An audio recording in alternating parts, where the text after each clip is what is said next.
places, you know that. You know that better than anybody. There had been no new plants had been built in Michigan in decades and decades before I got here. I stopped the moves, and now many plants are being built and already have been built. Plants are being expanded. The automobile business is coming back. I told countries, Japan, Germany, and others, sorry, you have to bring it into our country. And I always used to say, like, Michigan. I think of Michigan when I think of cars. And I'd say Michigan, but I'd say Ohio, and I'd say South Carolina, and plenty other places. And we've brought back millions of cars produced a year. But the biggest beneficiary is right here, right here. I'm standing up to the global special interest who got rich, bleeding America dry. You know, that wind is coming right into my face. And I'm saying, it's hard to breathe. They set this place up great. That wind is pouring in as I'm talking. It's pouring in, up the mouth, up the nose. This is very pleasant. This is very pleasant. I hope they don't recover. I hope they don't report this one for posterity, okay? This is a crazy place, but we love Michigan. Good job. Good job. I'm just saying, whoever set this up, they, you know, it could have had a little angle. How about if they had a little angle? The corrupt establishment hates me because I don't answer to them, I answer to you, which is true. And with your vote, we will continue to bring you jobs back, to enact fair trade. You saw what we've done, but think of all the plants. Just forget about everything else. You didn't have any auto plants 4 years ago. I got Man of the Year in Michigan 12 years ago, and I left. I said, I made a speech. I said, you know, Mexico and Canada, they're taking all your car business. Why are you letting that happen? It turned out to be quite a controversial speech. It was true, but it was controversial. It was very controversial. I laugh. I'm saying, my people are geniuses, real geniuses.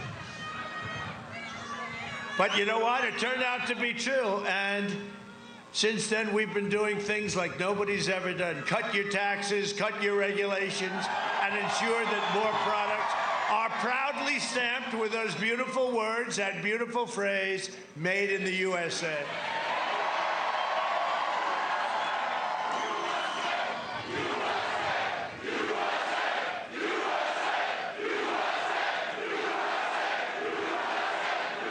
Thank you very much. So we had the luck of having Ivanka here, so I said, yeah, you introduced me. And I'll tell you, that was the shortest introduction she's ever given me, and now I understand why. I understand. Thank you, darling. It was actually under the circumstances, not too bad. Next year will be the greatest economic year in the history of our country. You see what's happening. You see what's happening. We had growth like nobody has ever seen in this country, or probably any other country, 33.1%, and they hardly, the fake news hardly makes it a story. But right now, they don't care. They're just trying to survive. Look at them back there. They're just trying to survive. Joe Biden will shut down your economy, raise taxes, wants a $4 trillion tax increase. He's the only politician I've ever seen who said, we will raise your taxes. You're supposed to vote for it. We will not frack. You know, he said that for a year, and then when he came to Pennsylvania, he goes like, oh, yeah, I guess it's okay. No, there won't be energy. They're going to go the Green New Deal. The Green New Deal will destroy our country. The Green New Deal is done by AOC plus 3, right? I don't think they ever talk. Do you think they ever took a course on the environment? I wonder, did you ever have a course on, let's say, the environment? The Green New Deal. At first, I thought they were kidding. Then I said, you know, actually, they are kidding. You know that. They get it. They get it. They're kidding. But you're going to have to pay for their kidding. They want to close down your factories, ship your jobs to China, eliminate private health care, destroy the suburbs. I got rid of the, you know, I always say, women, whoa. Whoa. The women, that was them speaking. The women of the suburbs You've got to love me. I got rid of the regulation that will ruin the suburbs. I cut it out.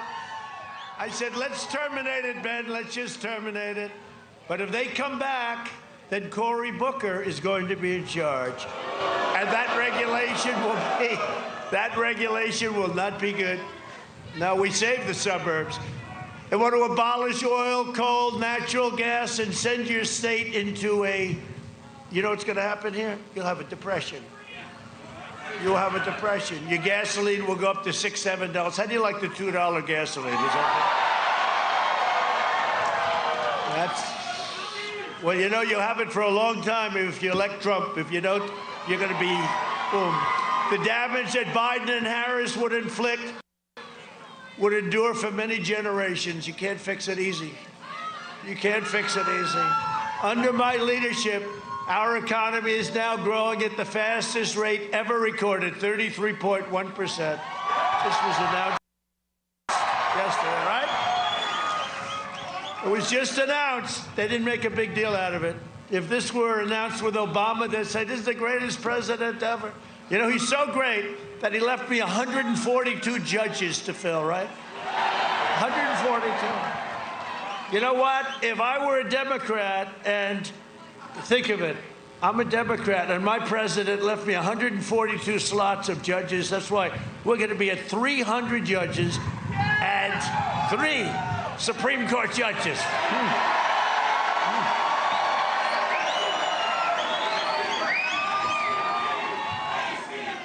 They said, sir, the wind isn't so strong. No, it's about 50 miles an hour. I think it's a minus 20-degree wind chill. They call it wind chill, right? This is a true test, but I love the people of Michigan. We won. We won. It's worth it. It's worth it. It's worth it.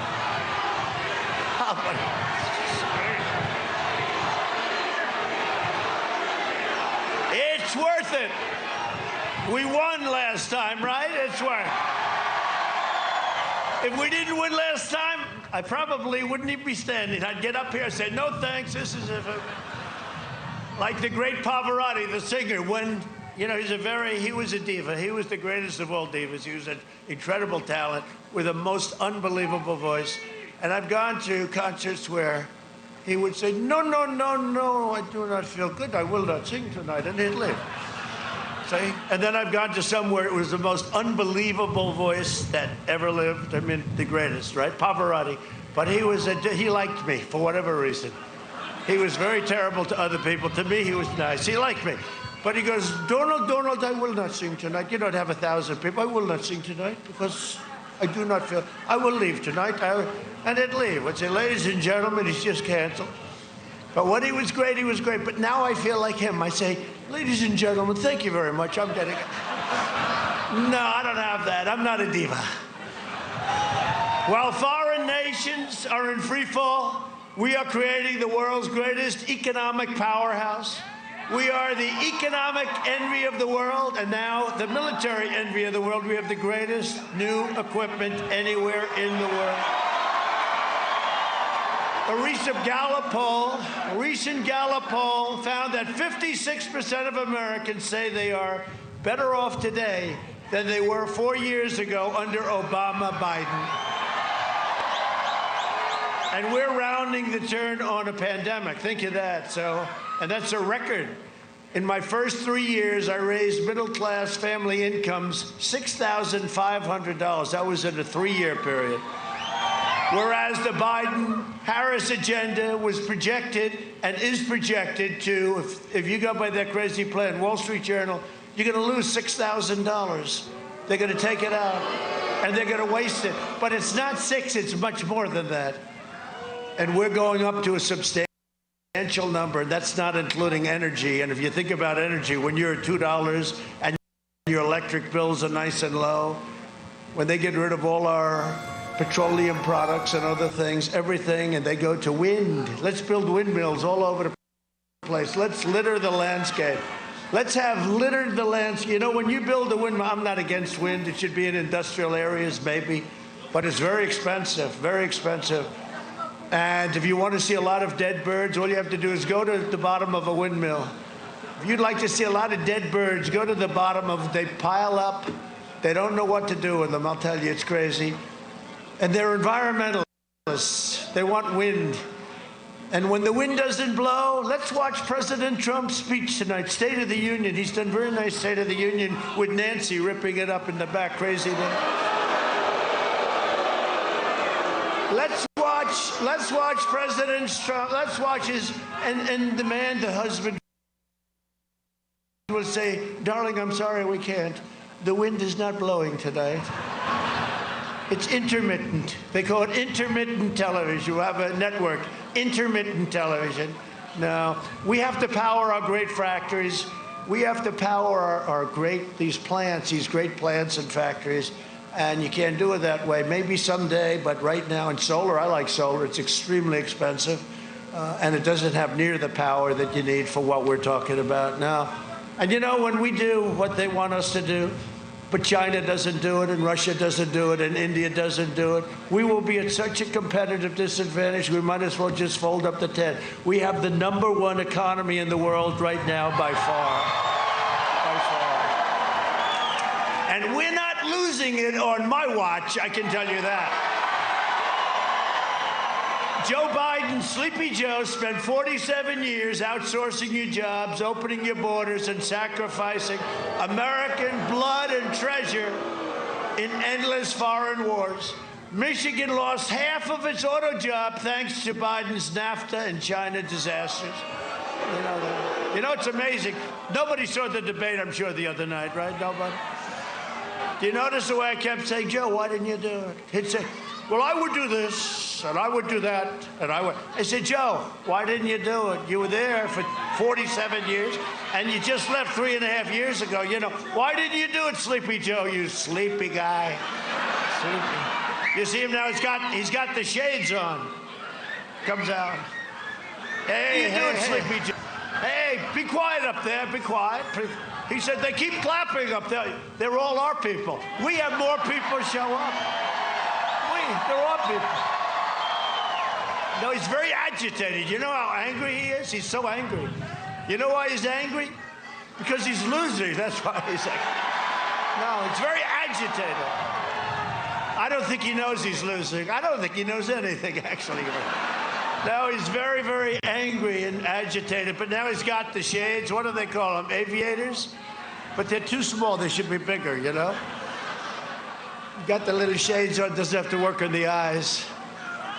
But it is something. Do you see the way our people, they were protecting his bus yesterday because they're nice. So his bus, they had hundreds of cars. Trump and the American flag. That's it. You see Trump and American flag. Do you ever notice when you see the other side? I don't even see much of the other side. You don't see any. They have no spirit. They have no enthusiasm. They have no nothing. But you know what? I don't see it. But whenever you see like a small group, because it's got to be small because there's nobody around, nobody cares. But you see these groups, you never see an American flag. I always say, if you look at a group and you don't see the American flag, you know that's the opposition, you know? And I say that Congress, and I'm going to do very hard for this because we have to go through a big deal. But I say when somebody burns the American flag, they should go to jail for 1 year. I say that. And we have to get even the sisters. Oh, look at the sisters. You agree with me? That's great. These beautiful sisters. Wow. Well, we're with you. You know that. Little sisters of the poor. I'm with them. And, you know, we did a good job. Are you cold? Are you cold right now? They're cold. Don't be too cold. They go, no, God will keep you warm. I know that, right? So beautiful. So beautiful. No, I really, we're going to do that. And because, you know, I thought I could just like institute and maybe do an executive order. They, oh, you can't do that, sir. It has to go through a whole big deal. But we're going to do it. We'll get guys like Jim Jordan and some of our great congressmen, right? We'll get our great congressmen. You have some of the great ones right here. We're going to get some of our congressmen and women, and we're going to put in legislation. You burn the American flag. I see it with Antifa. They're constantly, yesterday they were burning it. Antifa. You burn the American flag, you go to jail for 1 year. It's very simple, okay? I like it. Biden embraced the Trans-Pacific Partnership, which would have been a death sentence for your auto industry in your state. If it was okay with you, I canceled it, okay? It never got off the ground for us. And I ended the NAFTA nightmare and took the toughest ever action against China and ended the long nightmare of American economic surrender. Now we have the USMCA, which is great for you, and your companies won't be leaving. Just kicked in. Your companies won't be. One thing I had to have. Wait, I have to look this way so I can breathe. The wind is so strong you can't breathe. I've never had that before. It's pouring in. Man, this is a beauty. This is a hell of a day. You guys must love Trump. This place is packed.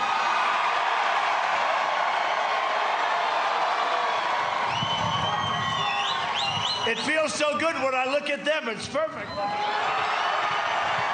But they didn't set it up right. That's okay. We'll get by it. But a vote for Biden is a vote to completely eradicate. I mean, you will eviscerate your auto industry. It will be terrible. We can't do it. You know, we've worked very hard to bring it back. I met with Prime Minister Abe of Japan, great guy, since retired. He had a problem with health, but fantastic man. And I said, no, Shinzo, you have to send plants to Michigan. You have to send plants to the United States. And he said, no, I cannot do that. That is a private decision. I said, Shinzo, you're a powerful man. I'm sure you can do it. No. I said, you have to do it, Shinzo, because you're making too many cars, sending them here. We want them made in the United States. You have to do it. He says, well, I can't. The next day they announced there were 5 companies moving to Michigan and Japan. That was Japan. He's a great guy, that one, I'll tell you. While Biden was giving China your jobs, his family raked in millions and millions of dollars from the Chinese Communist Party. Think of that. Joe Biden is a corrupt politician who bought and is paid for. Look, he's bought and paid for by China. How about his son? His son walks in. He's supposed to be fair.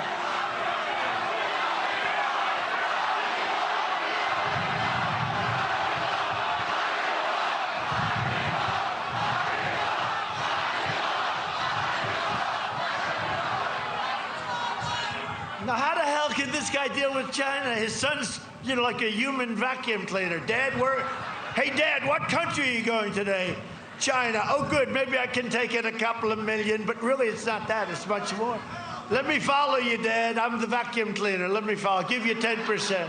Hey, Dad, I'll give you 10%. No, he took in $1.5 billion, and he managed, with no experience, he's managing $1.5 billion. Then he got, his big one was, he wants China to pay $10 million a year for recommending service. He's going to recommend, okay? He's going to introduce, I guess he calls it introductory services. He's introducing his father. Sister, do you think this is honest? Do you think so? They all said no. That's good enough for me, sister, I'll tell you.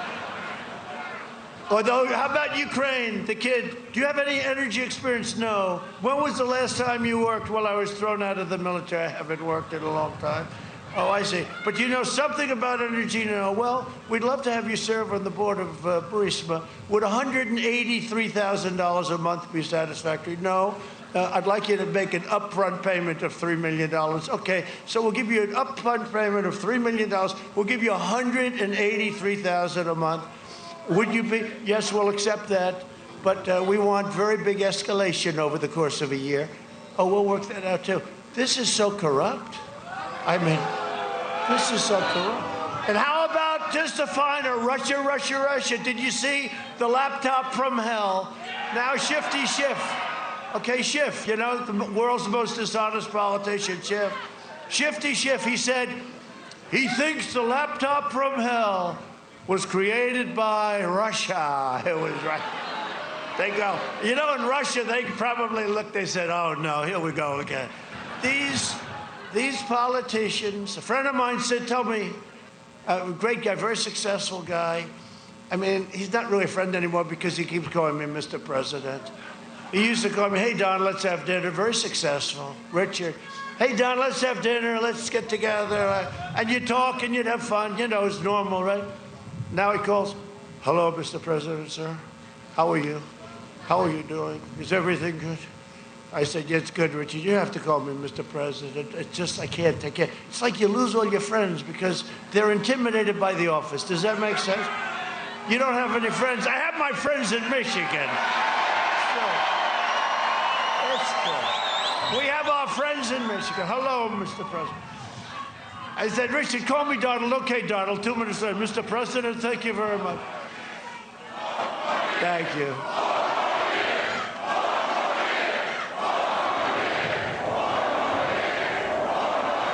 Okay, at least we're having a good time. Is there any place to have a better time than a Trump rally? I mean, it's very serious times, but you know, when it's cold like this and it's probably like less than 0 with the wind chill and with the wind blowing directly to...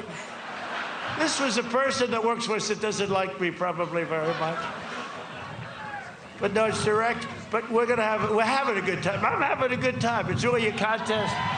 It's really a contest to see whether or not we can all stand it, right? And we'll get through it. And we'll love it. We'll love it, and I'm loving it. If Biden wins, China wins. When we win, America wins. In 2016, Michigan voted to fire this corrupt political establishment, and you elected an outsider as your president who is finally putting America first. If I don't sound like a typical Washington politician, it's because I'm not a politician. That's it. If I don't always play by the rules of Washington and the Washington establishment, it's because I was elected to fight for you, and nobody has ever fought harder for you. Remember this, Michigan, because you got to vote. The big thing, you got to go vote Tuesday. If you don't vote for me after this deal, I'll tell you. No, I don't want you to do that. I want you because we did a great job. We brought back your car industry. Your car industry was finished. You would have had nothing left. If I wasn't president, I really believe everybody would have moved back out to Mexico and these other places. And by the way, the USMCA puts you on a whole different footing. You know how I know? Because Mexico and Canada didn't love the deal. That always, they didn't love it. They're not so thrilled. They like the old deal much better. Why can't they used to say every 15? Why don't we just keep the old deal? No, thank you. You don't have to take my word for it on Biden's 47 years of treachery and betrayal. We have it on tape. You'll see this. Where the hell is it? Oh, there. We only do this for areas that we like because that sucker is expensive.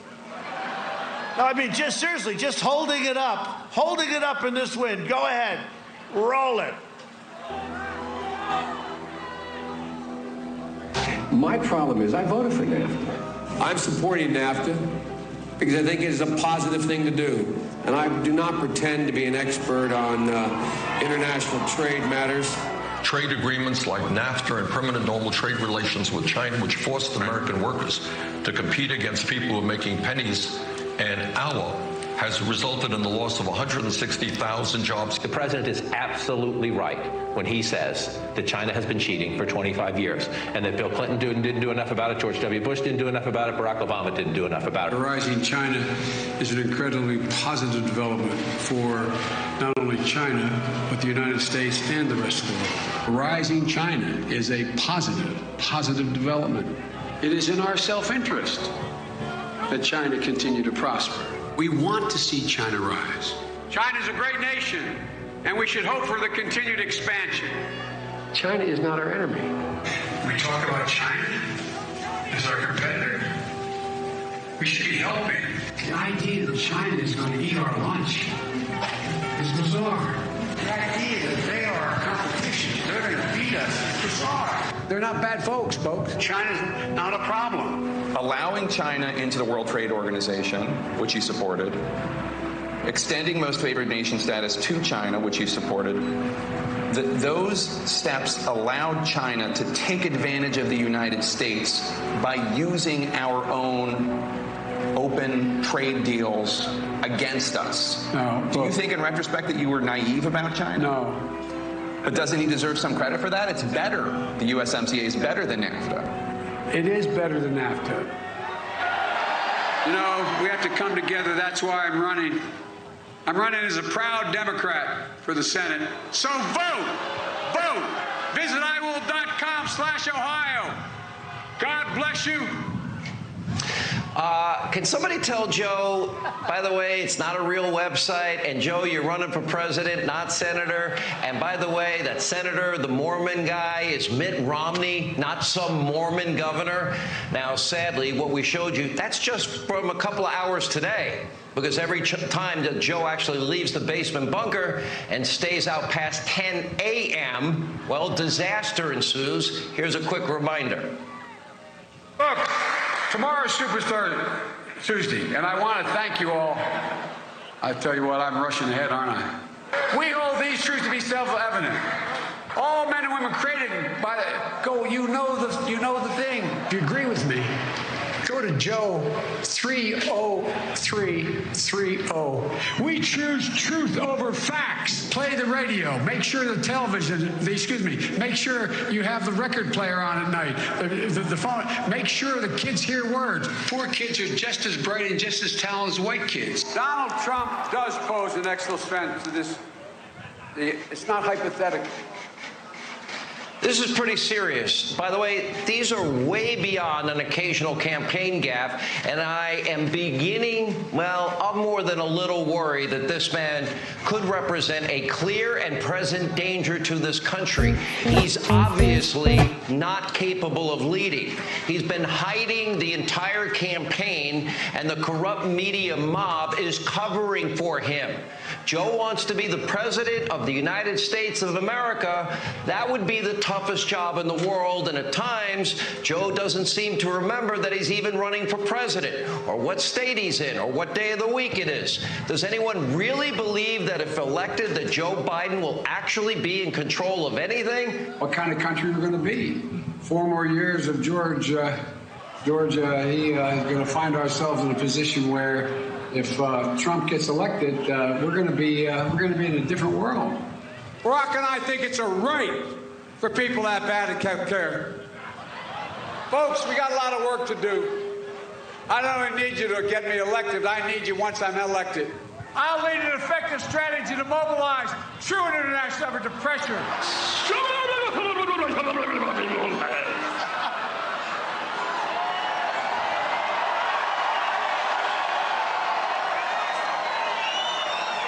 Come on, we know.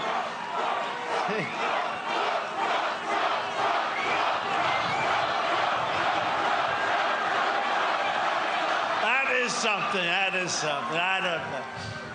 You know what? Our country is great. We have such great potential. You can't do that. You can't. We want to be nice. You know the good news? He's not a nice guy, so I don't feel bad. I don't feel bad at all. One of the biggest issues for Michigan in this election is the subject of refugees. With this weather, you don't have to worry about it. They'll never come. They're never coming. You sent a here that said, I'm going back. This is terrible.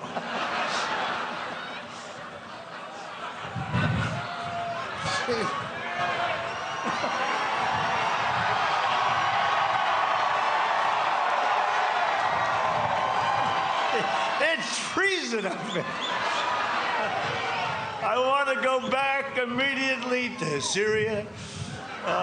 Syria never looked so good. To protect our national security, I suspended the entry of refugees from foreign nations compromised by terrorism.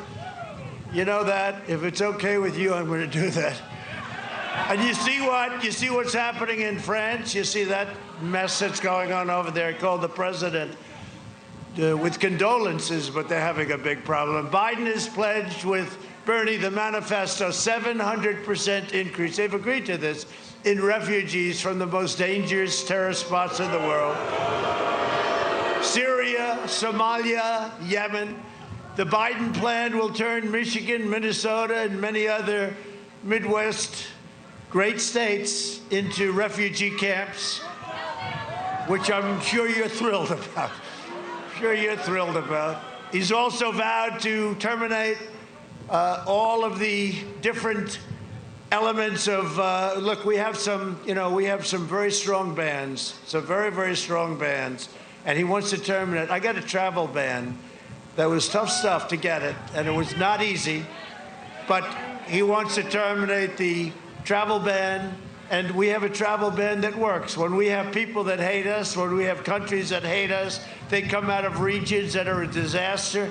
We don't want them in our country. We don't want them.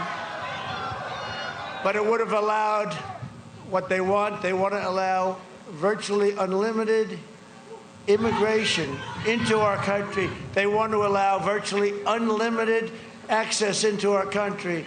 They want health care, education. I mean, the whole thing is crazy. It's just crazy. There's no way you're putting that guy in. I don't believe it. There's no way. The people of Michigan are too smart, and we've come too far together. This place was a mess. This place was a mess 4 years ago, and frankly, if your governor opened up your state,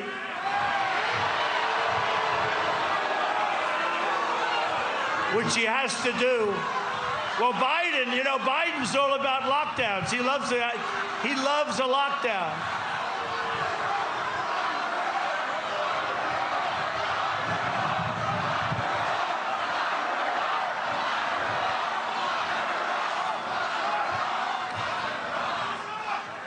Well, she's tough on everybody but her husband. He can do whatever he wants. I'm not just running against Joe Biden. I'm running against the left-wing mob, the left-wing media, big tech giants. I'm running against the rhinos. They're probably the worst of all. And I'm running against the swamp. The swamp is very deep and very vicious. And they are not happy with the job we've done. And by the way, I don't know if you've been watching what's going on with the election. And this isn't even polls anymore. This is like fact. These are people going out and voting. We're doing very, very well. We're leading all over the place. We're supposed to be leading after the great red wave is going to come over the next little while. It's coming, it's building. It's going to be a wave like I think, and this is far beyond the last one. This is going to be a wave like nobody's ever seen before. Tuesday, did you vote? Tuesday, right? Tuesday. Super Tuesday, we'll call it, right? Tuesday's going to be beautiful. Great red wave. But we're leading even before we get there. We're supposed to, they have all these crazy ballots, millions and millions of ballots. Well, we're leading a lot of places before. We're supposed to be way down, and then we catch up and we win. We nip them like a racehorse, right? But we're leading before we get to the race. No, they're very worried. And they're very worried. They said, the black community, the Hispanic community, what's going on? It's voting for Trump. What's going on? They don't get it. What's going on? They don't get it. They still don't get it. People cannot stand the censorship from the media and big tech either. It's one of the reasons we're doing well, because they understand. They no longer feel they're getting the truth from the media. It's a big factor. They've lost confidence in the media. They have no confidence in big tech. And they're tired, very tired of cancel culture. They're tired of being told what to think and what to do. And I'll tell you, it's having a big impact on this race. People get it. People are smart. The backlash against this censorship is driving more and more people to support our campaign. Who would have thought this was going to happen? This took place 2 weeks ago, when they wouldn't look at, where's Hunter, right? There he is. Where's Hunter? No, 2 weeks ago, when they wouldn't look at where's Hunter, and they have, because we officially made his first name Where, right? Because everyone's constantly, that is called the laptop from hell, and they didn't want to look at it. They want nothing to do with it, no matter what they do. Look, the greatest crime, political crime ever in this country was spying on our campaign, and they got caught, right? That was the greatest crime, and let's see what happens. Let's see what happens. But this is something that's really big, and they don't even want to talk about it. They don't want to write about it. They don't want to talk about it. But you know what? The people understand, and you get to see it. You have a small handful of young, arrogant, obnoxious, also brilliant young people. They're worth a lot of money, Silicon Valley CEOs, and they're trying to take over our worlds. Not going to happen. Hey, let's do this. They said to me the first election, they said, sir, you can't fight big tech and you can't fight the media. And then we won, and I said, oh, really? Yeah, I said. Now they say it again. You cannot fight big tech and you cannot fight the media. I want to win again, if for no other reason. If for no other reason. But you can defeat them if you have the right ideas, the right policy, if you have the right thoughts, and you have people that are smart, and they don't go for fake news because it's fake news. I've been calling it one of the great terms. I hope they give me credit for fake news. That was a great term. Now I call it corrupt news because it's gone beyond fake. It's totally corrupt. But vote on November 3rd. You vote. We're going to have an election. And, I never thought I'd say, because what we did was incredible 4 years ago. This is more important. This is going to be this could be the most important election in the history of our country. Because if that side gets in, those maniacs, AOC plus 3, Ilhan Omar, they're going to put Ilhan Omar in charge of immigration. She will be in charge of immigration. If these people, they're maniacs who don't like our country, do you think Ilhan Omar, that's one of the reasons we're going to win Minnesota, because of Ilhan Omar. How the hell did she get elected? I guess she's got a little group of people. Didn't she harvest? I heard she ballot harvested, didn't she? So where is our Justice Department? She ballot. Everybody's telling me stories. They have a great writer in Minnesota, and he writes stories about her volumes, and nothing ever happens to her. Ilhan Omar, she's harvesting ballots. It's illegal, right?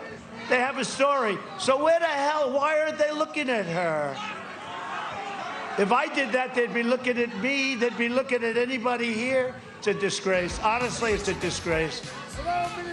And AOC, right? AOC, but didn't she steal $2 million out of her campaign? Didn't AOC steal $2 million out of her campaign? So why aren't they looking at her? Why aren't they looking at her? Justice Department. The Justice Department. They should be looking at. She stole $2 million out of her campaign. AOC plus 3, right? It's unbelievable. This election is a choice between the Biden depression, because you will have a depression. He's going to raise your taxes. He's going to put regulations back in. All of those plants that moved in are going to close up and say, we're going back to Japan. These people are crazy, right? Or you can have the greatest economic boom in the history of our country. It's a choice between a deadly Biden lockdown. He wants to lock it down, and a safe vaccine, and you do it without the vaccine too, but the vaccine's going to make it quicker. It's coming in a matter of weeks. It's going to be distributed immediately. We're going to start with the seniors, but it's going to go very, very quickly, very, very quickly. It's going to be really fantastic. It's going to be, I think you'll see something that's going to be absolutely amazing. And thanks to our groundbreaking therapies, here I am, therapy. No, I don't know if it had any impact, but I sure as hell felt good the next morning. I like to say no, it's because I'm in perfect physical health. I'm a perfect physical specimen, and I'm very, very young. I feel young. I didn't need therapy, but I said, give it to me anyway, just in case. And we've already reduced the fatality rate by 85%. Think of it. The Biden plan is to imprison you in your home, but that's what you're going through right now with this governor. This governor, I got to tell you, your governor is not doing a good job. She is not doing a good job. I mean, think of it. Your state, we have other states that are open in Florida. Look at Florida, look at Texas, look at Arizona, the great job they've done there. They had a spike, and they wiped, they focused on the elderly and this and that, all the things. And they're open, and they're doing great. Your state is like locked down, and it's your governor. Do you know what's going to happen? On November 4th, she's going to announce we're going to open up the state. She thought that the numbers, and by the way, North Carolina, right? And let's see, Pennsylvania is shut down. It's shut down, locked down. It's all locked down. On the 4th, which one? Yeah, well, New York, absolutely. New York's become a ghost town, sister. What they've done, what Cuomo has done to New York is unbelievable. It's terrible. It's terrible. What they've done in New York, and you take a look at certain things. I mean, and then with crime, take a look at Portland. We want to go into Portland so badly. Our guys would solve the Portland problem in about 12 minutes, right? But we have to be asked, because we play nice nowadays. We have to be asked by the governor. We keep asking, you want us to go in yet? No, sir. Let a few more stores burn down. That's Antifa. That's anarchists. And you know what? They're easy. They're so easy. They're so easy. Look at what happened to Chicago. Do you know we're talking about all Democrat-run cities, all run by the left or the radical left, and these are the problem areas. The Republican cities, it's fact, they're all doing great. We're doing great. The Republican cities. That's why you can't have a radical left. And Joe's not really radical left. He's shot. It doesn't matter. He's shot. Let's face it. I mean, let's face it. Oh, by the way, those clips, those are the easy ones. We didn't want to go any worse. They're much worse than that. They're actually, they're so bad that they're not even funny. The Biden lockdown will mean no school, no graduations, no weddings for you, no Thanksgivings, no Easters, no Christmases, no 4th of Julys, and no future. Other than that, I think he's doing quite a good job, right? Under Biden's lockdown, you will be living in a prison state. That's what it is. They want to lock it down. Let's lock our country down for a couple of years and let it go away. And by the way, those are the people that do the worst. They're the ones doing the worst. Europe imposed draconian lockdowns, and cases were surging and deaths were surging. But think of it, draconian, now they have to do it all over again. What the hell are they doing? I think I'm going to go over and explain it to them. But, they're locking down parts of Europe again. By the way, when you think about it, though, in all fairness, look what China has done to the world. Okay? No, look, I made a great trade deal with them. They ordered, 2 weeks ago, they ordered the largest order of corn, the largest order of soybeans, the largest order of beef ever in the history of our country. You know what? It doesn't matter to me anymore. It's almost like it doesn't matter to me anymore. And obviously, they did the big order. It was the biggest order ever. So the farmers love Trump. They should love Trump with what I did with ethanol. And a great poll just came out in Iowa. You saw that, right? Des Moines Register. Again, Trump is winning by a lot. By a lot. But, no, I've been great. And I got China to give the farmers $28 billion because China targeted the farmers. And all of that stuff. But look at what China has done to the world. Forget us. It's us and Europe and the world. Look at, when you see Europe is draconian shutdowns, and they're shutting and they're surging. This is all, it all came out of China, and they could have stopped it. They stopped it from going to the rest of China. They stopped it at the Wuhan province. They stopped it, but it came to us, and it came to Europe, and it went to the 188 countries are suffering. I mean, look at what China, just think of it. Look at what China has done to the world. Look at you with the masks and everything else. Look at what, today you should wear them anyway, probably. But seriously, look at what China has done to the world. And we're not forgetting it. We're not forgetting it. And the reason they ordered the corn, and the reason, you know why? Because they now figured out we're going to win. We're going to win. That's the only reason. And if Biden ever won, China will own the United States of America. Because he has no clue. He's not a smart person. And in prime time, he wasn't a smart person. He was always known as a dummy. He was always known as a dummy. And that was 25 years ago. And now he's a dummy and a half. Biden will trap you in a dark winter. Remember, during the debate, it will be a dark winter. Oh, how inspiring, how wonderful. Harry, let's watch the debate tonight. I want to be inspired by the person running against President Trump. This will be a dark winter. Oh, great, that's wonderful. Harry, let's vote for Trump, please. I mean, we had the greatest economy in the history of the world. We were beating everybody. We were going like a rocket ship up from China. If you read your books over the last, if you were into this world, for 10 years they said 2019 China will eclipse the United States as the #1 biggest economy in the world. I was going like this, but then we got hit with the plague from China. We then got hit with the plague. But now when you see the number that was released on Thursday, you say, wow, Trump was right. And that number could only be, I mean, whoever thought of that? 33.1% increase. It beat the number. You know, second place was 1952, and the number was less than half. So we got it going. But you know what? We've gone through a lot. The whole world has gone through a lot. For what? For what? Why have we done it? So I'm delivering the great American comeback, and we're not having any lockdowns, okay? That I can tell you. There's no lockdown. Joining us today, your congressional candidate, Lisa McClain. Where's Lisa? I heard you're doing well. Do well. Are you cold enough? No, you're just fine. Thank you. Okay, we'll follow Trump's debate for any breaking news. He seems to be in fine form.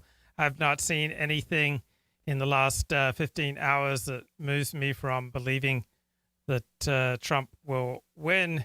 Here's Jason Miller on ABC News. Well, we feel very good. We think that President Trump is going to hold all of the Sun Belt states that he won previously. And as you look to the upper Midwest, Joe Biden has to stop President Trump in 4 out of 4 states: Pennsylvania, Michigan, Wisconsin, Minnesota. If President Trump wins just one of those in 3 of the 4 he won last time, he will be a reelected president. There's a really important point here, George, that I want to make, is that the entire electorate has shifted. The coalitions are different this go around.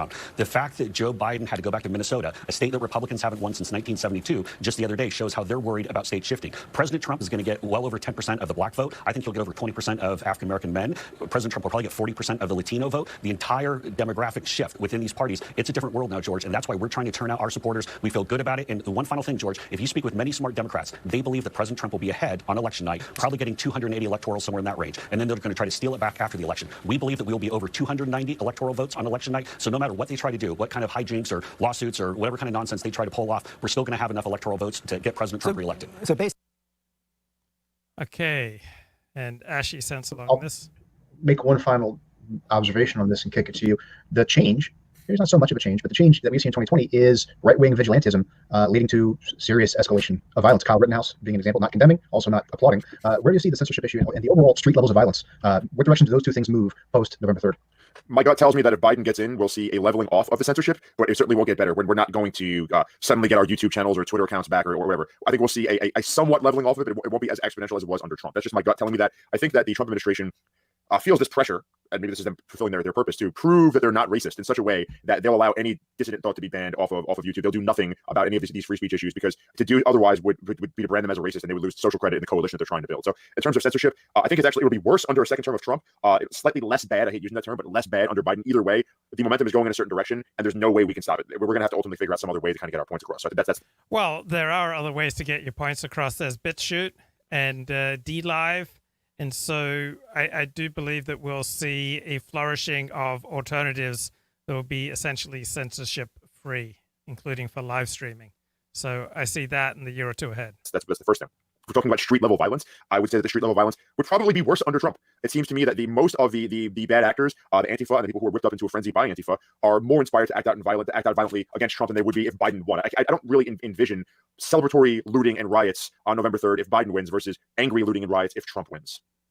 So I think that the riots and looting will be worse under a Trump administration. I think for sure. I think we've already seen that. Granted, it's not necessarily the same thing, but all of us that live in diverse areas, we didn't see this level of violence under Obama. And I'm not attributing this directly to Obama. There are a lot of other reasons here, but fundamentally, I think the violence will be worse under Trump. Now, Josh has a great point about right-wing vigilantism, the Kyle Rittenhouse types, and so on. I do think these people have been, to a certain extent, emboldened by Trump, and also just inspired by the riots coming from the other side. I think overall, we'll see a net increase in street violence over the next 4 years. I don't see it coming back down to 2008 or 2004 levels. America is on a fucking highway to hell, and there's no stopping it. Right? It's not. Nothing's going to change this. It simply is what it is. But I see a greater acceleration in it under Trump. That's just my gut feeling. I have no studies or research to prove this, but this is how I see things playing out based on where I live and the attitude people have towards violence and what stirs it up.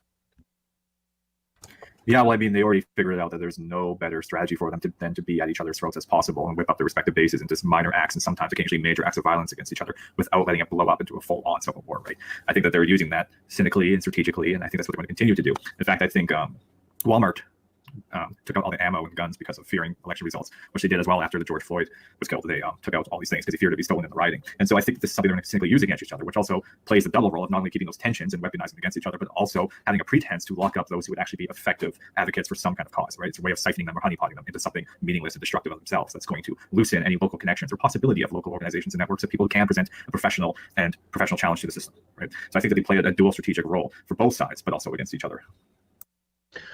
It's a shame. Everyone I talk to, but especially right-wing people, MAGA people I talk to, are itching for a fight. At the office today, one of my coworkers was just like, I hope someone messes with me today. And that's the look, I'll be honest, I felt that way for the last 10 years. Jefferson knows that because I've said that to him on the phone. And that's, I think I even heard Joel Davis say that recently. There's a totally understandable sentiment because you're feeling the fire burning underneath you. You want to do something about it. We've all got these millennia-old warrior instincts. We're all men. We've all got lots of testosterone. Everyone here is a fighter. We all feel this way. And we've all been pushed in this direction. Jefferson and I said this when we started broadcasting. We were pushed here. We didn't stake out this territory, put our flag in the ground, and say, I arrived upon this land through totally rational analyses of history and political science. No, we were pushed here. And that's how most people are. The people who are migrating towards Trump were pushed here, whether they were moderates, independents, whatever the case. They were pushed by the rhetoric. They were pushed by the cultural changes.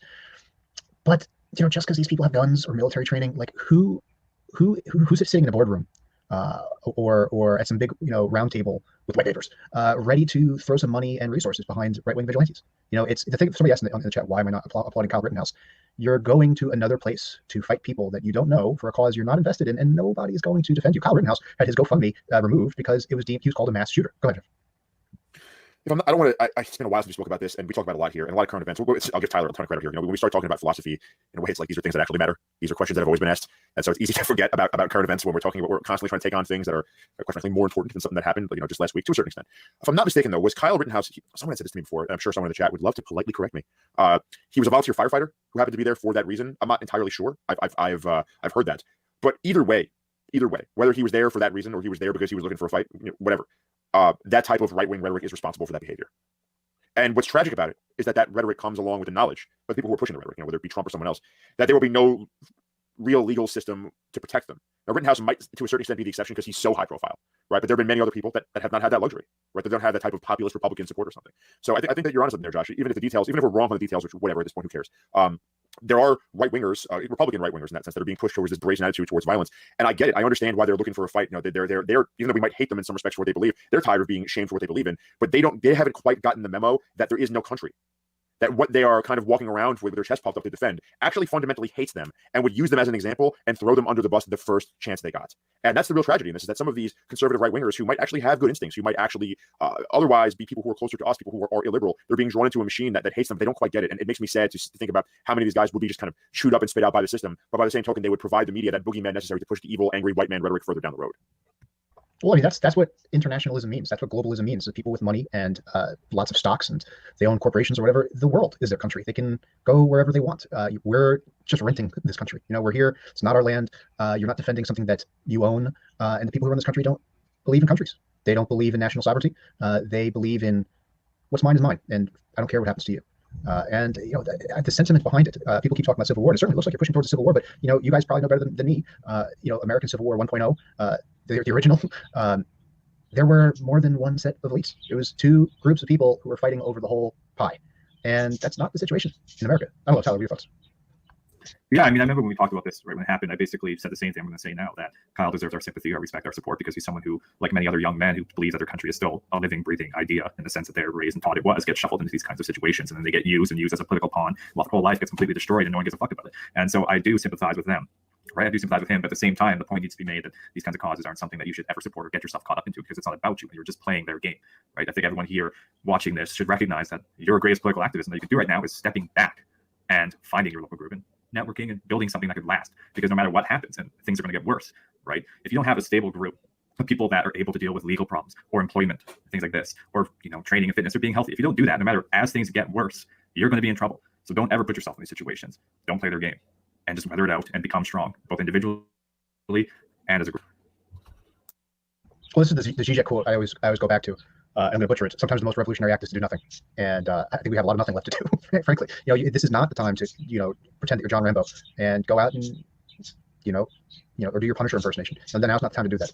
Now's the time to build families. Okay, the woman who built the ad that Trump is playing at his rallies and cracking up over. You look for. I'll lead an effective strategy to mobilize true international effort to pressure.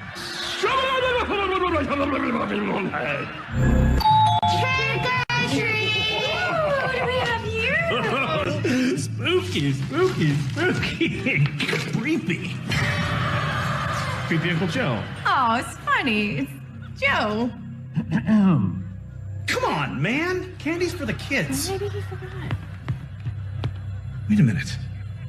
You look familiar. Who are you?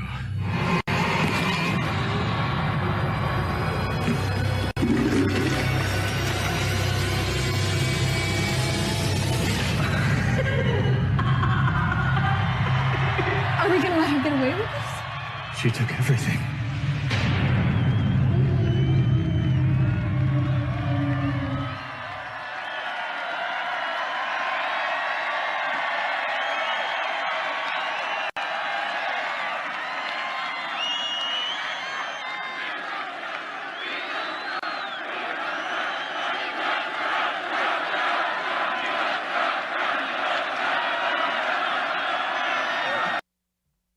Yeah, that's pretty cool. Right in the first place. It was all this reckless deficit spending. It was the big growth in the size of government, more spending, more taxes, more regulation. That's why America lost her greatness. That's why Donald Trump ran on a platform of making America great again.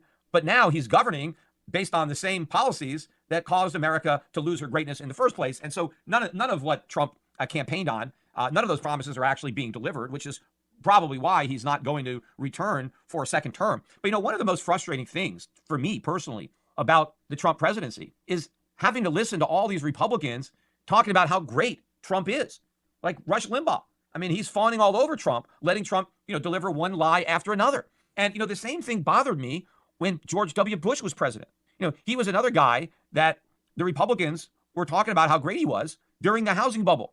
I knew that we had a phony recovery. I knew it was going to end in disaster. And it really frustrated me that so many other Republicans couldn't see this, and instead were acting as if Bush was doing a great job. And at the time, I was pointing out to people like Larry Kudlow, that this was going to come back and bite the Republicans, and it did. And we got 8 years of Obama as a result of claiming that we had a great economy under Bush. Well, what's going to happen as a result of pretending that we had a great economy under Trump is going to be even worse. And what's even more frustrating is at least I had some company. I mean, there were some Republicans who looked at Bush as a sellout, as a rhino, and really didn't like him. That's not the case today. A lot of the most conservative Republicans, a lot of the guys who were founding members of the Tea Party, which was born out of the frustration for the increase in government spending and deficits in the early years of the Obama administration that sent a lot of people like Rand Paul to the Senate in 2010. Those guys have completely signed on to the Trump train. They're totally on board, and they love Trump. And this is frustrating because he is not doing anything that true conservatives, and I'm talking about people who want small government, who want fiscal responsibility, and he's not doing anything that those people want or advocated, yet they love the president anyway. So I think this is just so harmful, apart from being frustrating to watch. Okay, so this comes down to the issue of interests versus principles. So Donald Trump never portrayed himself as a typical conservative or as a typical Republican. He is putting the interests of Americans first, and he's putting the interests of Americans before abstract principles. So pretty big difference to Peter Schiff. Abstract principles such as smaller government, they're more important than perhaps the interests of Americans. Doing a lot of damage because it's really undermining the credibility of the message of limited government and free market. But one of the only positives about having Biden president is at least the Republicans will start criticizing him again, right? They're going to start attacking government, especially if you have the Democrats controlling both houses of Congress. All of a sudden, you're going to start to see Republicans criticizing government spending, criticizing deficits. So, I'll be happy to see them do that. But okay, that's Peter Schiff counter-signaling Donald Trump. Oh my gosh. Rudy Giuliani goes off on a terrible father, Joe Biden, with a brutal reality check. This is the Next News Network. My name's Elijah. Please check that you are sub by clicking below and turning on the bell. It helps us out a lot.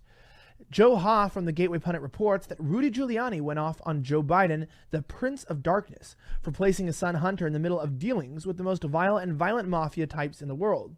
What father would do this to his son? Rudy called Joe Biden the Prince of Darkness in a video where he goes off on the man wanting to be in the White House, who placed his son in the middle of dangerously corrupt situations around the world. Take a look. Proof? New York Times? You want proof? Twitter? You want proof? Facebook? You want proof, you corrupt, lying, whatever you are? Here's the proof. I didn't write it. Russians didn't write it, and I didn't get the 30 million. Your prince got it. The Prince of Darkness, Joe Biden. The guy who used his son, a drug addict, to be his bag man. Why do you think his son lost his teeth at 40 years old? Because under this kind of pressure, working with murderers and organized criminals like Mykola Zlochevsky and Elena Butarina and Xi Jinping at the bottom of the river, and Whitey Bulger's nephew. What do you think happens to a drug addict, Dad, when you put him in with people like that?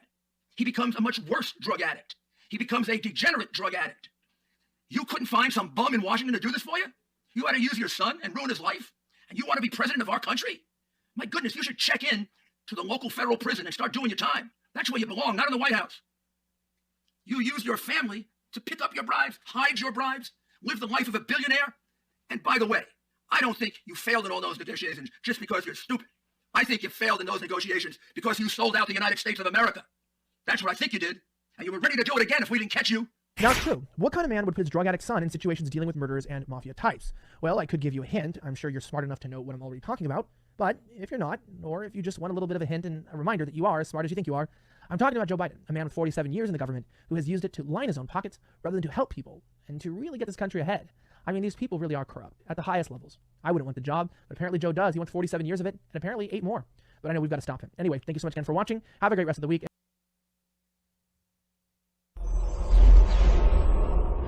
Hey everybody, Josh Erickson, a World Alternative Media here, and as many of you may know, we were deleted from YouTube with 155,000 subscribers for no known reason, and luckily we did tell people ahead of time for years to get on BitChute, to get on Library, to get on, Float.app, and luckily we've been able to reach a lot of you guys through BitChute. Hope you hit that notification bell if you haven't already. But BitChute, of course, is under attack for a multitude of reasons, mostly because they're giving people an alternative place to actually be able to speak, because today you break a huge election-shattering scandal and your posts are taken down, removed, or hidden despite having a huge magnitude, possibly bigger than the Watergate scandal. You're not allowed to talk about it anymore. There's an absolutely insane amount of censorship that we're witnessing worldwide. Where people are either repeat after me, Simon Says, or they're digging deep, finding information online. There's not really an in-between there.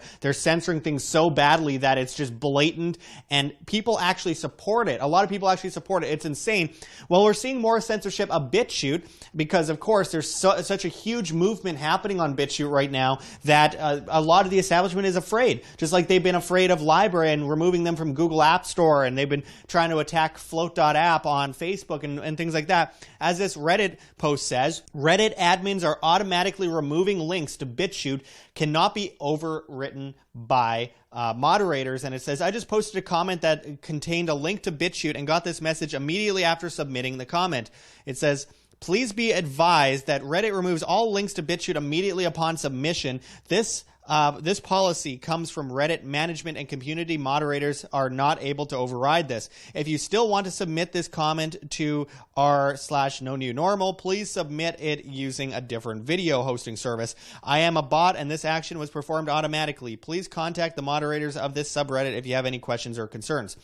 This is beyond ridiculous, the guy says. BitChute offers a viable alternative to YouTube. Reddit isn't censoring actual videos. They're censoring the entire site. What the actual fuck? So, and this isn't new for BitChute because we've seen similar things on Twitter. Recently, not that recently, I should say. It's been about 3 months since this came out. As Tim Hinchcliffe at The Sociable says, Twitter is flagging links to BitChute videos as potentially harmful and unsafe. People will see my videos posted and they're afraid to go to the video. You have to find the little print down there that says continue anyways, because it comes up with the screen that says the link may be harmful. And you can see that a lot of people have been dealing with this issue, from Tim Pool to many others. And I mean, it really goes to say harmful in what way? Like, the site isn't giving you malware or viruses. It's demonstrably not a dangerous website unless you're afraid of words, afraid of people having free conversation like they did for thousands of years without someone putting a wall in between them and then dividing them against each other, utilizing that lack of understanding because no one's allowed to have other viewpoints other than the mainstream establishment, which is funny, by the way. I'm not left or right. I'm a voluntarist. But it's funny how the left talks all these years about how horrible monopolies are and how you have to stop monopolies, yet they're propping up monopolies this whole time with regulations and taxes. And now they're supporting these giant, huge, Hitlerian, Maoist type monopolies for censoring people. They're supporting this. So many of them are actually supporting the complete muzzling of anyone who has different views. As Susan Woznicki put it before, when she deleted our YouTube channel, she said it could lead to real-world violence. That's Orwellian doublespeak. I mean, censorship leads to real-world violence. It leads to dictatorships. It leads to the very things they claim they're trying to stop, which is, again, Orwellian doublespeak. It's like when they call everyone fascist for being against. Okay, so what leads to real-world violence frequently is strong conflicts of interest when diverse peoples with different talents, different abilities, and different agendas are forced to live together with scarce resources. That leads to violence. Now, occasionally words do lead to violence, but far more often hateful words simply reflect real-world conflicts that are already inherent. So you can tell that the last book that this dude read was fucking 1984 when he was like 17. Wow. It was short, but it was sweet. Babylonian Hebrew in the house, briefly. It's fascism, but they call themselves anti-fascist, and they are fascist in doing what they're. It's like it's literally war is peace, freedom is slavery, ignorance is strength. It's doublespeak. And we have other cases like this article out of Mashable that says, home to Proud Boys domain, Gab, and other right-wing sites posts unhinged letters after PayPal cuts ties. Well, PayPal cut ties with Epic, and Epic was one of the domains for BitChute. Now, again, they're attacking Proud Boys and Gab. Well, I'm sorry, but when there's whether you like what these sites say or not, when you start censoring people, they will go to alternatives and find ways to speak.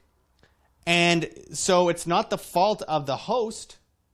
It's like saying, oh, well, someone posted a beheading video on Facebook. We need to throw Mark Zuckerberg in jail for that. Or, oh, look at the videos of Gaddafi being killed on Twitter. You need to jail Jack. Okay, let's get to something more important. Do you guys realize how often prostitutes are discriminating against black men? So I'd like to see this near the top of Donald Trump's second-term agenda. We've got all these prostitutes out there who will not work with black men, will not perform their services. It's totally illegal. We need something done about discrimination. Babs, what's happening, bro? All of these sentiments have been said a million times, but I think that this might be the least eloquent rendition of them. But Babs leaves before I can ask him the tough question. What are we going to do about all these prostitutes who discriminate against black men? Like, what do you think this does to the self-esteem of black men? This is what's driving most of America's crime. It's that prostitutes are refusing to service black men, and the rage is just building up, and then it's just spilling over. It's outrageous. And then we've got all these Mexican heroin gangs, and they're refusing to provide their services to black customers. It's outrageous. Have you guys read the book Dreamland, The True Tale of America's Opiate Epidemic? I mean, the discrimination here is terrible. The Jalisco drug cells never deal with African Americans. They don't sell to black people, nor do they buy from blacks who they fear will rob them. They sell almost exclusively to whites. I mean, that's so racist. I mean, these Mexican drug gangs, they're told to sell to white people because that's where the money is. And they tell them, don't sell to black people, to tell them to steer clear of blacks. We've got all these Mexican drug gangs running around trying to steer clear of blacks. It's just rampant discrimination. And apparently there's a negative view of black people that's common in Mexican culture. And it's being reinforced by the stories of returning Mexican immigrants who lived in Compton, Watts, and South Central Los Angeles, where powerful black gangs terrorized vulnerable Mexicans. So the Jalisco drug-dealing boys stayed away from black neighborhoods, and they just sold to whites, and it's fueling the rage. So when you join one of these Mexican drug gangs, you're given certain rules. No blacks. His boss feared African Americans. Once the customer brought a black customer along, the boss pulled a gun, told them both to get out and to never come back. And the kids that Pedro sold to were all white. Just the amount of racial discrimination being practiced by gangs, by mafias, by prostitutes, it's outrageous. Home after 20 years in the joint for Don Pauly. Salute!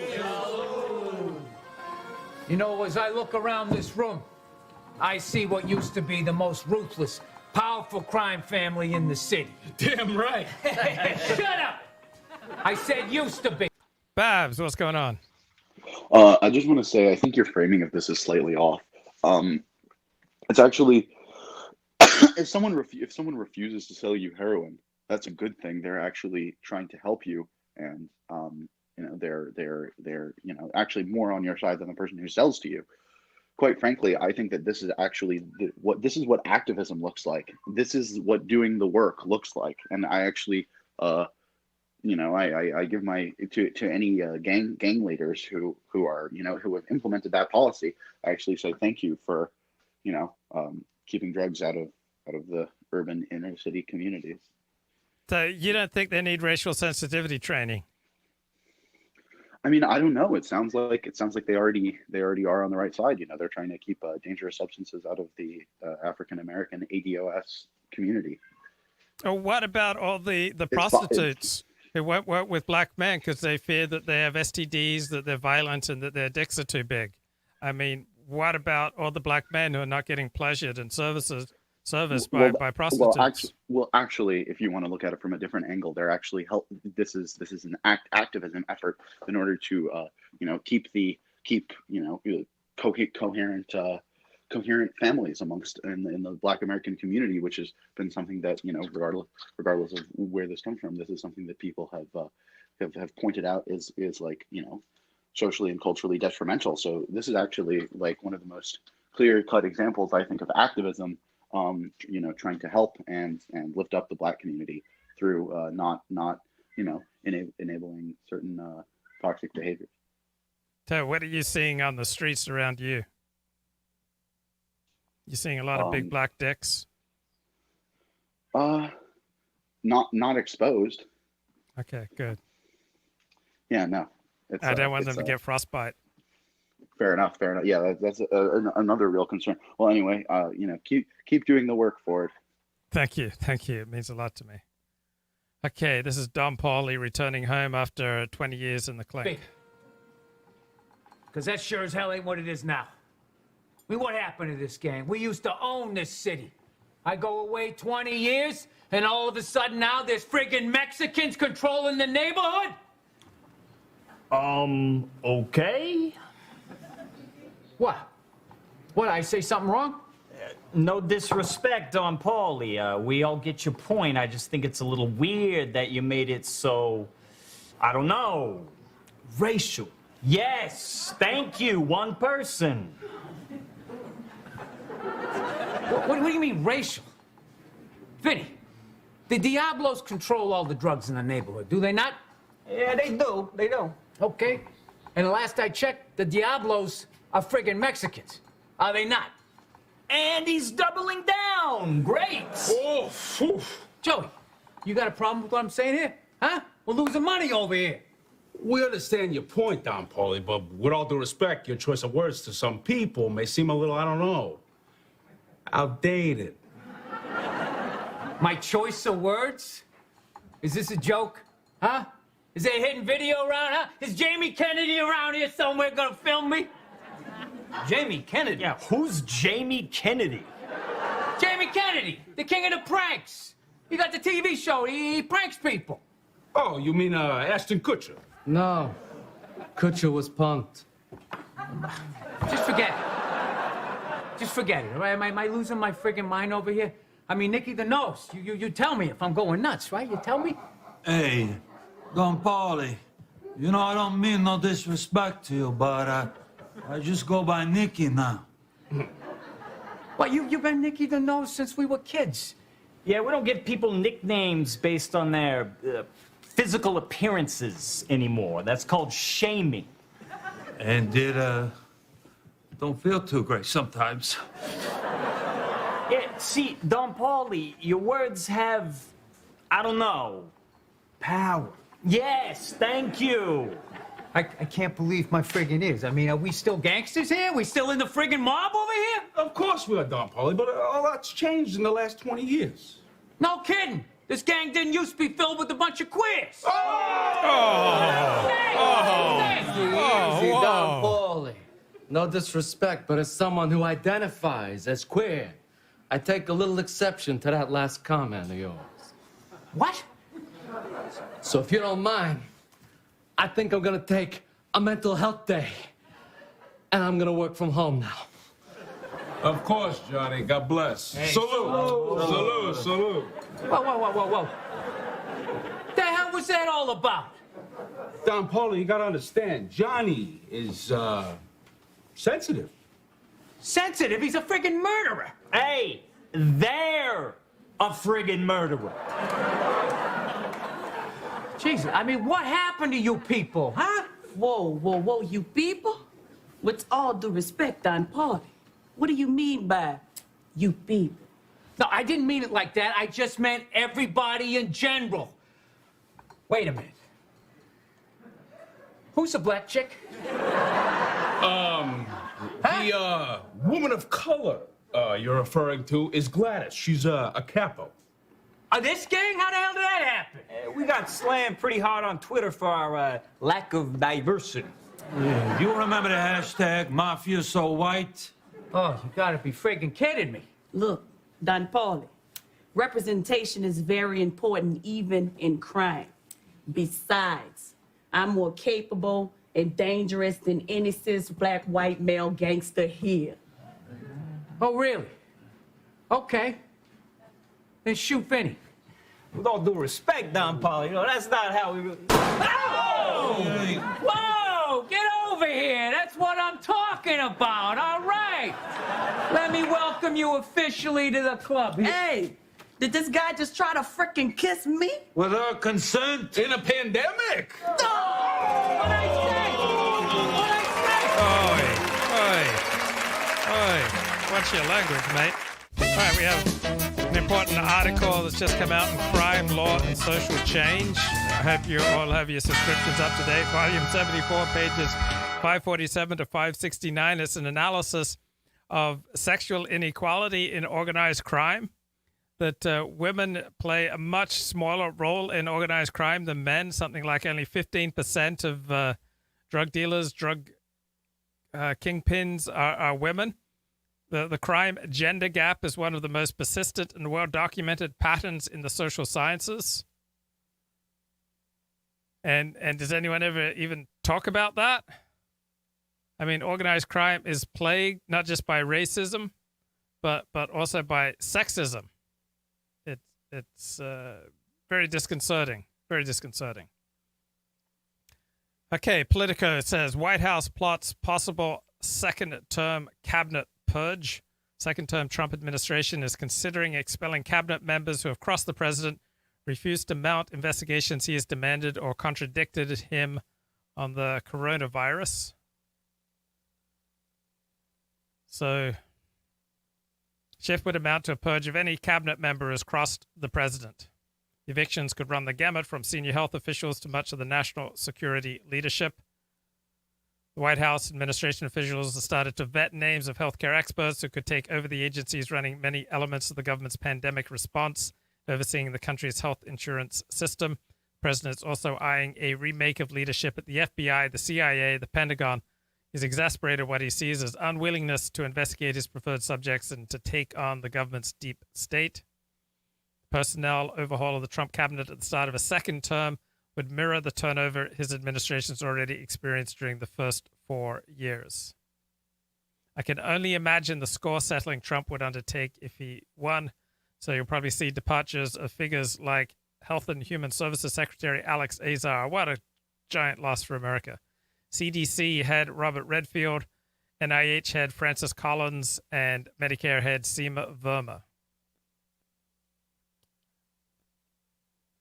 FBI Director Chris Wray, CIA Director Gina Haspel, and Defense Secretary Mark Esper also potentially on the way out. People who are expected, Betsy DeVos at the Education Department are expected to go. So is Commerce Secretary Wilbur Ross. Attorney General Bill Barr is expected to stay on, along with Treasury Secretary Steve Mnuchin and Secretary of State Mike Pompeo. And Mark Meadows, Jared Kushner, Pat Cipollone are expected to stay on as the president's aides in the White House. All right, this is Matt Taibbi talking to Chris Hedges. I do believe, I have maybe a naive hope that some canny entrepreneur will realize that there's a screaming need out there for a new kind of media product. I hear it every day from people sending emails that I just wish there was a place I could go to find out just what happened, stripped of all the editorializing. All right? Like people want the old school, boring, when, why, where, how, third person, dead voice that we used to get in all these, in all the newspapers, and they're not getting that anymore because everything is highly charged and highly politicized and tailored for a political audience. Twitter and Facebook blocked access to a New York Post story about a cache of emails reportedly belonging to Democratic nominee Joe Biden's son Hunter, with Twitter locking the New York Post out of its own account for over a week. This overt censorship is emblematic of the widening and dangerous partisan divide within the U.S. media. News and facts are no longer true or false. They are divided into information that hurts or promotes one political faction over another, while outlets such as Fox News have always existed as an arm of the Republican Party. This partisanship has now infected nearly all news organizations, including publications such as the New York Times and the Washington Post, along with the major tech platforms that disseminate news. The division of the press into warring factions shreds journalistic credibility, creating a world where facts do not matter, and where a public is encouraged to believe whatever it wants to believe. Joining me to discuss the rapidly disintegrating media landscape and its consequences is the journalist and author Matt Taibbi. So Matt, you've, I think, written as well on this as anyone in the country, and I want to go all the way back to 2016 because it's not a new concern for you. But let's begin with 2016, which was awful, but now it's worse. Can you talk about the progression? Sure. I think what happened in 2016, and it's kind of been a story that's assumed biblical importance for people in the news media. We had this episode where a cache of emails that had come from the Democratic National Committee and from figures like Tony Podesta came to be in the public sphere through groups like WikiLeaks. And this material was true. It wasn't fake. It wasn't what we would traditionally call disinformation or misinformation, but it was reported on in a small way, but later blamed for helping elect Donald Trump. And as a result, a kind of a coalition of news media, tech platforms, and politicians has since demanded that the next time a situation like this takes place, we have to make sure that nobody reports material like that. And so we're now in an analogous situation, a semi-analogous situation, where there's been an explosive report about some emails allegedly belonging to the nominee's son, Hunter Biden. And there's been suppression, and the news agencies have essentially decided we're not going to do what we did in 2016. We're going to shut this off completely. But this wasn't just Biden. They will run with stuff like a Steele dossier that it has no, obviously can't be fact-checked. They will trumpet that because it hurts Trump. And I'm not talking about partisan news outlets like MSNBC, which is just an arm of the Democratic Party. I'm talking about these old traditional media outlets like the New York Times. The kind of language that they'll use, one, they'll marginalize any kind of news, even in this case of the Hunter Biden's laptop. The Bidens, no one has denied its authenticity, and yet the way they write about it will be to discredit it as black propaganda. I mean, so what's happened within? I think there's kind of a sea change within that traditional media, which I come out of. Just a whole new ethic. I mean, I find days when I read the New York Times, it's unrecognizable in terms of how it writes, the language it uses, what it's willing to say.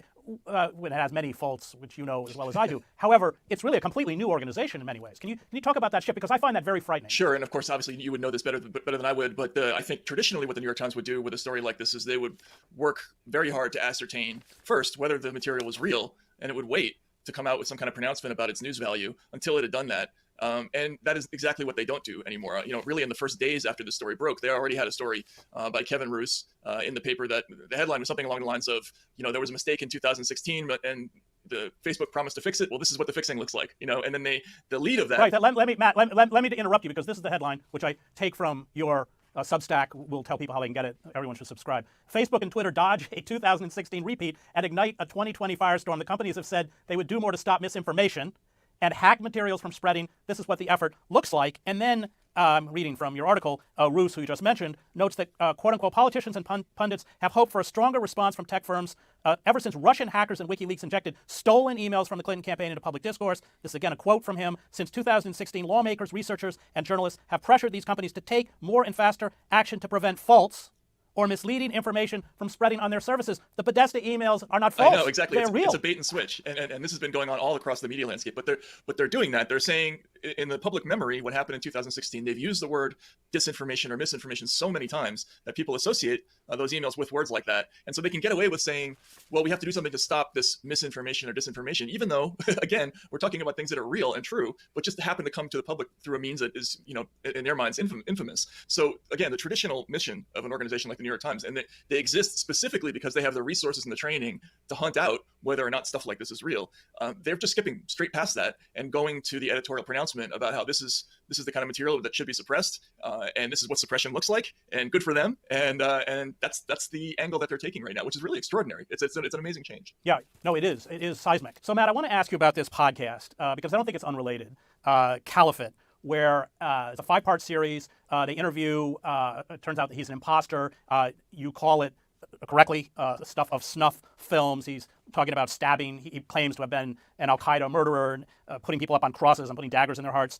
It's quite amazing, again, coming out of the culture of the times. It's completely false. It's rabidly salacious. The worst part of tabloid trash television. But I think that that's a piece of what's happening here. Can you talk about that, especially back up a little bit for people who aren't familiar with what happened? Sure, yeah. So they had I think it was a 6-part podcast series, and it was the lead reporter was a pretty celebrated figure in the organization. It's Rukmina Callimachi is, I think, her name, right? And she's been a 4-time finalist for the Pulitzer. And they interviewed this character who's a Canadian-born or a Canadian citizen who's a Muslim, who claimed to have gone over to Syria to become a soldier for ISIS. And in the process, he accumulated all these tales of committing horrific acts of violence. And the podcast was essentially based around these graphic descriptions of what he had done while he was in Syria and in other parts of the Middle East. And then he was arrested by Canadian authorities for perpetrating a hoax under a law that I guess that we don't have an analogous law here in the States, but when the Times was presented with this news that their main source in this very acclaimed, significantly trafficked podcast had turned out to be an imposter, their immediate reaction was to deflect and say, actually, one of the purposes of the podcast was to determine whether or not he was telling the truth, which is completely untrue. As Eric Wemple of the Washington Post put it, who incidentally who's been one of the few media critics who's actually done real work on this kind of stuff lately. They spent the entire podcast really bolstering the credibility of this source and not calling it into question at all. And incidentally, what would be the worth of a podcast like that?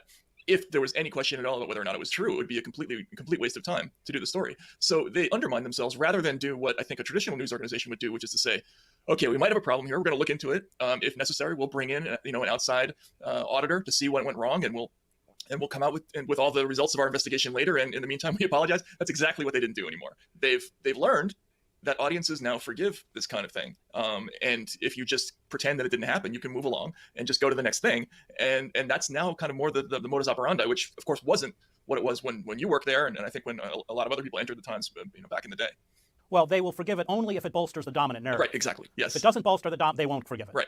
That's why you don't. That's why they pushed you to the margins of the media landscape. Right, and you too, obviously. Yes. Yeah. So on the one hand, you have the Podesta emails, the Biden, which is real, being denounced as fake, and you have a complete hoax defended. Let's call it what it is: fake news. It's sensationalist garbage as being perpetrated by the Times. I just want to read. I thought it was a really great paragraph you wrote. You said, "Now the business, you're talking about journalism, has reversed course, acting like a gang of college freshmen who've just read Beyond Good and Evil for the first time. Objectivity is dead. There's no truth. Everything is permitted. The cardinalate has gone from pompous overconfidence in its factual rectitude to a bizarre postmodernist pose where nothing matters. Man in truth is whatever we can get away with saying." I mean, it's funny, but it's not. That is really what we're documenting here. What do you think the pressures were? Is it commercial? I think to an extent it must be commercial. The Times has bled advertising. It's stumbling into a new media environment that it's not familiar with. What do you think is causing this? Or maybe it's just moral posturing. I don't know. I mean, I think it's a combination of all of those things. Clearly, the commercial aspect of it plays a strong role because, just to take an example of that Caliphate podcast, here you've got somebody giving a firsthand account of crucifying a human being, and that's what you got to do to stay in to trend on Twitter for like 8 seconds now. You need to come up with stuff like that just to keep getting a requisite number of clicks, just to not lose audience. You need to come up with sensational material because everybody's hyping things left and right. So there's enormous pressure now to stretch the envelope of sensationalism in ways that probably didn't exist when I first went into the business, or you did. But that's only part of the picture. The other part of the picture is there's been this segmentation of audience where the Pew Center did a study this summer where they asked people what their political affiliations were. If your primary news source was Fox, 93% of those people were Republicans. If your primary news source was MSNBC, 95% of those people were Democrats. With the New York Times, it was 91% of those people are Democrats. NPR, 87%. So all of these news outlets are talking to one audience exclusively. And so they've learned that if they screw up and they make a mistake about the other audience, it's not going to matter. So I think whether consciously or unconsciously, it's sped up their fact-checking process or made it looser because they know it doesn't really matter. If we make a mistake about this, it's not going to come bounce back at us. If we predict that something's going to happen, if we say the walls are closing in and they don't, that's not going to bounce back. So I think that's a major, major part of this picture. Great. When we come back, we'll continue our conversation about the disintegrating media landscape with journalist and author Matt Taibbi. Okay, so John Ellis writes last night, 41%. I've been covering American politics for a long time. I can't remember a number that so dramatically altered the political community's perception of a presidential campaign as that number did last night at 7:30 p.m. Eastern Time. So that means Saturday night, last night. The source of that number was the Iowa poll, which has been the gold standard for statewide polling in the United States for decades. Number itself was the percentage of likely voters in Iowa supporting Joe Biden's candidacy for president. President Trump's number was 48%, which puts him ahead by 7 percentage points. Trump won the state by 9 points in 2016. What was remarkable was Biden's 41%, and this is how the Des Moines Register described the poll results. Republican President Donald Trump has taken over the lead in Iowa as Democratic former Vice President Joe Biden has faded. Faded. Could there be a more terrible word in the last week of a presidential campaign? Off the record, Democratic elected officials and campaign operatives and financial backers have been saying throughout the campaign that their biggest fear regarding the eventual outcome was Biden himself. They saw him as an especially weak candidate and worried that he was not a closer. Even if he was ahead going into the last week, victory could slip from his grasp. Up until last night, Democratic officials and political operatives saw the presidential race standing at somewhere between a narrow Biden win and a blue wave. Their blue wave scenario, the Democrats would win both the presidency and the Senate, and the Trump-McConnell nightmare would finally come to an end. That was the other piece of bad news in last night's Iowa poll release. It showed that Republican Senator Joni Ernst had pulled ahead of her Democratic challenger by 4 points.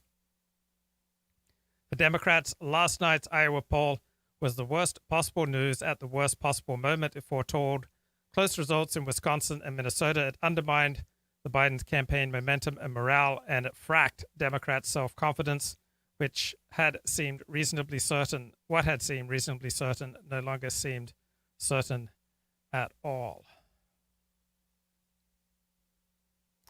And just looking at Twitter, Diana Fleischman, who is an evolutionary psychologist, she tweets, "Sexual interest is very helpful when it comes to improving your tolerance of diverging views.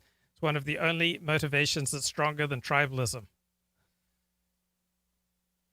Yeah, people will do things for sex that they would do for no other reason. looking at G5 Killer, his tweets. And he says, astroturfing is more honest than the Biden campaign. Brian Lamb tweets, it's mostly the press pool. They're in the cars at the drive-in events. They're labeled as press pool only events. They're giving the illusion of someone who is actively campaigning to the common person, talking about Joe Biden. Michael Tracy has a thread here. Just visited a Democratic field office in suburban Atlanta. People working there had no idea how to get into the Kamala event nearby. It's the same people going over and over to these semi-private Biden-Harris events, one said. Meanwhile, volunteers are excluded. I wish they wouldn't keep it so close to the vest, another said regarding the Biden-Harris campaign secrecy about event details. Clear frustration and recognition that this goes well beyond what would be necessary for COVID protocols. I found the event. Staff says Secret Service will throw you out if you're not authorized to attend by the Georgia Democratic Party. Speculation is that it is based on donor lists. If you were so lucky as to be invited, you'd have to submit to a full vehicular search.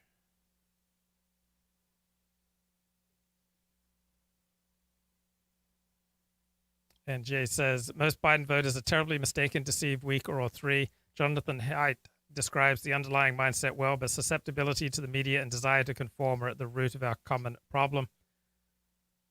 Lomez tweets, talked to a lot of normies last week who just need to hear from someone they regard as well-informed with the right credentials that it is okay for them to support Trump and to think that Black Lives Matter is a commie operation. They don't need to apologize or feel guilty about it, especially if you live in a big coastal metro area.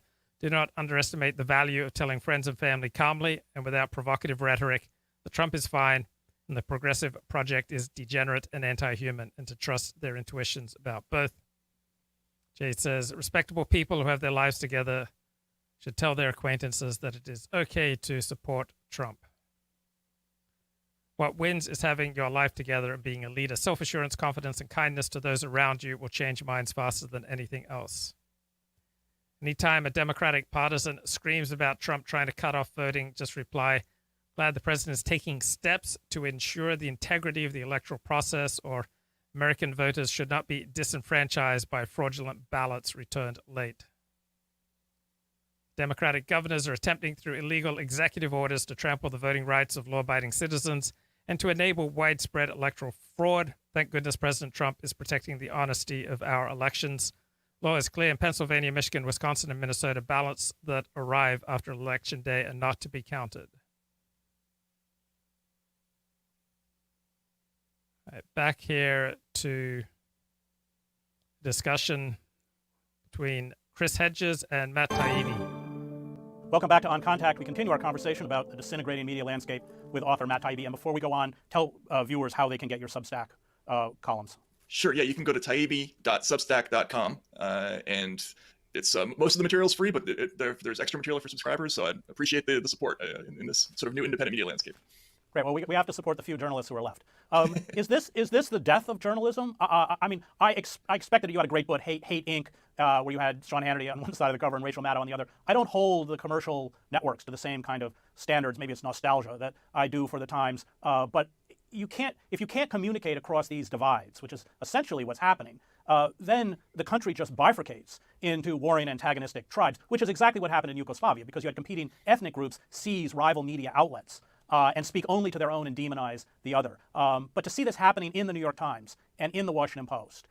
And Robert asked me what would happen if a woman booked an Alexander Technique session and then the session started to meander into other realms. What I would do is I'd expand my field of awareness.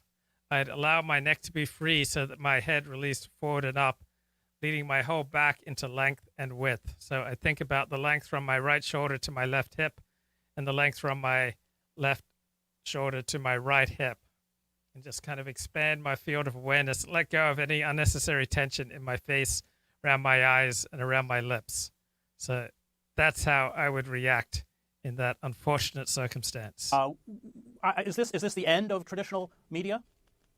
I think temporarily. I mean, I do believe. I mean, I have maybe a naive hope that some canny entrepreneur will realize that there's a screaming need out there for a new kind of media product. I mean, I hear it every day from people sending emails that I just wish there was a place I could go to find out just what happened, stripped of all the editorializing. All right, like people want the old school, boring, when, why, where, how, third person. Dead voice that we used to get in all these in all the newspapers, and they're not getting that anymore because everything is highly charged and highly politicized and tailored for a political audience. So I do believe that if somebody was smart, they would create that outlet. And there is some interesting stuff going on in independent media. But for the time being, the major commercial media outlets have become completely bifurcated, as you put it. And it's literally balkanizing American society. I think you make a good point there. I don't think it's an accident that we're seeing groups of people who are marching around carrying AR-15s, really on both sides of the aisle. And that's because we've developed different realities for different groups of people, and that's very, very dangerous. It's very dangerous, and I will just throw in there that nobody in Yugoslavia thought they were going to have a war. You had people dressed up in camos posturing, but once that violence starts, we saw glimpses of it in Portland. Once people start getting killed, you open a Pandora's box that you can't control. I want to talk about the tech platforms because they played a major role, I think very pernicious role in all of this. You've also written about them. Can you talk about that? Sure. And a couple of years ago, when Alex Jones was thrown off basically all of the tech platforms in what was actually, in hindsight, kind of a remarkable moment because it was clearly coordinated. All of the major platforms, Facebook, Twitter, Google, Spotify, YouTube, they all kind of kicked off Jones at the same time. And sort of liberal America cheered. They said, well, this is a noxious figure. This is a great thing. Finally, someone's taking action. What they didn't realize is that we were trading an old system of speech regulation for a new one without really any public discussion. And you and I were raised in a system where you got punished for speech if you committed libel or slander, or if there was imminent incitement to lawless action, right? That was the standard that the Supreme Court set. But that was done through litigation. It was an open process where you had a chance to rebut the charges.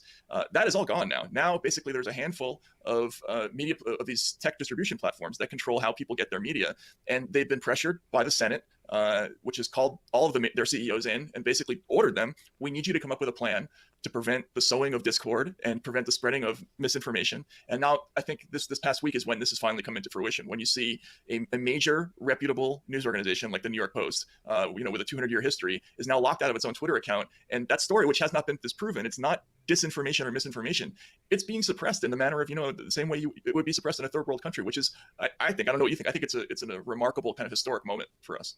No, it is. It's a very frightening historic moment. These tech platforms they're not neutral. They're on one side of the political divide. And the danger, I get your opinion on this, in my eyes, the danger is that if Trump loses the election, this platform and this old media, and whatever their veracity is about their critiques of Trump, will essentially be completely written off. You won't be able to reach that segment of the population at all.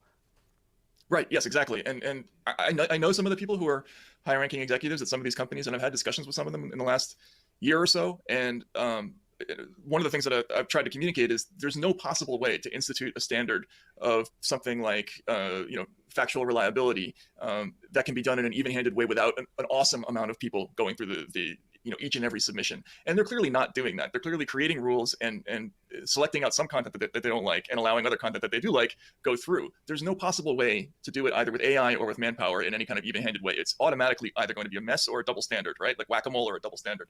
And I think in a post-Trump reality, the danger is that we end up with essentially like a one-party informational system where there's going to be approved dialogue and unapproved dialogue that you can only get through certain kind of fringe avenues. And that's the problem, because we let these companies get this monopolistic share of the distribution system, and now they're exercising that power.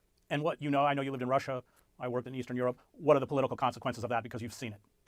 Yeah, I mean, I lived in kind of both versions of Russia. I lived in the Soviet times. I was a student during that time, and then I was there when the media freed up. And a lot of my former colleagues, Russian colleagues, worked under the Soviet system. And the similarities are pretty striking, because what ends up happening is it's really more of a psychological form of censorship than it is an overt top-down kind of pressure. The reporters end up knowing ahead of time what kinds of things they can write and what kinds of things they can't write. And if you're worried about where the edge is with Facebook or Twitter, and your career depends on not being deplatformed by those companies, you just won't go anywhere near where you think the line might be.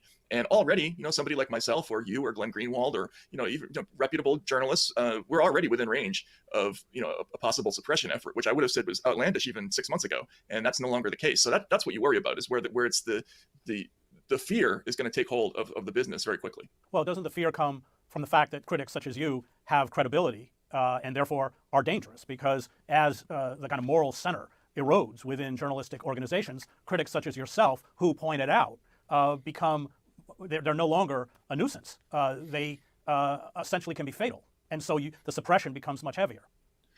Yeah, and that's the reason why I think this censorship is so self-defeating. It's such a mistake. Normally, if you just allow this kind of speech to go to be distributed freely, it's not going to have the impact. But what ends up happening in societies like the Soviet Union, nobody would use a Russian newspaper or a Soviet newspaper for anything but lining a birdcage or anything like that. But people would treasure the samizdat documents that would be handed from family to family because that was the actual truth. And that's going to end up happening in this country if you have an approved dialogue that you can get on Facebook and Twitter, and then there's this other thing that's forbidden. People are going to flock to that, which is why I don't understand the commercial decision that companies like the New York Times and the Washington Post are making to throw off the thing that made them most valuable, which was this institutional credibility they had for being a kind of political third party that was neutral. That was what gave them all their value, and they're throwing it away, and I don't understand it. I think they're throwing it away because they're bleeding money, and they're. Okay, here's a new documentary out about Antifa.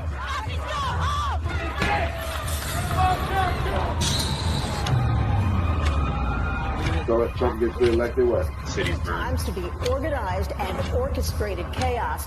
They call everybody they disagree with Nazis. I felt like I had no choice but to do what I did. So yeah, kill them. Kill the Nazis. Long live the socialist revolution. When conditions become ripe, people do get the opportunity to change the whole system through a revolutionary struggle. Die Brüderlichen und die revolutionären Grüße. The International Revolutionary People's Guerrilla Forces work to defend social revolutions around the world. We gotta fight it out. We're gonna remake this country in the street. Liberals get the f***ing wall first.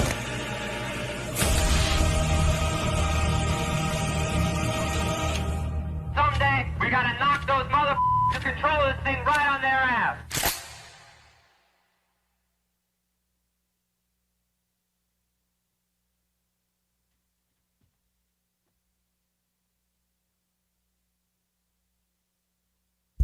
Well, to change the learners should inherit the earth. Eric Hoffer. This is a documentary from, I think, Jack Posobiec on Antifa, Rise of the Black Flags.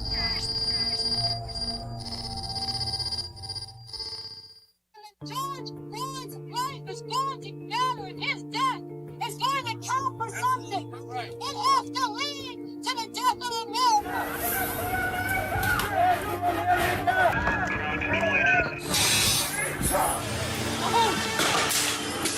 Organization Refuse Fascism, refusefascism.org, has put forward a call and a plan and is actively building for that mass mobilization. Police killed a man allegedly trying to burn down a detention center. Seattle Anti-Fascist Action is hailing that Antifa disciple as a martyr.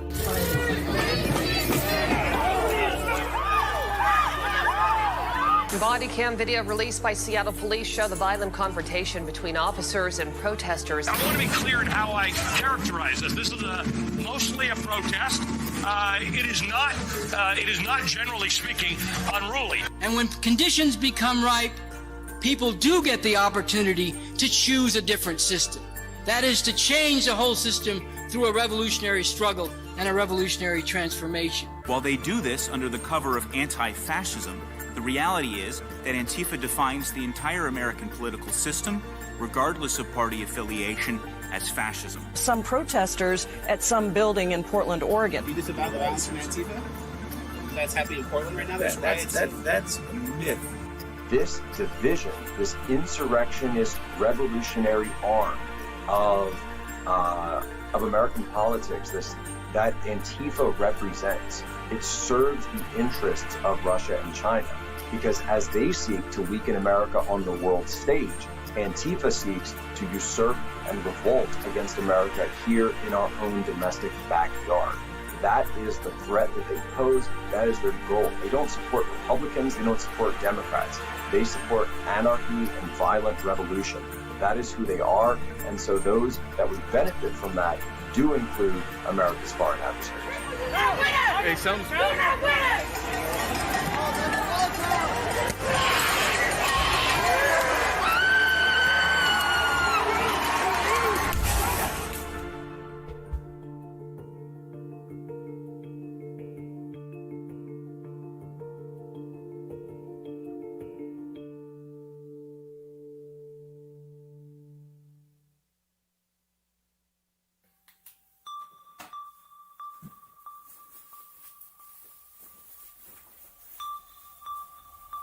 We all go through our everyday lives through a set of routines. We wake up, we get dressed, make coffee, have food, get the kids ready, drop them off, go to work. Okay, so new documentary here. Antifa, Rise of the Black Flags just got released about 13 hours ago by Jack Posobiec. So looking at Democracy Institute state polls, they indicate Trump up 49 to 45 over Biden in Florida. Minnesota, they have Trump up 48 to 46. And in New Hampshire, they have Trump 47 to 43. So Democracy Institute, that's Patrick Basham, indicating a Trump Electoral College landslide. Iowa is moving on predicted in response to the Iowa poll.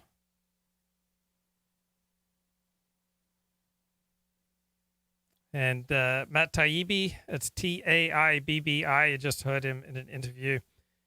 He is on taibbi.substack.com, has an essay, The American Press is Destroying Itself. The American Left has lost its mind. It's become a cowardly mob of upper-class social media addicts, Twitter robears, who move from discipline to discipline, torching reputations and jobs with breathtaking casualness. Leaders of this new movement are replacing traditional liberal beliefs about tolerance, free inquiry, and even racial harmony with ideas so toxic and unattractive that they eschew debate, moving straight to shaming, threats, and intimidation. So, here, wait, there we go. All right.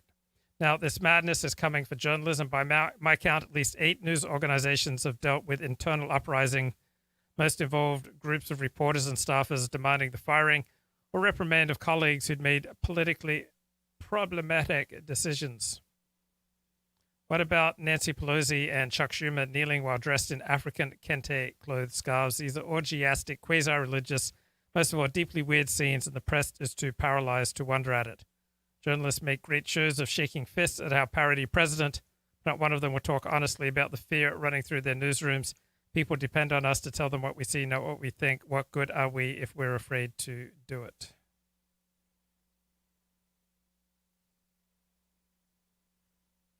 Okay. In the Washington Post, Carlos Lozada, an immigrant from Peru, has a long essay. The United Hates of America will still be divided after Trump, but the fault lines will move.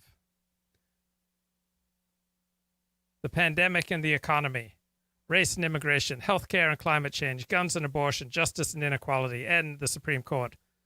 These are the issues in our November 3rd election, and the issues we are told are supposed to matter. Sure, things can matter, but doesn't mean that there aren't other things that matter more than the issues. But what if American voters are animated by baser impulses that are far more timeless, such as hatred, tribalism, and exclusion? What if more than wanting their candidates to win, more than hoping to see their preferences implemented as policy and enshrined in law, they mainly want the other side to suffer a humiliating defeat? So, looks like he's edited this essay since it first went up. So initially he said that these are the difficulties that you have when you live in a country that's a country of ideas. But we don't live in a country of ideas. We live in a country of people. The growing polarization of the United States into a nation torn by partisan identities is one of the legacies of the Trump presidencies. No, the Trump presidency is a reflection of a nation, of a multicultural, multiracial nation filled with different nations within the same state. So, according to Carlos, only under President Obama did polarization morph into an overt campaigning and governing strategy, one the country is fully embraced as party affiliation increasingly tracks divides of culture and religion, race, and place. Well, party affiliation has done that for decades. It's not been a dramatic change.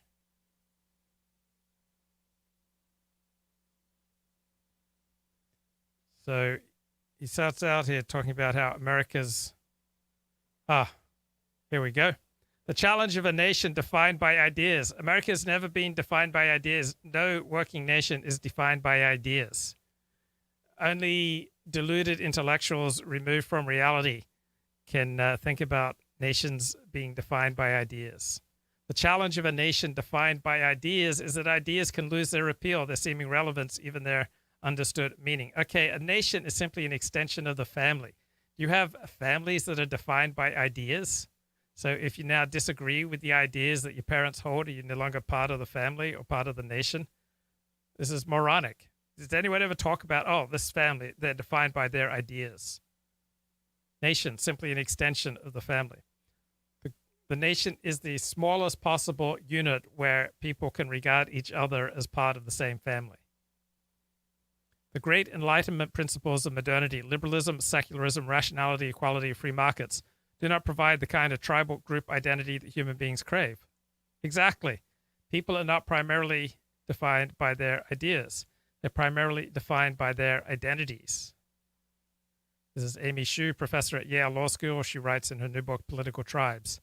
And they crave it, meaning tribal group identity above all, when they feel threatened by ascendant forces in the culture, in the campaign, on the job. Today, no group in America feels comfortably dominant. So that's why elections increasingly become racial headcounts. That's what happens whenever you have a multiracial democracy. Every group feels attacked, pitted against other groups, not just for jobs and spoils, but for the right to define the nation's identity. These conditions, democracy devolves into a zero-sum group competition.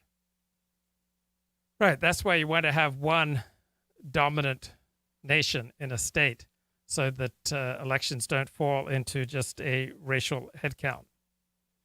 Can be the fear of losing status in the face of the country's racial and demographic transformations. People belong to a tribe. People belong, that's what's normal, natural, and healthy. You belong to a particular group. And different groups have different interests. These interests clash. Human desires are infinite. Resources are limited. So there's going to be group conflict. And so whenever you strongly identify with your group, you are likely to view outgroups with suspicion and fear and even dislike and hatred. So the more groups, the more tribes you have in your nation, the more dislocation, the more potentials for conflict and tragedy.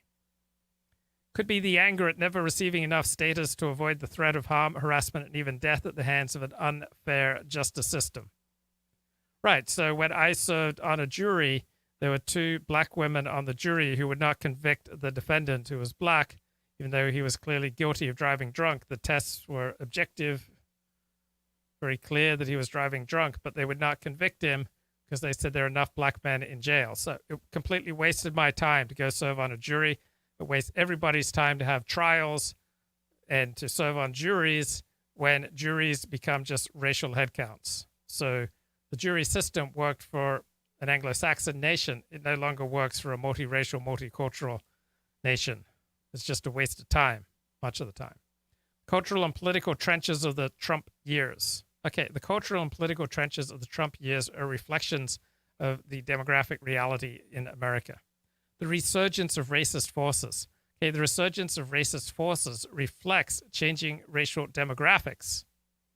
The horrors at the southern border will intensify the sense of identity of belonging to one camp confronting the other. There's nothing that makes us identify with our group so strongly as the feeling that the power we took for granted may soon be lost, or the injustices we've long borne may soon be rectified. Yeah, that's reality. That's the reality of multicultural, multiracial America. This is the reality of the 1965 Civil Rights Act. This is the reality of the 1965 Immigration Act. Trump grasped the power of these sentiments and supposedly he's aggravated them whenever possible.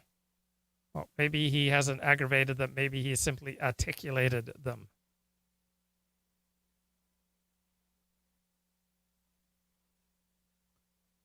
All right, let's get back to this documentary on Antifa. Do your job, come home, repeat. And throughout the course of our days, we're faced with a series of day-to-day problems. Common stuff that we know how to deal with. Get a flat tire. Okay, let's just check in here. Come on.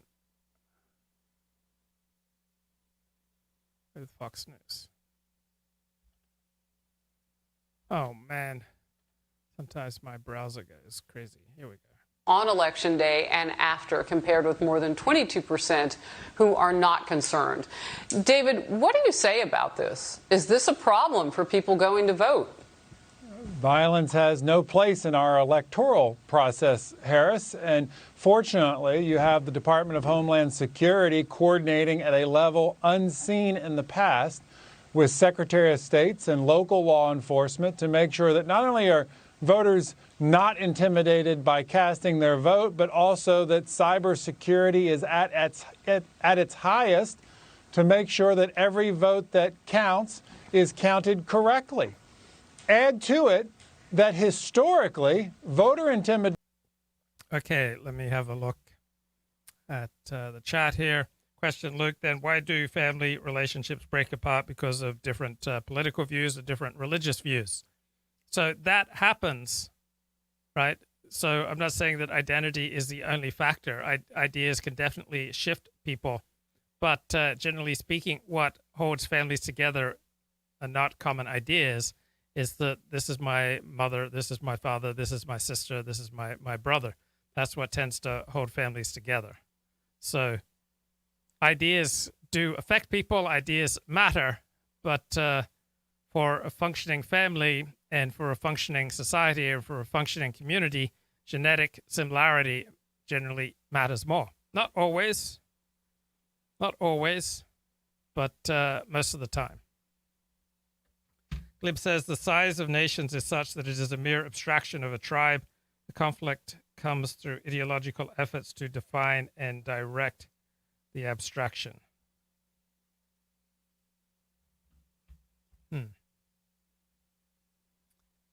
Back to Carlos Lozada. In the 2016 campaign, Trump was a master marketer who astutely read the market. But he did not have to be the one to serve it. Eventually, someone was going to come along and give the Republican base what they wanted. Trump has done it again in his latest campaign, running as a crude insult to the cultural left. He's the only middle finger available, writes Rich Lowry. Trump's rhetoric and policies pick at the scabs of all such divides, never allowing them to heal. These differences between the different nations in the United States of America are so severe that there's no rhetoric and no policy that will make these differences go away. Now, there is rhetoric and policies that can exacerbate or reduce the salience of these conflicts. But these conflicts are severe, and America's racial problems are fairly identical to similar racial problems all around the world where you have similar demographics. Trump's constant dismissal of the plight of Democratic-run cities or states during the coronavirus pandemic makes clear that our president already believes he governs a torn nation. Well, he does govern a torn nation. Amy Hsu contends that both the bigotry of right-wing tribalism and the political correctness of left-wing tribalism are gnawing at our bonds. She worries there is nearly no one standing up for an American identity that transcends and unites the identities of all the country's many subgroups. I don't think it's possible to do that. We can make some progress there, but in the final analysis, most people will identify primarily with their particular tribe.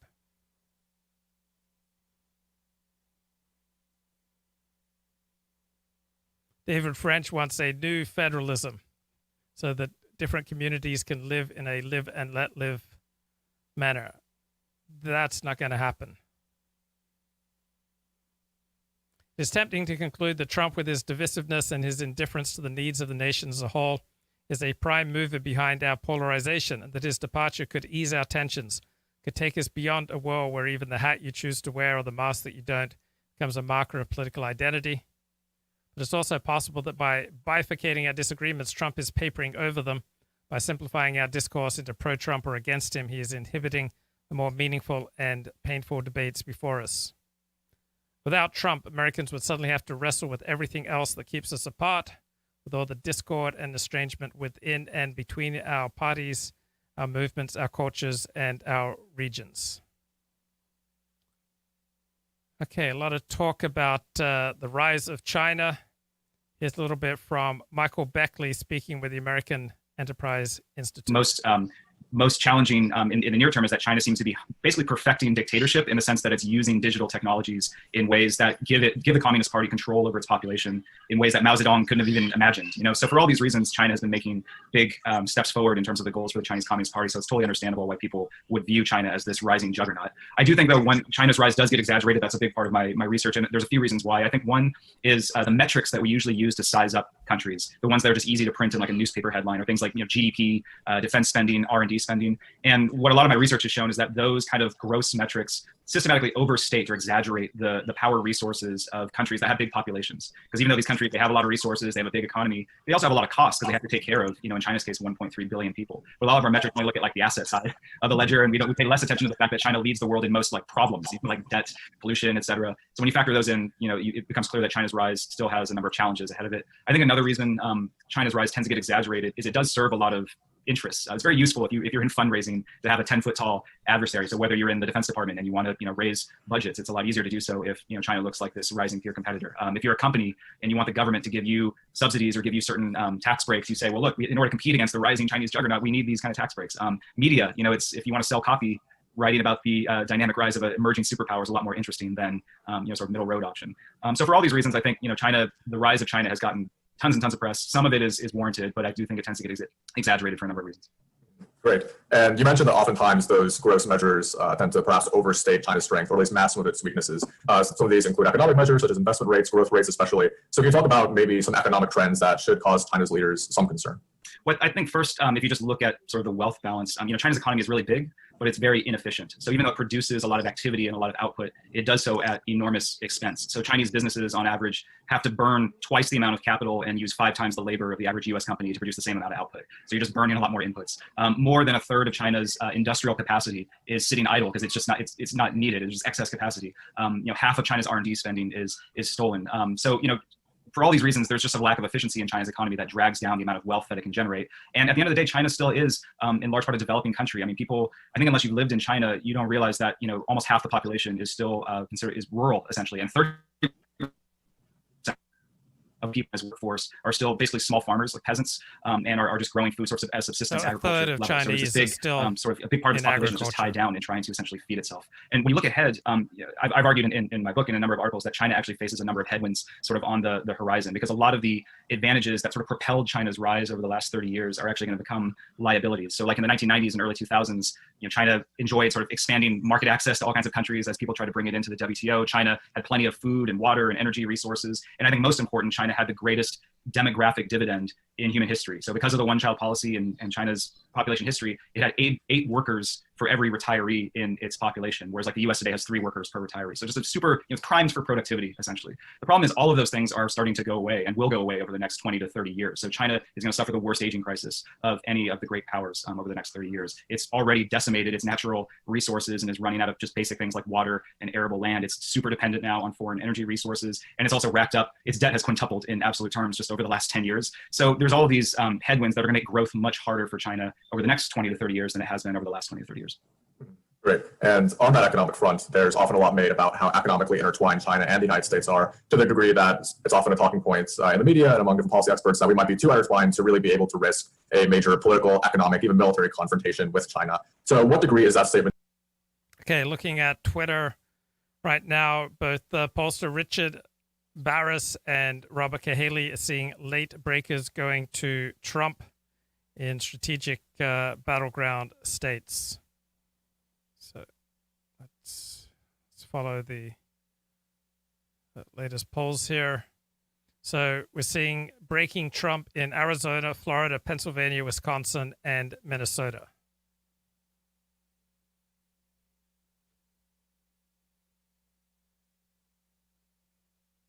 And that's from both pollster Robert Cahaley and from pollster Richard Barris.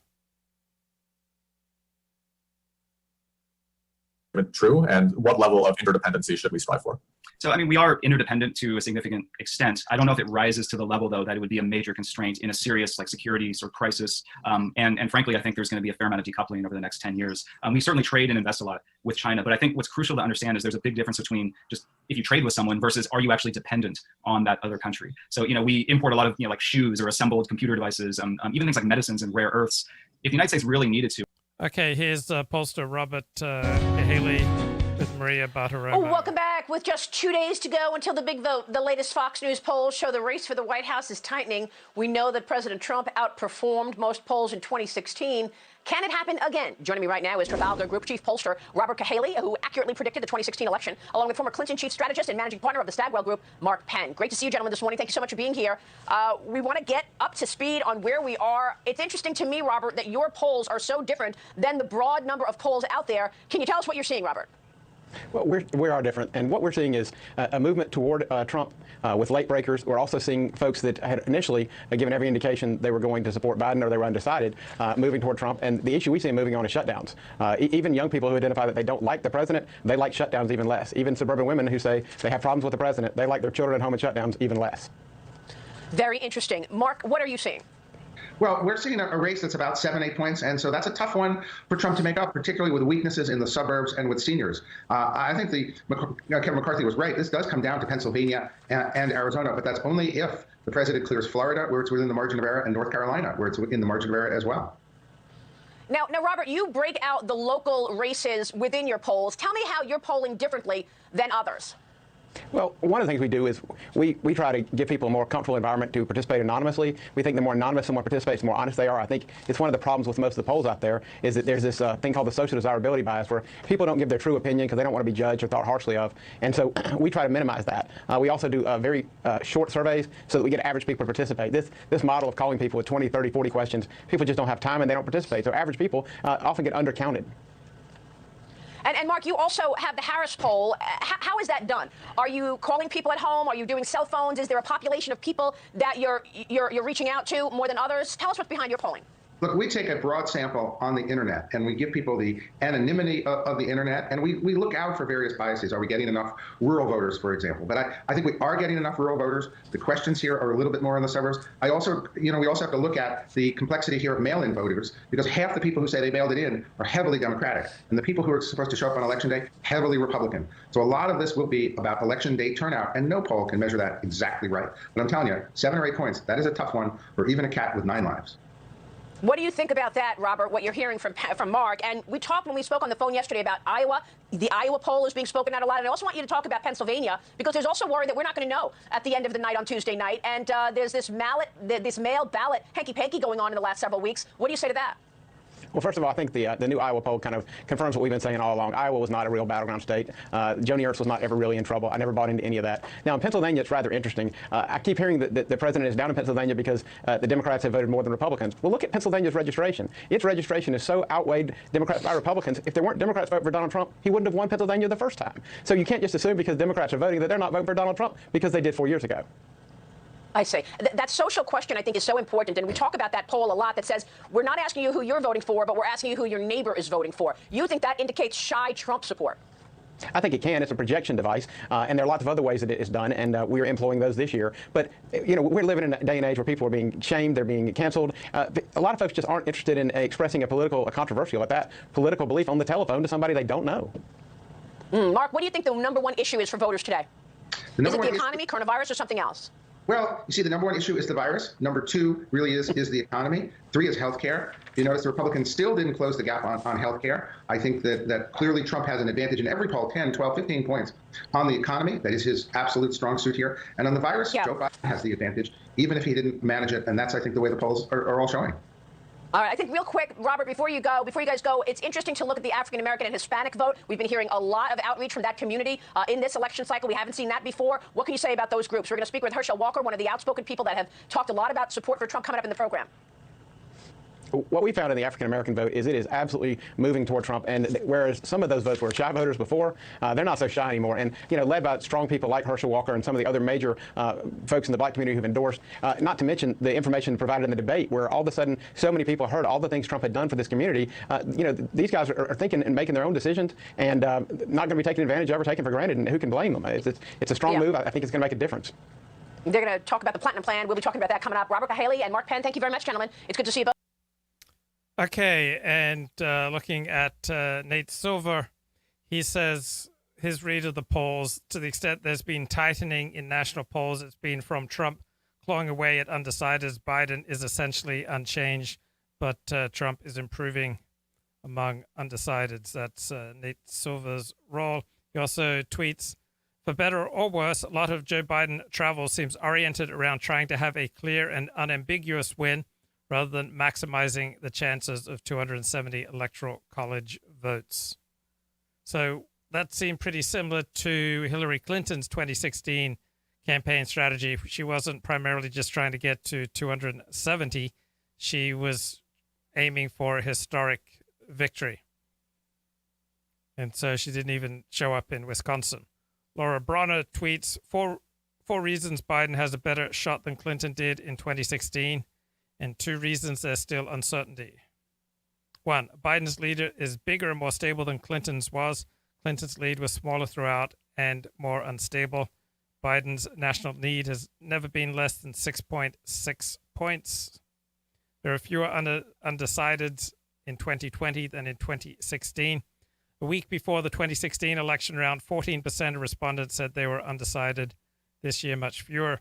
State polling has improved. Pollsters are taking more into consideration educational levels, and there are more state polls now. Many people have already voted. 2/3 of the total number of 2016 voters have already voted. This reduces the probability that last-minute surprises would drastically swing the race. 2 reasons there is still uncertainty. 1, the coronavirus pandemic makes everything more complicated. Voting behavior has changed. It's hard to infer trends. A rise in corona cases in the next few days might make people stay home and tend to vote on Election Day. And 2, the rules are still in dispute. For example, in Pennsylvania, Minnesota, and Texas, this makes it harder to estimate turnout in advance, and the uncertainty and the complexity can also depress turnout.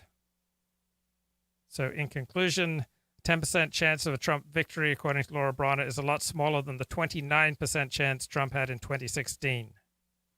That's from 538. Nate Silver says Trump can still win, but he's more than a normal-sized polling error away from victory. Right, here's a discussion with Michael Beckley talking about competition between the United States and China. It could source those things elsewhere. There would be, of course, major adjustment costs in the short term, but I think in a lot of cases, those aren't nearly high enough to be major strategic constraints over the long term. In the short term, you're going to take a big hit, but I think in the long term, it's certainly doable to have some decoupling in across those types of industries. I would argue the same is not true of China, because China depends on things that it would be very hard pressed to get elsewhere if it had to look outside of not just the United States, but the U.S. alliance network. So, China, everyone knows China depends very much on imports of things like high-end semiconductors, computer numerical control machines from the United States and its allies. And, the United States is exploiting that vulnerability to basically crush Chinese firms right now. China, of course, wants to end its technological dependence and is pumping lots of money in. But I think actually the case of semiconductors is instructive because, China's been pumping billions of dollars into its national champion, the Semiconductor Manufacturing International Corporation. And even today, that company still relies on subsidies for about 40% of its revenue versus about 3% for most US firms. And its chips still lag behind foreign competitors by about half a decade, which is actually a lot in the battle for sort of tech supremacy. And so, the United States and China certainly are severely intertwined. Decoupling would be extremely difficult to do, but I think what you can do is have limited decoupling where you basically, and I think this is basically going on, where like US policymakers are making like a white list of lots of basic consumer products that it would be okay for the United States to rely on China on, and that kind of business can continue, but then trying to isolate those key strategic technologies that have either military applications or are critical for, widespread spillovers across high technology. And I think you're going to see a lot of decoupling in that area over the next 5 to 10 years. Great. And before we move on, I want to talk a little bit more about China's demography. You mentioned that there are some demographic trends that are currently not working in their favor. However, oftentimes, if you raise these points, someone who might be a little bit more optimistic about China's strength, let's say, would say something along the lines of, well, China is a dictator. 15 years and 9 months to make, an adult worker. So even if China, forced its population to start breeding right now, which I don't even know how they would do, it's not going to solve the problem over the next, couple of decades. So I really think there's two demographic trends that I think are basically baked into the cake, and even a powerful authoritarian government like China really can't do anything about it. So I mean, China is literally going to lose more than 200 million people of working age just over the next 30 years, and it's going to gain more than 300 million people over the age of 65. And so there's just no way either. I mean, it's impossible. That's baked into the cake. That's going to happen. And most estimates suggest that China's age-related spending, so like the healthcare, the pensions, all the things that are going to have to pay for this aging population, is going to triple from where it's at by the middle of the century. And because China, its social safety net is horribly underfunded. So I think that alone is going to cause severe problems for China's rise. And then the second issue that China really can't do anything about is the fact that it has and is going to have 40 million extra young men, more than women. And so these men have basically no prospect of finding a bride. Having been, a young single male at one point in my life, I can tell you we tend to do really stupid things. My wife would tell you, we do really dumb things until we sort of settle down. So that itself is also a major cause of potential domestic unrest. And, there's very little China can do about it over the next 20 years. Great. In your book, Unrivaled, Why America Will Remain the World's Sole Superpower, you discuss how assessments of military strength tend to focus on measures such as spending and personnel, but often ignore key factors such as liabilities. Can you explain why accounting for liabilities is important, as well as some of the fundamental differences perhaps between the Chinese military and the US military? Yeah, I think the problem is we use very simple metrics that obscure a lot of the critical differences. So you could have two countries that on paper have the exact same military, like in terms of number of ships and troops and tanks, but they could have vastly different levels of military power if one of them has superior technology and better recruits and better training, has more combat experience. And even if all of those qualitative factors were the same, you could still have major differences if one of those two countries is in a really rough neighborhood and surrounded by enemies and has a lot of domestic instability, whereas the other is stable and surrounded by, say, two oceans and two allies. So what I've done in my research is to try to take those kind of factors into account. And I found that they actually make a major difference in the kind of military power that each country, the United States and China, could bring to the board. So just simple things like on average, China's weapon systems are roughly half as capable as those of their sort of American direct counterparts in terms of things like range and firepower and accuracy.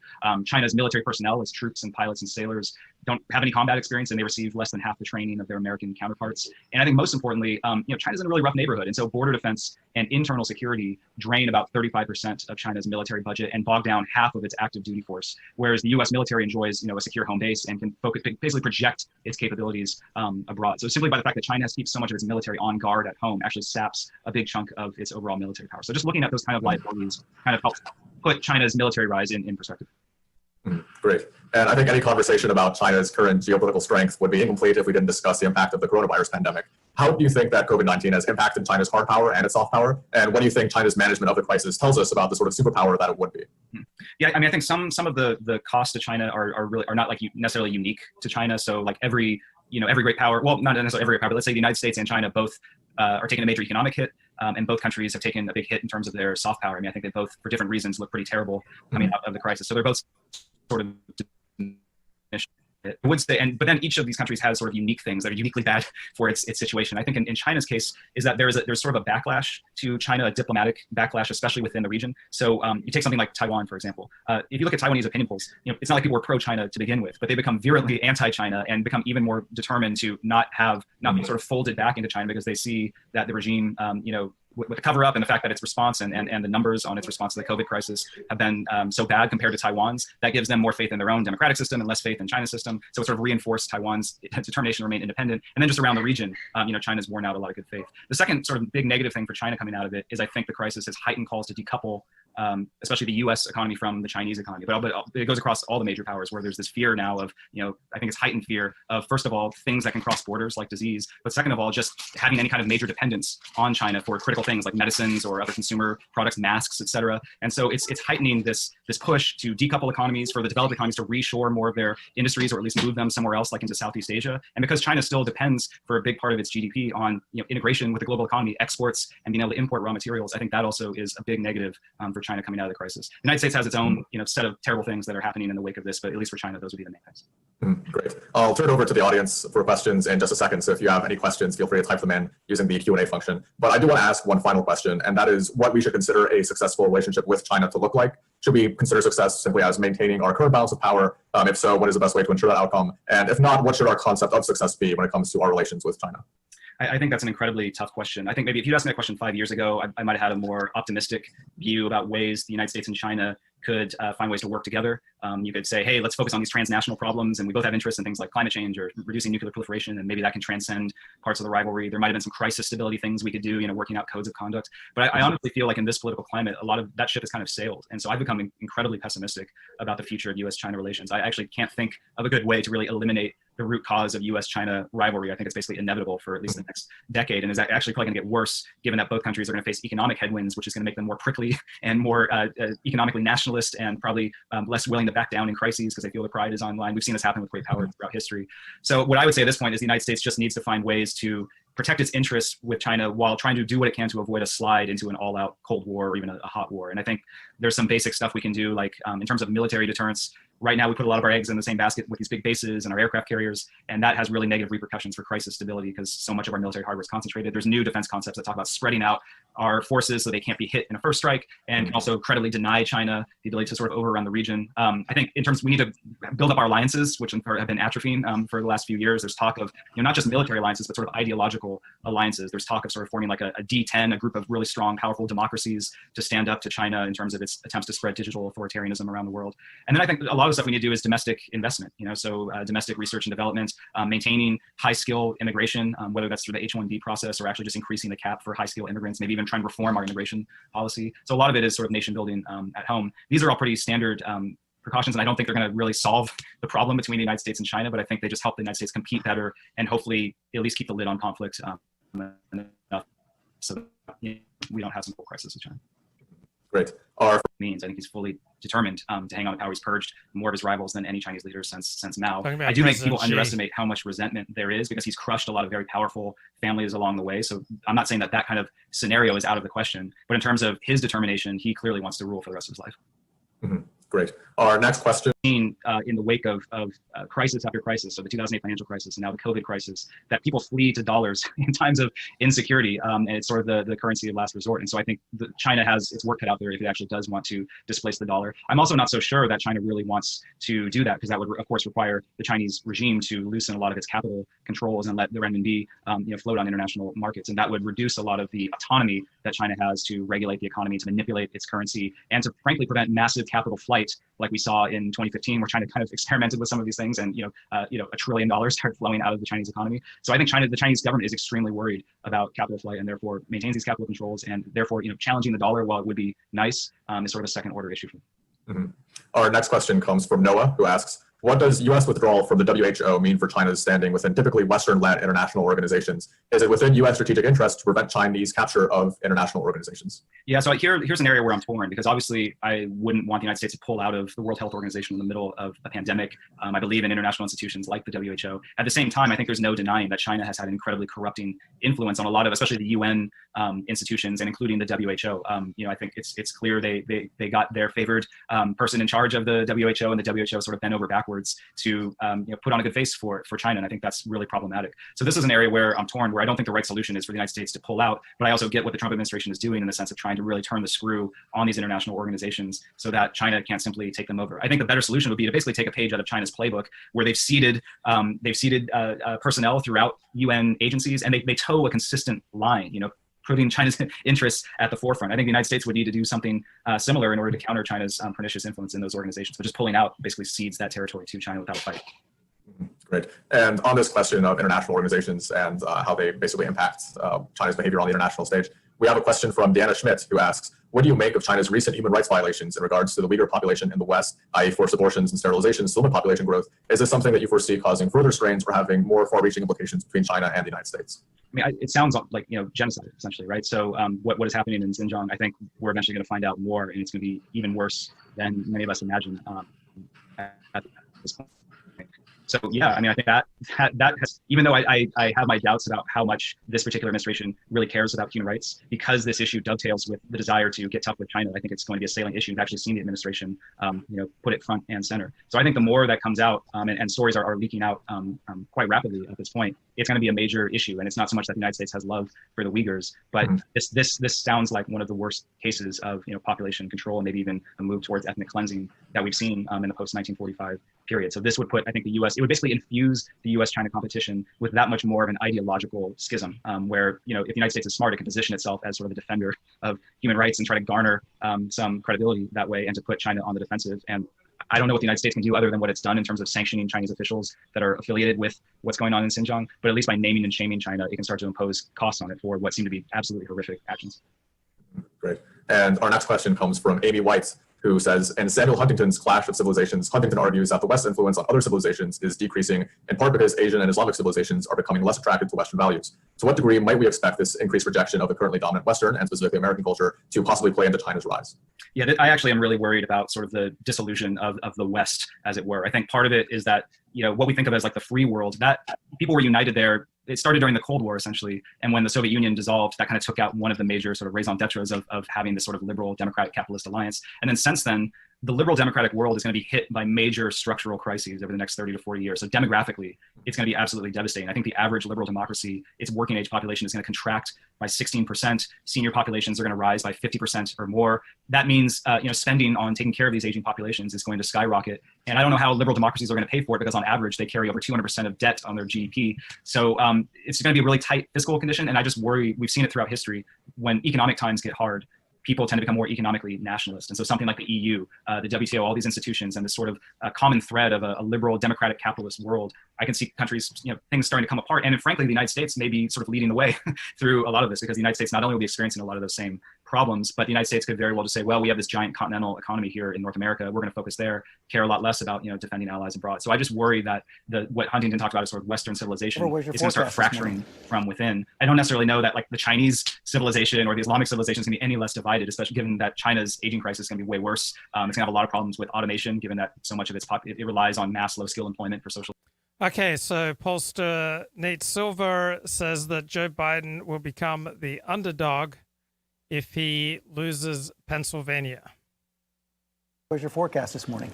So we have Trump with a 10% shot and Biden with a 90% shot. So 10% things happen fairly often. At the same time, you could have a polling error of the magnitude of 2016, and instead of losing all these states by a point, then Biden would win Pennsylvania by a point or two, Michigan by 2 or 3 points, Arizona by a point. So that little extra cushion, maybe people who didn't like Clinton and Trump but can tolerate Biden, might be enough, even if there is a polling miss. On the other hand, if you had a polling error like 2012, then you could see Biden overperform, right? He might win states like Texas, for example. By the way, in these Hispanic rich states, Democrats have sometimes beaten their polls. It's a harder group to necessarily get on the phone. And so there are like lots of upside cases for Biden. And there are also cases where he wins in a squeaker. But I'm sure everyone's kind of concerned about that 10% chance. You say you tweeted the other day, you spend 90% of your time thinking about that 10%. So when you think about that and you're writing the headline, writing the story on Wednesday that Donald Trump won, what would be the key factors? I think it would come down to Pennsylvania. The fact that, as Tom said, Pennsylvania has not bumped up to a 7 or 8 point Biden lead like we see in Michigan and Wisconsin. It's 5 points. It's not a big early voting state, so a lot of votes have not yet been cast in Pennsylvania. Among the votes that were sent in by mail, there are some provisions about a naked ballot, a security envelope. That could make things more complicated. You can have the courts involved. You have some protest looting in Philadelphia, right? There's lots of stuff going on, and maybe a lot of little things add up, and Biden loses Pennsylvania by 0.5 point, and then he doesn't quite pull off Arizona or North Carolina. I mean, he does have other options, right? I mean, North Carolina is a state where a lot of the vote is in. Obama won it in 08 when it looked very similar nationally. So that could be a problem for the GOP, Arizona. But still, without Pennsylvania, then Biden becomes an underdog. Let's take a look at those options with Tom Llamas down there. Let's look at the path to 270, Tom. The clearest one, of course, is Joe Biden rerunning 2016, but flipping those blue states up in the northern tier. That's right. So, George, this is the map how it ended up on election night 4 years ago. As you mentioned, if Joe Biden is able to flip that blue wall that collapsed 4 years ago, look at his electoral totals there, Wisconsin, Michigan, and Pennsylvania, that puts him over the top at 278. But then show what happens if Donald Trump does then take Pennsylvania. If Donald Trump is able to hold Pennsylvania and the rest of the states that he won 4 years ago, take a look. He's at 280. He stays president. But here's where it gets really tricky, George. If Joe Biden is able to pick off any of these southern states that Nate was just talking about, look over here under the Biden number. North Carolina, he gets to 273. Let's give Trump North Carolina back. If he can pick off Georgia, look at this number, 274. And of course, if Joe Biden can pick off Florida, the largest battleground, 29 electoral votes, 287, he becomes the next president. Okay, so if Trump wins Pennsylvania, according to Nate Silver, then he becomes the underdog in this election. Okay, here's an ad I want to show you that's being banned on Facebook.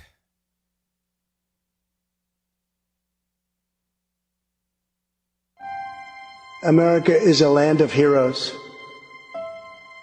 a place where greatness is born, where destinies are forged, and where legends come to life.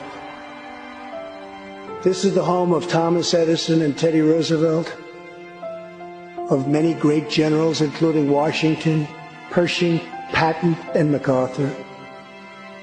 This is the home of Abraham Lincoln, Frederick Douglass, Amelia Earhart, Harriet Tubman, the Wright brothers, Neil Armstrong, and so many more.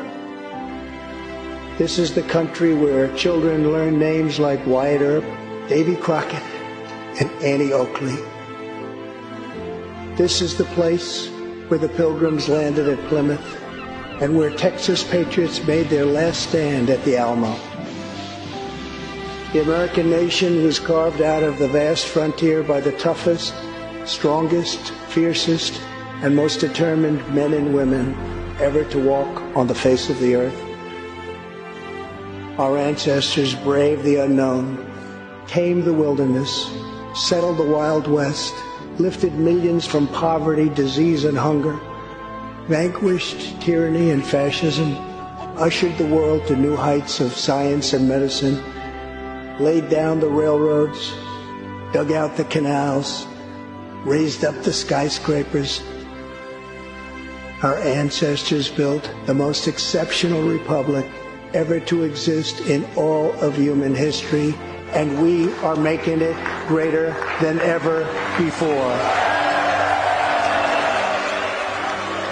This is our glorious and magnificent inheritance. We are Americans. We are pioneers. We are the pathfinders. We settled the new world. We built the modern world, and we changed history forever by embracing the eternal truth that everyone is made equal by the hand of Almighty God. America is the place where anything can happen. America is the place where anyone can rise. And here, on this land, on this soil, on this continent, the most incredible dreams come true. This nation is our canvas, and this country is our masterpiece. We look at tomorrow and see unlimited frontiers just waiting to be explored. Our brightest discoveries are not yet known. Our most thrilling stories are not yet told. Our grandest journeys are not yet made. The American age, the American epic, the American adventure has only just begun. Our spirit is still young. The sun is still rising. God's grace is still shining. And my fellow Americans, the best is yet to come.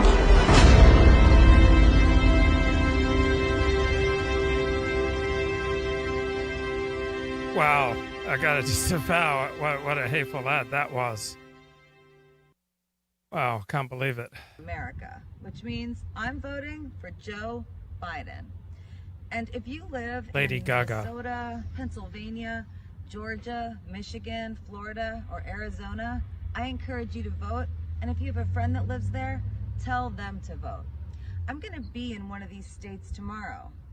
Guess which one I'll be in? Hint, I used to live there. Cheers to the 2020 election. Powerful. I'm completely rethinking my politics. For their trust and confidence. I've got a lot of thanks to give out here. First and foremost to my perfect wife. Don't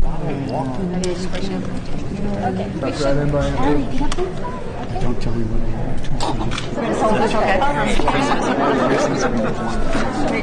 Can I just alone?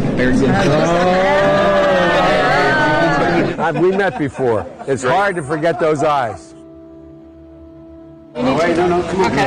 Come on, right over here. There you go. Okay. You can put it away. Come on. Is that what you said to my mom? That was wonderful. My mom loved it. 1 minute, Angel. Do you want to hold it? Here, lollipop. It's going to come in your mouth. Just look at the camera, and then you're going to have lollipop. It's going to go in your mouth right after, like right after. Keep going. You're going to stand right next to me. And then we're going to have... There you go. Got it? Okay. And if you want the back, you can spread out a little bit.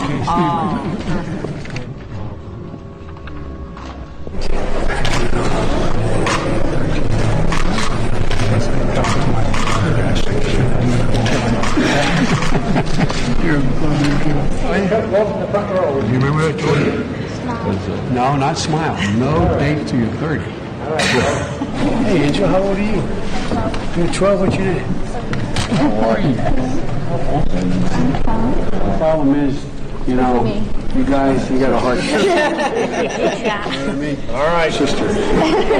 I like kids better than people. Yeah. Okay. Grandpa's one of the big guys. That's nice. No, I'm not saying. He knows. Do you know what my dad used to say? Granddaughters have one important job. Yeah. That's why they call him Creepy Joe. That is pretty Imagine bad. going into Texas, say, we're going to take your guns away, and by the way, we're going to close up every oil well that you have. Well, vote for me. Vote for Joe. I don't think so. Now, the Trump campaign is banking on that silent majority and a strong Election Day turnout. While they don't have a lot of money left, they do have a strong ground game and an impressive voter database. They're also trying to repeat history with another late-night rally on Election Eve, once again in Grand Rapids, Michigan. Chris? Kristen Fisher reporting from the White House. Kristen, thanks. Now, let's bring in Peter Ducey, who's covering the Biden campaign in Philadelphia. Peter. Chris, Biden's strategy hinges on Pennsylvania. It's where his first events were. It's where his last events will be. Today is going to be his 17th day here in the general, by far the most of any battleground. And he. Right. So if Joe Biden does not take Pennsylvania, then Joe Biden becomes the underdog. Looking at Twitter, Nemeth says, LA Trump rallies always crack me up. You always run into the weirdest people. Every rally invariably consists of an ancient South Vietnamese veteran, a gay Mormon in jeans, an army of Catholic Mexicans, American housewives with teenagers, Korean shopkeepers, wealthy Persians with gold chains, and fat middle-aged Armenians in ill-fitting white tank tops. A lot of the Armenians I know have become pro-Trump. They hate being called people of color. They consider themselves white. Democrats sound the alarm in Miami. We've got to stop the bleeding. Democrats are turning out at lower rates than Republicans and at lower rates than at this point in 2016. So far, Florida looking talk to the protesters pretty good. As a black man. And the first one was in. So this is Chris Rufo dispelling critical race theory. Yeah. We were just hanging out, and I was like, what if we're in this simulation and everything we are doing feels like the and now there's writers coming out Friday night too. So oh man, dude, yeah, man. So let's just do this. You went on Fox News and you called on the president to ban critical race theory. Yeah, that's how it happened, and it was a really kind of a process. And I did a number of stories on critical race theory in government agencies. So the first one was in Seattle, where the Seattle Office of Civil Rights, ironically enough, was hosting racially segregated diversity trainings. And the training for white employees was called Interrupting Whiteness and Internalized Racial Superiority. So they would have white employees come in. They would be kind of forced to stand to say, I'm Karen, I'm a she, her, I'm white, and then essentially admit and then deconstruct their complicity in white supremacy. Struggle sessions. I mean, it had all the documentation and the charts and the graphs and objectivity as racist and et cetera, et cetera. And I kind of got my hands on these documents through public records request, and I said, this is crazy, but it's outside of my normal field of expertise, which for the last 2 years has been poverty, homelessness, addiction, and urban disorder. But I said, you know what, I'm going to throw this up on Twitter, where I'm just kind of using my Twitter account, kind of starting, and I'll see what happens. And then it's just, boom. So then I write an article about it in City Journal, and I think it went to the New York Post. And then I started just getting deluged with leakers and whistleblowers from everywhere in the government. All of a sudden, my inbox is just like, I'm in the Treasury Department, I'm in the FBI, I'm in the IRS, I'm in the, the EPA, I'm in the Justice Department, and they're doing the same stuff. And that's the moment I said, I've stumbled on something big important. And something that is happening to a lot of people. And people are saying, hey, look, we can't oppose this. I can't get up and say, I think this is wrong. I'll get, crucified. I'll get retaliated against. I'll lose my job. I'll get, kind of turned into a pariah at the office. But I really am deeply upset about this, and it's wrong, and it's a waste of money. So then I just did story after story after story, and just worked up the media chain. Dropped it on Twitter first, linked to an article in City Journal or the New York Post or another publication, and then from there, booked on Laura Ingraham, booked on Tucker. Wow. And after I did that process 4 or 5 times, I created enough of an evidence base where it's persuasive that this is happening in many places. And then Tucker's producer called me and he said, hey, look, I want you to do the monologue with Tucker Carlson tonight and just lay it out. Wow. And I said, that's cool. Let's do it. And awesome. He says, all right, you got 2 hours. Write the monologue that you want to do. Tucker will set you up, and then do it. And I said, all right, cool. So I'm driving up to the studio, and all right, cool. Read it off a teleprompter, and then we'll do it. And then I get a call. They say, we couldn't book a teleprompter. Oh, man. And I said, okay. And he said, you're just going to have to just wing it. You have, snap. You have 3.5 minutes. You just have to vibe on it. And you're in a dark room. There's lights. You don't see him. You just hear him in a little earpiece. And then I said, all right, I got this. Let's do it. And I started feeling those butterflies a little bit. And then Tucker sets it up beautifully. And then I honestly, I just kind of blacked out. I just got into the flow of it and just spitfire, just rattled it out, outlined the research, quoted the best that I could, kind of paraphrasing what happened. And then at the very end, something I'd rehearsed on the kind of riding in my truck on the way up to Seattle, I said, and then I call on the President of the United States to immediately issue an executive order abolishing critical race theory in the federal government. I just said, what the hell, go for it, like do it. And then finish up the segment. And I just had an intuition, a feeling. I said, like this hit, like this, like I, pulling back from 50 yards and hit the target. And it worked. And it worked. And then the next morning, about 7 a.m., I'm up with my kids, drinking coffee, and I get a call on my cell phone from a 202 number in DC, right? I say, okay, it worked. Like, something happened, and then calling me. And then I get a call, and I've said this before, so it's not really private information. And he says, Christopher, this is Mark Meadows, the chief of staff. I'm calling on behalf of the president. He saw your segment on Tucker Carlson. He's tasked me to take immediate action. Wow. And I said, holy. Like this is the real deal. So, and then from there, I thought, I don't know the bureaucratic process. I think it's going to go through a process and a study committee and the typical DC process where they want to do something, and then maybe 6 months later it happens. Within 72 hours, the OMB director, Russ Vought, who I saw today and is an amazing person, issued a letter basically saying none of this ever again. And then 3 weeks after that, the full executive order signed by the president. Did this ban? So what did it ban specifically? What did Trump ban? So it's interesting. It's thought of, I think, accurately as a ban on critical race theory trainings in the federal government. But the executive order actually doesn't say critical race theory anywhere in it. What they've done is really smart. They, instead of saying ban critical race theory, well, what is critical race theory? The critical race theorists and the kind of progressives who kind of espouse that ideology change language at an amazingly rapid rate. They throw up a term. You can't debate it. You can't talk about it. You can't think about it. It's so fast. And these languages, they burn, right? Like they're going to toss up, some new phrase. Wimixon. It's persuasive for a quick minute, and then everyone hates it, and then they just recycle it with something new. So what they said is we're going to categorize divisive concepts, and the divisive concepts are really simple. You can't stereotype, scapegoat, or demean people on the basis of their sex or their race.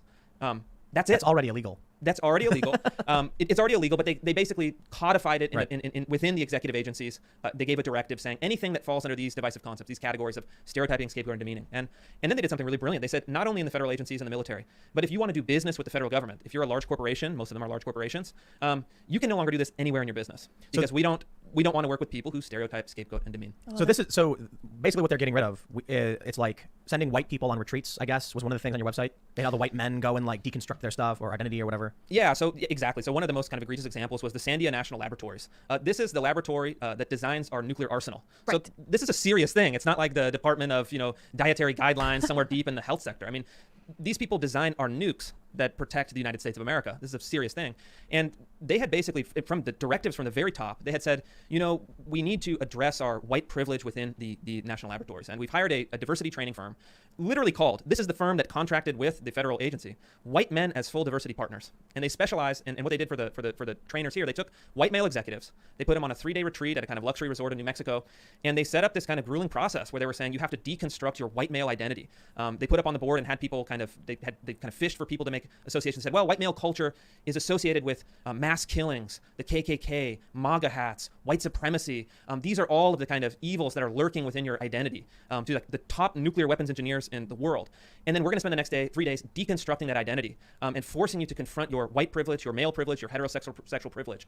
And then at the end of it, they had them write letters to these kind of imaginary women and people of color, much along the lines of a kind of Chinese struggle session. They're saying, you need to now, people are writing, these grown men, being kind of bullied into writing, I am sorry for my privilege. It's embarrassing and it's completely outrageous. I don't remember where I was reading this. Maybe you guys might remember where they were talking about the Chinese manipulation technique for POWs. Oh, yeah. What they would do is they wouldn't ever have them come out and be extremely overt.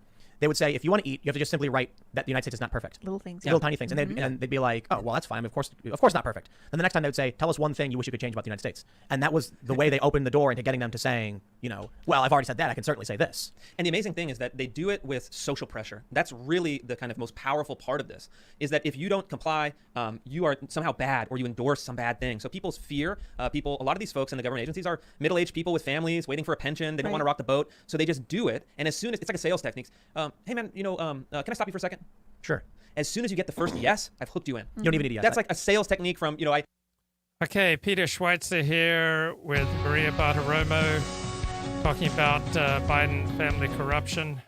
Welcome back. Breaking news this morning on Corruption Exposed. A Justice Department official has confirmed to Sinclair Broadcasts that the FBI opened a criminal investigation into Hunter Biden and his associates in 2019, and that investigation is still active. Senate Homeland Security Chairman Ron Johnson and Peter Schweitzer, the author of Secret Empires, have conducted their own investigations into the Biden family deals, potential corruption. They join me right now. Gentlemen, good morning. It's good to see you both. Thanks so much for being here. Good morning. Senator, I want to begin with you because we know that the FBI now has this active investigation. You've been sending letters to the FBI, trying to get as much information as you can in terms of what they know. What have you learned? Well, let me start, Maria. I take no joy in uncovering and revealing the truth about the Bidens. I'm sure Peter doesn't either. Those of us that are investigating this, we're doing it for a very serious purpose because this is a mess. It's a huge mess, and it's a mess that's not going away, particularly if Vice President Biden becomes president. It's one of the reasons I've been saying for quite some time that I never felt that Vice President Biden should ever run for president. I think this is probably one of the reasons that President Obama did not encourage the Vice President to run. So this is a huge mess. Here's further evidence of it, that the FBI apparently opened up an investigation in 2019. One of the questions I would have is, why didn't they open it up in 2018? This is when they convicted Devin Archer of the Indian bond fraud. I think a lot of this information was probably available. Some of these transactions were occurring back then. I mean, the question I have, did they not look into Hunter Biden because of his last name? It's a serious question. The fact that we probably have two systems of justice, one for Democrats and the well-connected, and one for Republicans like President Trump and the rest of Americans. That's one of the reasons that the American people are losing confidence in agencies like the FBI. Yes, exactly. Peter Schweitzer, let's assess where we are. We've got a list of some of the deals that we know about that Hunter Biden was involved in, whether it be the $1.5 billion that he got from the Bank of China after traveling with the vice president to China, or the $3.5 million that he got from Elena Baturina, the wife of the former mayor of Moscow, or the $4.2 million total that he got from Burisma in Ukraine, making $83,000 a month. Assess where we are on this story. What do you know as fact? Well, we know for a fact that what you just said is absolutely true, that Hunter Biden and in some cases James Biden, Joe Biden's brother, were paid by foreign interests while Joe Biden was vice president of the United States. And the big question that the Bidens have never answered, Maria, is if you look at Donald Trump, before Donald Trump was president of the United States, he had all these business interests. He came into the White House. You look at other political figures that have businesses. They're selling products. They're selling, in the case of President Trump, condos. The question with the Bidens is, what exactly are they selling? And no one's answered that question. I mean, Hunter Biden's getting paid by energy companies, Ukrainian companies. He's getting paid by private equity firms in China when he has no background, no expertise, no experience in any of those areas. So the fundamental question is, what was Hunter Biden being paid for? And it's pretty clear he was being paid because his father was vice president, and these foreign entities wanted access and wanted favor from his father. None of these foreign entities are running charities. So the bottom line is, this is a classic follow the money story that needs to be investigated. And without a doubt, there is no dispute. He was paid by entities. He did not have experience in these entities. Joe Biden had policy responsibility in the areas where these foreign entities were paying his family. Those are alone enough to warrant serious investigation by the FBI. And I'm very glad that Senator Johnson and Senator Grassley took it up in the Senate. Maria, these are not popular issues to take up on Capitol Hill, and I'm glad they really have taken this and moved forward with it. Yeah, but people want to see accountability, Senator. Are you going to subpoena Hunter Biden? What's stopping you from subpoenaing Hunter Biden? Are you getting pressure from within the Senate? Well, you do need support, but you also need more documentation. You need to build the case before you kind of bring in the prime target of the investigation. So we're starting to get that information. Our report basically broke a logjam. People coming forward. The computer shop repair owner stepped forward. Tony Bobulinski came forward. Certainly I would want to start subpoenaing people like James GUILIANI and Rob Walker, the people that were involved with Tony Bobulinski as well. So you have to build the case. Listen, it's enormously frustrating to me. It's taken so long, and there has been resistance inside our conference. So they'd rather concentrate on other things. But now that so much information is being revealed, this is being laid out in all its gory detail. By the way, there's a great article article by Andrew McCarthy in the National Review, kind of building on what Peter's done about CEFC. Looks like that's just a direct arm of the Chinese Communist Party and being used to compromise the Bidens. And in terms of the two words that Tony Bobulinski uttered in his interview with Tucker Carlson, plausible deniability and compromised. I would argue that anybody trying to work for a Biden White House, if they had the connections that Joe Biden and his family has with the Chinese Communist Party, they would not get a security clearance. That's a serious issue to consider when you're going to the polls, whether you're going to pull a lever for Joe Biden. Again, this is a huge mess. It's not going away. It's going to be a bigger mess if Joe Biden becomes president. You know what really gets me, Peter, is the fact that for a year, more than a year, we've been talking about how China is stealing intellectual property from America, forcing the transfer of technology as it acquires companies in Silicon Valley and all these other companies that are critical to America's growth. And yet this relationship between the Biden family and the Chinese, potentially, as Senator Johnson just said, companies tied to the CCP, has opened up the door for potential easy approval by CFIUS. What do you know about that? Because this whole time we're talking about how China is stealing from America, stealing intellectual theft. They want to acquire companies. And here you have an easy path to get approval by CFIUS. That's a vitally important point you just made, Maria, because when you're talking about Biden relationship with the Chinese, it's not just about the family making a little bit money on the side. Hunter Biden was on the board of directors of BHR, a Chinese government-funded private equity firm. And what did they do when he was on the board of directors? When he owned part of that company, they acquired companies like Hedges in Michigan that produce dual-use technologies, anti-vibration technologies that have civilian application and military application. So you have Hunter Biden participating in Chinese efforts to acquire Western or U.S. technology assets. That deal had to be approved by CFIUS. So it was literally Hunter Biden sitting on the board of directors of a Chinese private equity firm and his father's administration approving the transfer of that company to a Chinese state-owned entity. It happened with other entities as well. So this is not just about money to the Bidens. It has serious strategic implications for the United States. Look, I did a 1-hour special on China. I understand the national security risk. This is a really important point. Real quick before you go, Senator Johnson, you're talking about 3 scandals. You say the Biden scandal is just one of 3 scandals. What are the other scandals? Well, first of all, look at how much we know now about the Bidens that the mainstream media is not reporting. So there's the second scandal, the suppression of this important story by the mainstream media and social media as well. It's basic censorship. And then, of course, the suppression by the intelligence community and the deep state. I mean, the fact that you had more than 50 former intelligence community officials write a cover letter for Joe Biden. I mean, the press and now the intelligence community and the deep state is in the tank for Joe Biden. They knew exactly what that letter was going to be used by Joe Biden to say, oh, this is just Russian disinformation. This is not Russian disinformation. This is important information the American voters need to hear. And the deep state and the media is covering it up. So those are the 3 scandals. They all have to be looked into. They all represent an enormous threat to our democracy. And you questioned. It's kind of funny when you see a United States Senator talk about the deep state. Jack Dorsey from Twitter about suppressing this information. Were you comfortable with his response at that hearing last week? No, absolutely not. No, he started his testimony. One of the problems is the American people don't trust us. Yeah, we don't trust them at all. They are completely unaccountable. They are demonetizing businesses. They are suppressing and they're censoring information. They've gained way too much power that is really acceptable in America, and we need to address that seriously. Real quick, Peter Schweitzer, you've got the last word here. What's most important about this story that we need to understand? This is not a victimless crime. It has serious implications for American national security. China has a strategy in Asia of buying off the political class in Australia and New Zealand. They're trying to do the same thing here in the United States. All right. We will leave it there. Ron Johnson, Peter Schweitzer, great to see you both. Hi, I'm Alex Marlow, editor-in-chief of Breitbart News, and I've got a very special video for you today. We're going to be interviewing Peter Schweitzer, who I believe is the most important journalist working in the United States at this time. He also happens to be a senior contributor to Breitbart News and the author of many best-selling books, the latest, Profiles in Corruption, essential reading. It is the gateway into understanding not just Joe Biden and the Biden family, but also the entire institutional Democratic Party at this moment and their corruption. And today what we're going to do is I'm going to try to paint a picture for you with Peter about not just Hunter Biden, but what we call the Biden Five. This is what I believe is indisputable evidence that Joe Biden is running a crime-like syndicate where he is, if nothing else, enabling his family members to get rich without really any noticeable skills using the American people's good name. Without any further delay, let's get into Peter. But before we do, thank you so much for making Breitbart one of the top 5 news outlets in all the United States, according to Amazon.com. Joe Biden, here is the premise. He is the top dog of a family that is really engaging in, if not criminal acts, clear acts of corruption. Lay out that premise for me, and then I've got some specifics for you.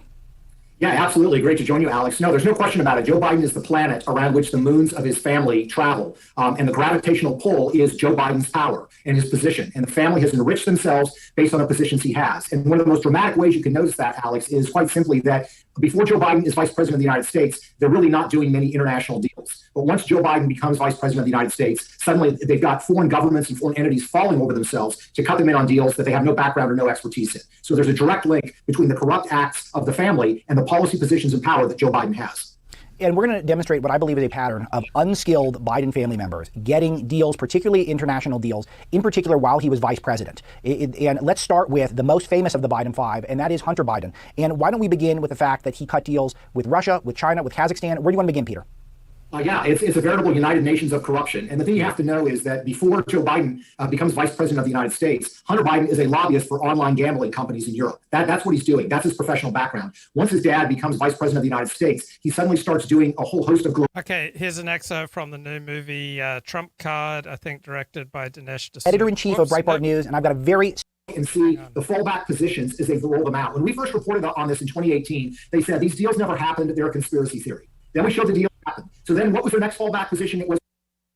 Okay, Dinesh Peter, when I listen to talking to leading Peter figures Schweitzer on the political left railing against multimillionaires and billionaires, I kind of get the impression that they don't care about money. But they do care about money, don't they?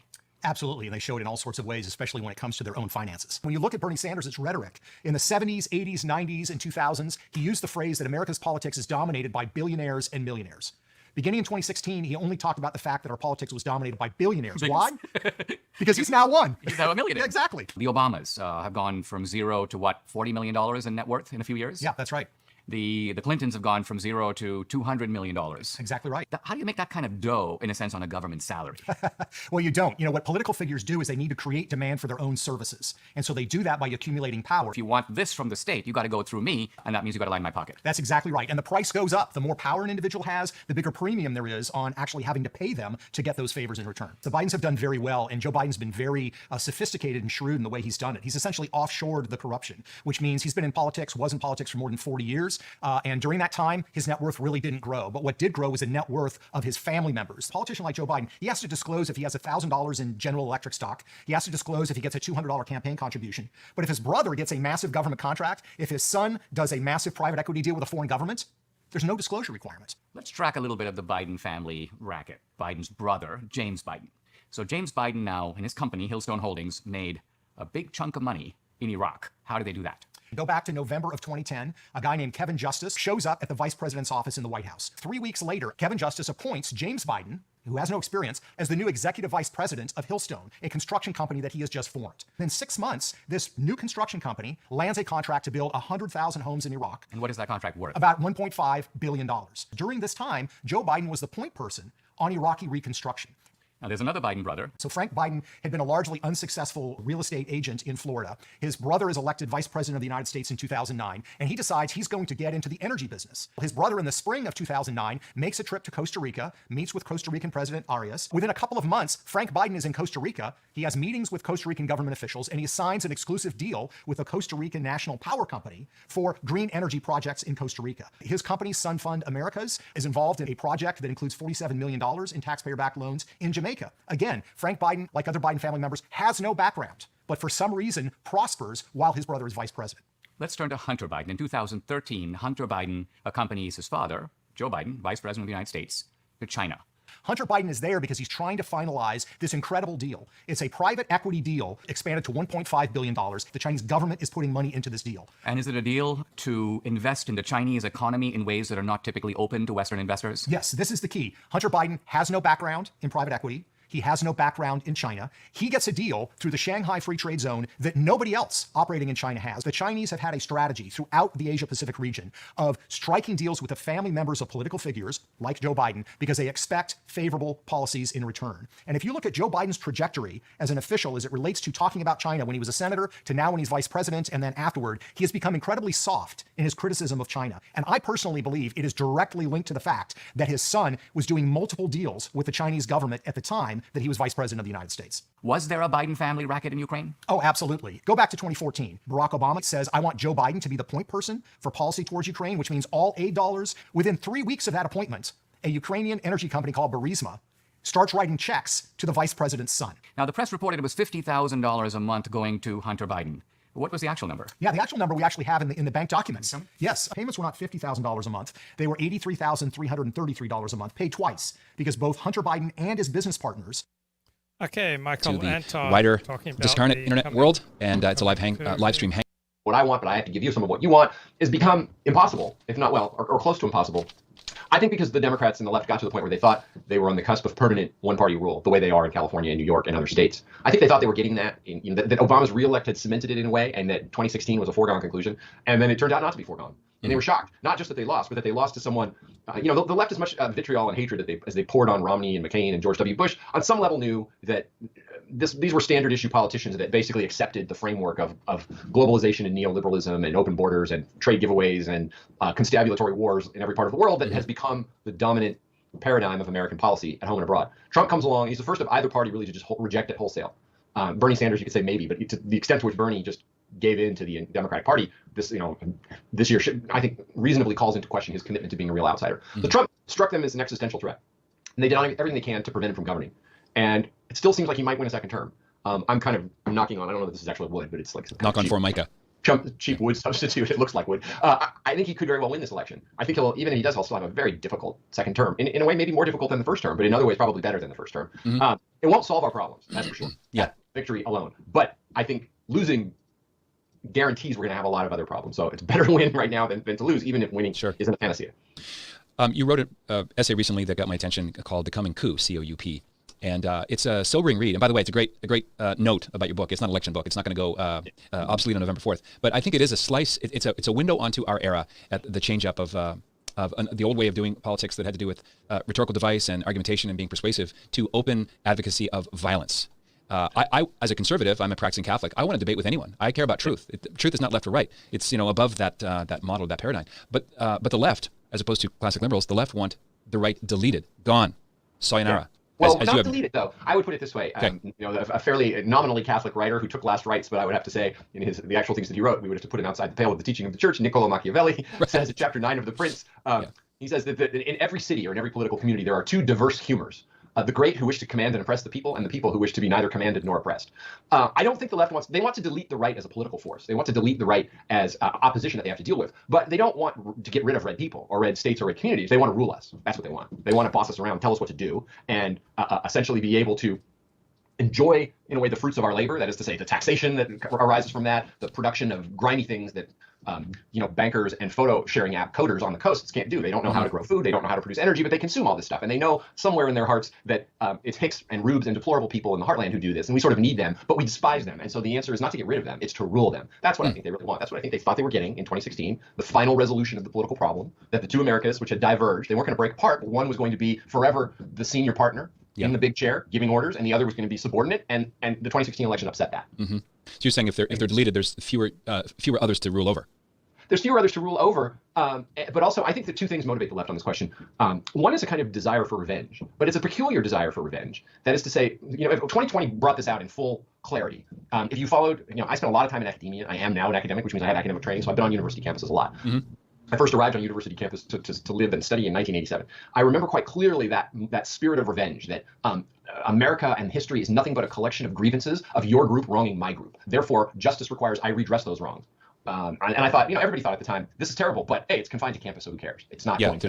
It won't affect the rest of the world. So there's that, but there's also a kind of Grand Inquisitor spirit, right? Now, I'm not meaning to insult the church here. I'm Catholic myself, but if we think back to what's the Spanish Inquisition about, I can quote Machiavelli again. His term for this is pious cruelty. Pious cruelty. In other words, when I punish you, I think I'm helping you, right? I'm making you better. Your soul is out of joint. You think the wrong thing. You do the wrong thing. You're probably going to go to hell. Therefore, you need correction from me, even if you think you don't want it, and even if it feels unpleasant. I think that's the way the left views the right. We will make you better through the application of punishment. Right? We're helping your soul, your malevolent soul. And then the final point, which I already sort of made, is I think intuitively they know none of us knows how to grow anything. I mean, organic vegetable gardens aside, like the mundane aspects that keep society going, can blue coastal on university town, blue coastal enclaves in university towns do that? I think my own opinion is they can't, but I think they kind of deep down know that. Like, what would happen if all of a sudden the United States of America was just the Acela corridor and Highway 101 up the West Coast, and that's all it really was, and a few little dots here and there. I think that's not going to work. Yeah. Thomas Madden is the guy on the Inquisition. He points out that it was really it was an exercise of the state more than it was the church. But I think it's a fair analogy. And I think there's something in play with this COVID-19 now. You have in Canada a request for a proposal from the Prime Minister's office that when asked about it on the floor of the Ontario legislature, MPP Randy Hillier had his question ignored, and then the Speaker of the House cut his mic and told him to sit down. These are quarantine detention camps, and we're not even allowed to ask who's going to go in these camps. The re-elected Prime Minister of New Zealand, Mrs. Ardern, said quite gleefully, "Oh yeah, there'll be facilities for people who don't want to take the coming vaccine. It depends on how long they want to stay there. It's for their own good because they care about health and security." And this is one of the issues I raise in the book. I actually don't know the answer to the question. It may well provoke a reaction. People don't. If Machiavelli is right, the definition of the people is they wish to be neither commanded nor oppressed. If you command and oppress them, you could get you could provoke a reaction. I mean, what is the American Revolution? the founding act of our country, but a reaction to being commanded and oppressed. If that spirit is still alive in the people, I'd like to think the American people, if they're told you have to. Now, I'm not anti-vax myself. Call me a squish or whatever. I tend to think these things are good, but I also wouldn't want to use state power to force it on people. And I certainly think it would be a monstrous injustice to say you're going to be relocated to some camp until you go along. And if the people don't rise up and fight that, something in the spirit of America will have been lost, or that will be evidence that it's already maybe lost. Right, and that's the tipping point. That's the no return thing. By the way, the forced vaccine is coming. This is not a show I can put this in, but folks who are interested, just Google the name Alan Dershowitz forced vaccines. He says the police have the state's power to inject you, pull your arm up, and stick you with a needle. But what do you think is the status of when we say the American people today, as we're doing this in 2020, is that fighting spirit of 1776? Is the minority of Americans who think that way? Has it reached a critical point, or do you think the lemming spirit has taken over? I don't know. I definitely can say with confidence we're not in the same fighting trim that we were. I use the we broadly since my ancestors were not here in 1776, but I don't think we have quite the vigor that we had in 1776 or in 1946 for that matter. But there are signs of fighting spirit. I mean, look, first of all, the Trump election itself was a sign of health. Yeah. The people had been propagandized endlessly and told that this was an evil man who would start a nuclear war and also a buffoon who would wreck the country and get absolutely everything wrong. I mean, the level of scolding, cajoling propaganda was at decibels never before heard, and 63, whatever it was, million people just said no, voted for him. That's a sign of health. Protests that we see, anti-lockdown protests, when states pass outrageous gun legislation and they provoke a response, those are signs of health. Maybe not enough, but they demonstrate or at least suggest that some level of the spirit is still there, and maybe they suggest that. I'll quote a line that I've been quoting often lately from the Declaration of Independence. The Declaration of Independence recognizes that we're about to take a momentous step, and it says men are inclined to suffer evils while evils are sufferable. In other words, a people can recognize X is bad and Y is bad and still take it because, you know what, I still have my life, my family, my house, my job. I don't want to rock the boat too much, and I don't know what's on the other side of my reacting. Yeah. So I will accept it while evils are sufferable. But there comes a point perhaps when evils are no longer sufferable and the reaction is provoked. And I don't know exactly what that point is or will be, and I don't know whether it will provoke a reaction, but I don't think we can take for granted yet that the American people have become, as you said, lemmings or have lost all of that spirit. I see signs that they still have it. Well, I hope you're right. I've interviewed Robert Riley, whose fine book, America on Trial, is a very good, it's just a wonderful read. And he comes down on the side of America is not screwed, it is salvageable. But there's work to be done. I'm in California, so I live under our dear leader, thank you, Governor Gavin Newsom, who's already laid down behavioral protocols for families in their homes for an event a month from now, namely Thanksgiving, and 2 months from now, namely Christmas. Yeah, I'm a native Californian. In fact, my whole ancestry going back well over 100 years. I've been in California, and I'm the first in my family, at least among my blood relatives, to ever leave. And I always thought I would go back, and now I'm fairly convinced I'm never going back, unless something dramatic changes, which I don't expect to happen. Honestly, I wonder, nothing personal. I wonder. I say this to dear friends of mine too, who are there, like, why are any of you still there? You need to just accept it. Yeah, we're all having the same conversation, and many friends are doing the Califexit dance. Newsom actually wants to pass a bill punishing California expats, so to speak, with a 10-year California state tax penalty. Now, I saw that. I didn't think it was Newsom. I thought it was some crank in the state legislature. And I believe, not that this matters because we don't respect the rule of law in this country much anymore, but if in a country that did respect the rule of law, that would be blatantly unconstitutional and be struck down 9-0 by the Supreme Court. But hey, it's 2020. Anything's possible. Right. Yeah. I used to live in the belly of the beast, Los Angeles, and the joke among Angelinos is Angelinos are both the inmates and the wardens of the prison. You don't have to stay, guys. Yeah. So we left. Critocracy is a word I learned from your book. I never heard it before. Am I mispronouncing it? Or critarchy, yeah. Excuse me. The rule of judges. Critarchy, the rule of judges. I didn't invent it. I borrowed it. Other people came up with it. There's, archy rule or archon, the root. You sort of slap anything in front of that. That's where we get democracy, aristocracy, and so on. Yeah. Critarchy just means the rule of judges, and it's my term, or not, it's others' term that I borrowed for the way judges exercise legislative and executive power under the color and cover of judicial robes. So it is, there is no law that says we must ban X or we must require Y. I will say that I have found it in a penumbra of the Constitution and decree it from the bench. It's things like that. Or it's an example of the use of executive power by judges is the consent decree, where somebody says, a private citizen or a pressure group says, I find situation X intolerable and I sue. And the judge says, okay, institution Y, who was sued over practice X, I have now laying down a consent decree.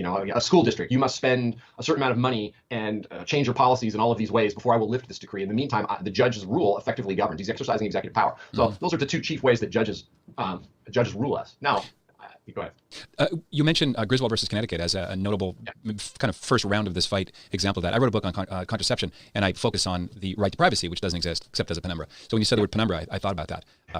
It's an argument that I was a college freshman during the Bork nomination. Oh, okay. And Bork had criticized Griswold versus Connecticut, but on very careful grounds. In other words, he didn't even take a position on whether he was for the law or against the law. What he said was, the decision invents a right that is not in the Constitution in order to make a legislative decision. In other words, the state had passed a law, if the state wanted to repeal the law, there's measures to do that. The legislature gets together and say, we're going to repeal this law. They didn't do that. They relied on an extra legislative process to invalidate the democratically enacted will of the people. And of course, Bork was excoriated for that.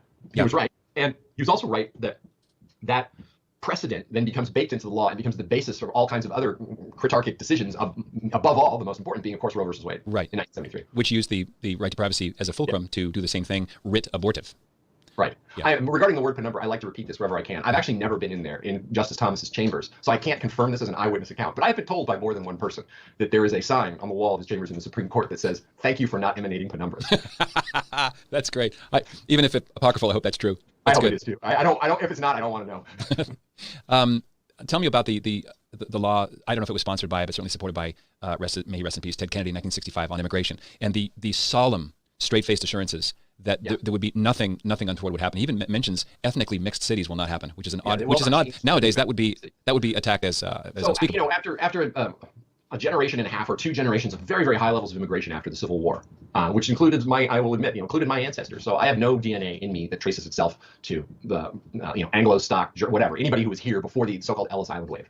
They all came. And this wave was a huge demographic transformation of the U.S. and a giant population boost. Now, you could say, and a lot of people did say at the time, that America needed the people in the sense that the country was expanding widely. The frontier, while formally declared closed by the federal government, I forgot what year, sometime in the 1880s, but it was still the western, maybe 2/3 of the United States was still underpopulated, and you had a gigantic industrial economic boom that could not arguably have achieved the level of growth and capacity that it did without a lot of additional people, without a lot of additional people from abroad. In other words, natural population increase could not have achieved what the United States achieved in the so-called robber baron era of the Industrial Revolution and explosive growth. So what happens is World War I, people forget, a lot of people remember the 1924 Immigration Act. What they forget is that was essentially ratifying a status quo that had been in place for 10 years because the immigration flow stops abruptly or is cut to a trickle by the advent of World War I. Because in those days, everybody's coming on ocean liners. They're coming in steerage of the bowels of big ships. The ships stopped sailing for the most part in 1914 because of World War I, with a few exceptions. Obviously, the Lusitania is an exception. But the immigrant traffic, which was massive before that and a big profit center for the shipping countries, stops. It doesn't restart after the war. And then Congress enacts a pause with the 1924 Immigration Act, which doesn't say we're not taking any more immigrants, but it dramatically reduces the levels that had been in place before that. So really from 1914 to 1965, about 50 years, the American population is taking in a small number of immigrants and remains stable. The 65 Immigration Act opens the gates again and changes the 24 Act imposed quotas based on the percentages that a given country had contributed to the population by a certain date. And so this lifts the quotas, it changes the quota system, and it opens the gates. Now, to what end, right? It's hard to say that the 1965 Act was necessitated by anything like the Industrial Revolution of the late 19th century when you'd had the greatest demographic bulge in the country, the so-called baby boom, beginning right after World War II, through right up to this year, 1965. It's not like, big business or anybody could say, golly, we're underpopulated and we need more people. But this law is passed. And I think it was passed in part out of the same spirit that passed the 1964 Civil Rights Act, which is, the 1964 Civil Rights Act arises in large part, maybe primarily, because America has a guilty conscience, deservedly has a guilty conscience over the way it's treated part of its citizenry. So thou shalt not discriminate, maybe the way one summarizes the Civil Rights Act. I think that same spirit that informs the 65 Immigration Act. Well, if we're not going to discriminate here at home, how can we discriminate against foreigners, essentially? And there becomes, Robert Kennedy says this, I quote him in the book. Robert Kennedy at one point, who's also not just Teddy, remember Bobby was a senator too that year from New York, says something like, I wish I remembered the quote clearly or accurately, I don't, but it's something like, if civil rights mean anything at home, then it has to mean something abroad. And essentially the United States has an obligation to take in people who want to come here because civil rights are human rights. Now that is an entirely conventional wisdom on the center left and among neoliberal oligarchs and among many Republicans today. It's like, how dare we say that we limit immigration as if we're not a sovereign people that get to decide these things for ourselves on whatever basis we want to. We could simply say, this is my position, for instance, America at 330 million is big. We don't need more people right now. We've got a lot of domestic problems that we need to solve. We have declining life expectancies in certain populations, stagnant or falling wages, healthcare problems, all kinds of problems that we need to address right now before we start thinking about addressing maybe very genuine problems of foreign populations. But in any event, we have the right to say as a sovereign people exactly who and how many people we want to take in, if any. And that's not conventional wisdom today. Conventional wisdom on all of the left, nearly all, if not all of the center, and a great deal of the right is, no, if we try to say no to anyone, we're discriminating, and discrimination is evil. Therefore, if you follow this logic to its conclusion, it is, we have an obligation to take in the entire world if they want to come here. I mean, there's a book out right now, I hope it's not selling better than mine, literally called 1 Billion Americans. Right? We're at 330 right now. We'll see what the 2020 census finds. It might be more, but it's not going to be a whole lot more. So you're literally talking about tripling the size of the American population, according to this book. And this is a very popular idea in a lot of places. But I don't know anyone, aside from the author of that book, if he's serious, who actually thinks that this country with 1 billion people will be a better place to live for the people who already live here. And objecting to it is rebranded as xenophobia or worse. Yeah. It's almost like an unconscious judicial balance that the country tried to attain in 1965, because the ground had already been softened to popularize and make the contraception mentality just the default setting of the culture, which means fewer Americans being born. Then boom, 7 years later, 1973, Roe v. Wade starts, even fewer Americans existing. So you have to have some equilibrium. I point this out in my book. People, one of the arguments one constantly hears for more immigration is, well, birth rates are low. And so if we don't replace Americans, first of all, just to say replace means you're a conspiracy theorist, unless you're saying it as a positive. And then it's this is another theme of the book. I coined a term. It hasn't caught on. Maybe it's a little too fussy, but I call it the celebration parallax, which is the same fact pattern is either laudable and glorious or deplorable, depending on who says it and what they think about it. So if a leftist says, we need to replace lazy, dumb Americans who don't have enough babies with vibrant foreigners who will work harder, that's beautiful. If I say, wait a minute, you're trying to replace us, then that's a conspiracy theory. That's called the Great Replacement, and it's a conspiracy theory. It's both good and not happening at the same time, depending on who says it. So they definitely, to which I have said on the specific question of demographic decline, well, wait a minute, couldn't we look at maybe reversing some of the anti-family policies that we've been having in place for the last 50 years? Couldn't we do what I know these countries say they're able to? It's up to you. You hold the key. If Florida goes blue, it's over. President Trump and Joe Biden make their final appeals to voters this week in the battleground state of Florida. And it's time now for our Sunday group: GOP strategist Karl Rove, pollster Kristen Soltis Anderson, and Fox News political analyst Juan Williams. Kristen, normally we would look at the data points that we're presented with right now. And by that, the latest Fox poll that shows Biden with an 8-point lead, the fact that there has been this explosion of early voting, more than 2/3 of the total vote in 2016, and it seems to be trending towards Biden, and the late developments like the big spike in the coronavirus cases. And I think we would generally say Biden seems headed for victory. On the other hand, we all look back at 2016 when, under similar circumstances, Donald Trump pulled off a surprise victory. I guess the question I have is, are we overlearning the lessons of 2016? Is this race really up for grabs or not? There are a number of things that are different from 2016, including that Donald Trump is the incumbent president. So if you are an undecided voter, and crucially this year there are far fewer of them than there were in 2016, you now know exactly what a Trump presidency looks like, whether you love that or don't. So that eliminates one variable that was different in 2016, where you had a lot of undecided voters breaking for Trump at the last minute.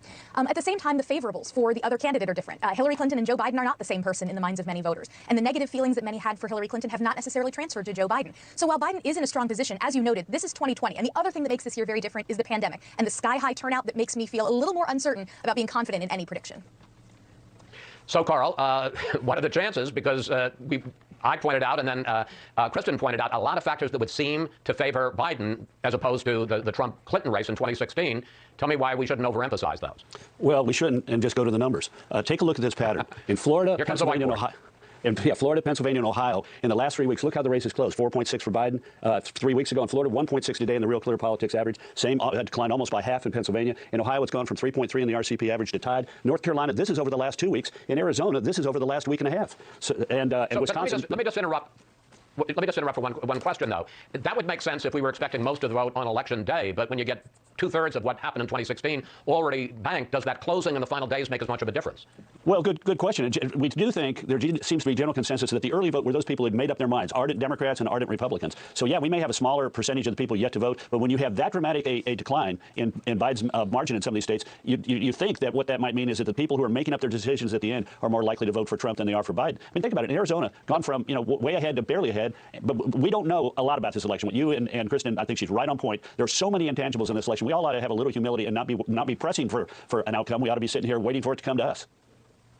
And let's talk about somebody who's not waiting, but running around the country. Let's talk about the Trump rallies. He is going to 9 states. On the economy is better than his job approval. On exactly that point. You look at our polls, the coronavirus is the biggest issue facing voters, and now, just at this moment, we're seeing this really alarming spike, almost 100,000 cases on Friday alone. How much does that news at this point, for the president who's counting on a big surge of support on Election Day, how much does that hurt him? It's bad for Trump in 2 ways. The first is that consistently his job approval on the economy is better than his job approval on COVID. That there are some voters that like the way he's handled the economy, but still disapprove of the virus. So the more it's in the news, the worse the environment is for him. But it's also stepping on the good economic news that came out earlier this week. We saw GDP growth that was huge, but the data point that feels more personal to people is worry about COVID-19. And so if that's the dominant story, that's not the most helpful political environment for president headed into Election Day. All right, panel. Thank you all. We have to...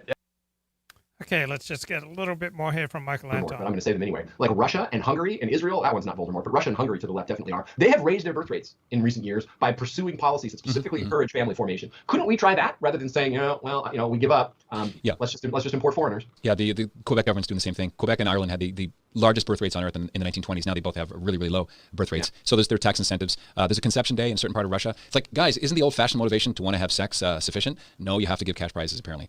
The good news is the answer is, go ahead. I wouldn't knock what works. That is to say, if a tax credit, people have pursued various policies. Well, we'll give them a tax credit. Or, if you have a fourth kid, the president of the country will come and pay you a personal visit. Some of these things get really ham-fisted. Yeah, they definitely might work. Fringe, but if they're effective, I'm not sure I care. Yeah, I'm not even saying it's wrong to do that. I'm just noting that the old-fashioned motivation used to be plenty sufficient. The late great Bishop Sheen has a book called Old Errors, New Labels, and there's a chapter on birth control, and it's called "Making of the Stork a Bootlegger." So let's transition now to the ironically Orwellian named Transition Integrity Project, TIP, their leaked report from August 3rd, 2020. What is the Transition Integrity Report, and who's Nils Gilman? So he was, I think, executive director or one of the senior people. I had no idea who he was until he threatened to kill me on Twitter and then denied having threatened it, but refused to take the tweet down. So he compared me to a Nazi. That's nothing new. The left compares everyone they don't like to a Nazi. But he compared me to a Nazi who got executed by fire. Not actually a Nazi. He was a French collaborator with the Nazis who was executed by firing squad simply for having written articles.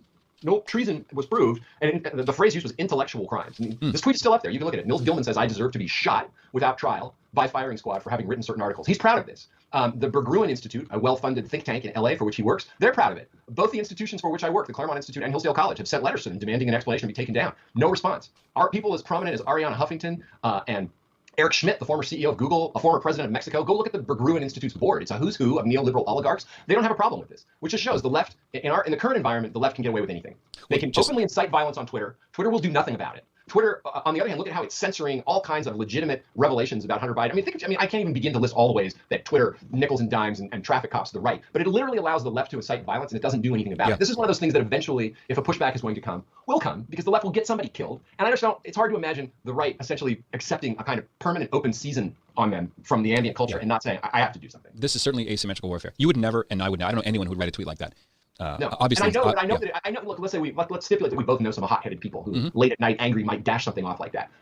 I also know that all of their friends would say, "Dude, you went too far. You got to get rid of that." And I know that Twitter would censor them. I know that they're like, if I wrote a tweet like that, Hillsdale College would fire me. Simple as that. They wouldn't wait. They would just say, "You're gone." I might be able to beg to stay and make a groveling apology and be on probation for a while, but I would at a minimum get severely disciplined by Hillsdale College. This guy, his employers, the Berggruen Institute, 2016 to this year, we're going to see right here. When we back then asked, who do you think is honest and trustworthy? Only about a third of voters said either Hillary Clinton or Donald Trump was trustworthy. But take a look at these numbers this year. The president is stuck at the exact same 37% say he's honest and trustworthy, while Biden is seen as honest by 52% of voters. Is that an advantage for Biden?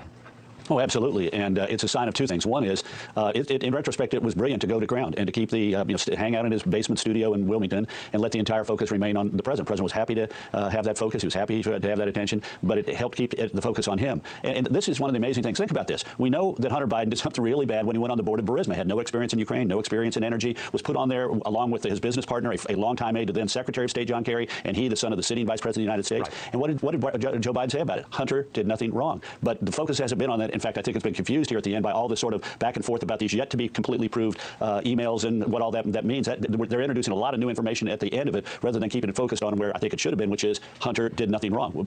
Not too many people would think Hunter did something right by going on the board of Burisma.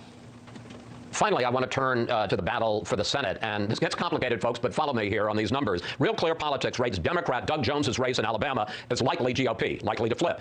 And Republican Cory Gardner in Colorado as leaning Democrat, so a little less likely, but a real possibility of flipping. Then it rates these 7 Republican senators, that big line at the top, these are Republican senators seeking re-election in toss-ups, along with the 2 Democrats in the bottom line. So 9 races as toss-ups, up for grabs. Kristen, you look at all that. What's your sense of which party is going to end up with control of the Senate? Republicans have been in a tough position from day one because of the number of folks up for election this year and the fact that there is so much overlap between the Senate contests and the general election toss-up seats. This makes it so that these candidates are ever more dependent on Trump pulling out a win in a place like Georgia, North Carolina, Arizona, where, as you've noted, the polls at the moment do show Trump down by just a couple of points. So it's going to be very hard for Republicans. They're playing defense on so many different in different places that they really are going to need a lot of, I think, lucky breaks in order to hang on to the Senate. Yeah, I think, and you'll tell me, Carl, if I'm wrong, that it's 23 Republican seats open and 12 Democratic seats. As it currently stands, a lot of numbers here, the Republicans have a majority in the Senate, 53-47. How do you see the Senate going on election night? Understanding there may be some runoffs, but how do you see it turning out? Yeah. Well, first of all, we have 7 Republican seats in that at-risk category. The Republicans need to win 5 of those 7. And a large impact on this will be how the president fares in their state. Control of the Senate depends on how many of those states, Arizona, Iowa, Georgia, North Carolina, Montana, how many of those do the Republican presidential ticket take? Because we're in an era, I think the number is 97% in the last 5 presidential races, the winner of the Senate seat in that state is of the same party as the winner of the White House. And for that state, not nationwide, but in that state. So how well Trump does in those states is going to be a big impact on whether or not the Republicans can hold the Senate. Okay, I think that's going to do it for today. Take care, everyone. Goodbye. And did not give them the results which they wanted to see. No, not at all. And practice makes perfect. We've had a lot of practice the past couple of months, especially at dealing with the fire-breathing dragons, who only seem to want to see numbers, only believe numbers that comport with their worldview, their notion of how things should be going. But yes, we've had a lot of practice with this, and we're in the principled but nevertheless uncomfortable position of having simply once again to stand by our numbers, and we'll see, as everyone else will, how we do. And we are certainly not a perfect operation. Perhaps we're wrong. We don't think we are, but it's not a perfect business. There are no guarantees, but we're very confident in our numbers and where we see the race as of this moment. And obviously, your final poll of the race has been released. It was published in the Sunday Express this morning, and obviously we got it earlier than that. It was posted, so we got it earlier than that Eastern time because there's a time difference between London and the East Coast. So generally, I mean, we're going to go into detail here, but you found Trump up 1 point in the national popular vote, just within the margin of error. That's always worth noting. But much more importantly, you found him up in all the key swing states, including Nevada, if I'm not mistaken, which is definitely a first for the Democracy Institute. So this was it's a poll that packs a punch, whether you love Trump or hate Trump. It definitely is something that's difficult to ignore. Now we're going to go into the numbers, but time is of the essence today. Patrick only has 2 hours until 5 p.m. Eastern. So if you have a reasonable, responsible question or comment for him or myself, please do leave in the live chat as quickly as you can. Seriously, please don't leave it off at the end because the last call will be early, and stuff which comes too long after that will not be got to in all likelihood. So please leave your stuff in as soon as you can. So anyway, Patrick, looking at the poll, reading here, the national popular vote, Trump 48%, Biden 47%, Joe Jorgensen, the Libertarian, 2%, Howie Hawkins, the Green Party candidate, 1%, and 2% of voters are undecided. This not a big surprise seeing these numbers given your numbers last month, but the question on my mind is, with such a low number of undecideds, and then you look at the Green candidate getting 1% and Jorgensen getting 2%, how do you think that all this will break? I mean, this is something of a very, it's obviously not a question that has a set answer. It's total opinion. But do you think that the undecideds, the minimal number there are, will break for Trump or Biden? Do you think the Greens are likely to go for Biden or Libertarians for Trump? I've been hearing different things about all of this, so I really would like to get your take on it. Yeah, sure. I mean, there has been some change, some predictable change in the undecided column. The undecideds are down, as more of them, arguably half of them since last month, have decided to move one way or another. More than not, they have moved in the Trumpian direction. We see that especially in some of the swing states. So Jorgensen's number has come down. It was for a Libertarian presidential candidate, it was a fairly healthy number towards the mid-single digits. That is now dropped, which is what usually happens. Because what has been anticipated, and I think it's coming true, is that Gary Johnson, a Libertarian vote in 2016, which was fairly decent as Libertarian candidacies go, a good portion of those who voted, they sort of couldn't hold their nose for Trump.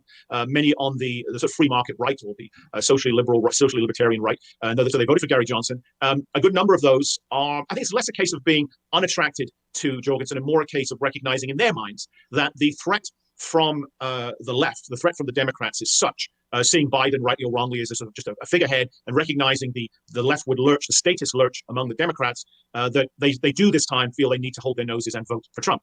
So Trump is benefiting from some of the small L libertarians moving his way. I think Jorgensen will probably end up where she is now. Now she is on, if memory serves, she's not on every state ballot, but she is on almost every one. So that is important. I think Hawkins, the Green candidate, I think he hasn't been very far from where he is now, which is sort of barely registering, and I think that's where he'll stay. I think anybody who might have gone to Biden in not wanting to quote unquote waste their vote has done so, and now you're left with the true Green believers. And of course, he is not on as many ballots as Jorgensen. He's still, he's still on plenty, but he's not on as many. So he's not going to have his vote, shall we say, won't have as much influence. So the bottom line question, of course, the unknown is what happens with that 2% who are left of undecideds. I do think some of them will simply not vote because at this point, if you haven't picked a horse, there's a fair chance that you simply are so unhappy with your options, your choices, that you're going to sit this one out, and that always happens. Of those remaining undecided, this is as much intuition, or hopefully somewhat informed intuition, as it is certifiable knowledge. I do believe that the majority of that undecided is leaning to Trump or a shy Trump vote. So I do think that if, say, for sake of argument, hypothetically, that 2% does, they all vote, that vote is disproportionately going to go to Trump. Now, of course, where it is, which states it's in, and what the contest is in those particular states will be very important. But this is a roundabout way of saying, if you're looking at the national popular vote as we see it, and you're on the Joe Biden side, and you're down a point, and you're thinking, well, perhaps the undecideds, they're just not inclined towards Trump, so we have a shot there of picking them up. I wouldn't assume too much in a positive way in that regard. Joe Biden will get some of them, but I doubt very much if he gets the lion's share. So the national popular vote, it's not set in stone, but I don't think it's going to change that much. And one additional word, or perhaps a couple of sentences about the national popular vote, is that I know I'm very gratified a number of your audience members kindly read the articles about the poll in the Sunday Express. And what I do each month is I also write a commentary which gives my take on what I think is most important about our numbers. The newspaper reports what it feels are most important. And the reason I mention this is that today my commentary touches in part on our national popular vote projection and explaining that from our point of view, while we're confident that if all the votes are counted, Trump will almost certainly have a narrow victory in that regard. We're also very, very sensitive to the fact that there is considerable likelihood of shenanigans in certain parts of the country. The notorious parts where city or statewide machines, party machines, have a pretty checkered history. And so we recognize that the final numbers may not reflect the fact that Trump is actually just marginally more popular across the nation. And so we would not be surprised, therefore, if Biden were to end up with, when all of the official tallies are in and all the extra nights of counting and recounting and invalidating, et cetera, are over, that we find that Biden has a 1 or 2% popular vote lead. But we think that that will less reflect the Democratic will and maybe more the will of certain practitioners in certain parts of the country to ensure that the numbers are as good on the Biden side as possible. I just find it astounding that some people would commit voter fraud. I mean, that's never happened before. It's quite alien to the American tradition, needless to say. But, and I make this joke because some people really do believe that there's no such thing as voter fraud going on. It never happened, so on and so forth. On that very point, I mean, during this, for example, during this, not the first time it's happened in my experience, but during this campaign season, and when I'm doing media interviews subsequent to each one of our monthly polls, and this issue comes up, and frequently, the radio host or whomever says, well, I don't know why you're saying this, Patrick. I mean, there is no evidence. Trump keeps saying it, but there's no evidence whatsoever that there has ever been voter fraud anywhere, anytime in the United States. And you think, well, I don't have half an hour to, go through it with you. But, clearly there is a very serious history. One just has to, Google the indictments in places like Philadelphia and the rest. So we all have to hope, in terms of the health of the democracy, that voter fraud is at a minimum. But we do have to recognize that both in terms of the moral victory of a national popular vote, but also more importantly in specific state outcomes, that it is kept to a minimum. I think it's worth noting that voter fraud is not evenly distributed across the country. Here in Florida, it's very unlikely to be a substantial issue because the state has clamped down on counties that have very questionable election processes. Then you have places like Nevada and Pennsylvania with Pennsylvania doesn't have universal vote by mail. Nevada does. And Pennsylvania now has a very lax standard specifically for counting mail ballots. And only a fool would think that there's no serious prospect for fraud in both of these places, which is why Republicans are, by and large, especially Pennsylvania, boycotted voting by mail and favor doing in-person voting, which is on election day there, even though they have vote by mail in person, which sounds insane, but they have it. But still, it's a postal ballot, so a lot of Republicans are not trusting it, and they will be out in force in Pennsylvania on election day, as well as across the country, but especially in Pennsylvania. And Nevada is a special case because everyone there got a mail ballot, and people were getting mail ballots who, they're getting ballots for people who had died years ago, that kind of deal. They never lead off the voter roll, so who the hell knows what's going to happen with that? But just pointing out that, the voter fraud issue, before people say, oh, Cotto and Basham are saying that's everywhere, that's, all encompassing. Obviously, in some places, it's much more serious than others, and that has to be taken into account. So before we move on, Patrick, anything to say about anything I just brought up? Yeah, well, I mean, a couple of things. We have already, during this campaign season, there are now dozens and dozens of documented cases of individual attempts to commit voter fraud, or at least to mess with the system. Where for example, there are cases so far of postal workers who decided to take bags of ballots, whether they were already completed or not, and do things or not do anything with them. All these sorts of things. We have to hope these are isolated cases that are simply one individual in each instance who has decided for whatever perverse reason to mess with the system. The important question is, how many individual cases are there across the country? And even more importantly, is there any kind of systemic problem here? Is there any organization? Will there be any organized attempt? I mean, that's where it gets really serious. And the second note is, in the case of, say, California, even if there was an organized attempt in the state, it's not going to affect the presidential election because Biden's going to win so big anyway. They don't need to do it. If they did, it wouldn't make any difference. It's a waste of time. However, as we learned with 2018, you can mess with some congressional districts, and you can count for several more days, and results can change. And so, this is, we don't know, I haven't been focused on whether the House is in play, but the probability of the House being in play may be affected to some extent by how successful, how orchestrated, how effective some of these voter fraud schemes are. And we know, say, from very recent history, that they can be quite effective. Yeah, sadly true. Among white voters, Trump is getting 53% in your poll and Biden 45%. Among black voters, Trump is at 19 and Biden is at 80. And among Hispanics, Trump is at 40 and Biden is at 50. The 40% is roughly what George W. Bush got in 2004, which is the high watermark among Republicans for Hispanic support. The black support that Trump has here is astronomical. No Republican in modern history has received that much of it. And among white voters, Trump is doing a bit worse. I think about 5 points worse than he was in 2016. So obviously there's quite a bit of stuff there to go over. Patrick, please start wherever you'd like to. Well, I'll start with the good news for Trump, which is the minority vote that you've outlined.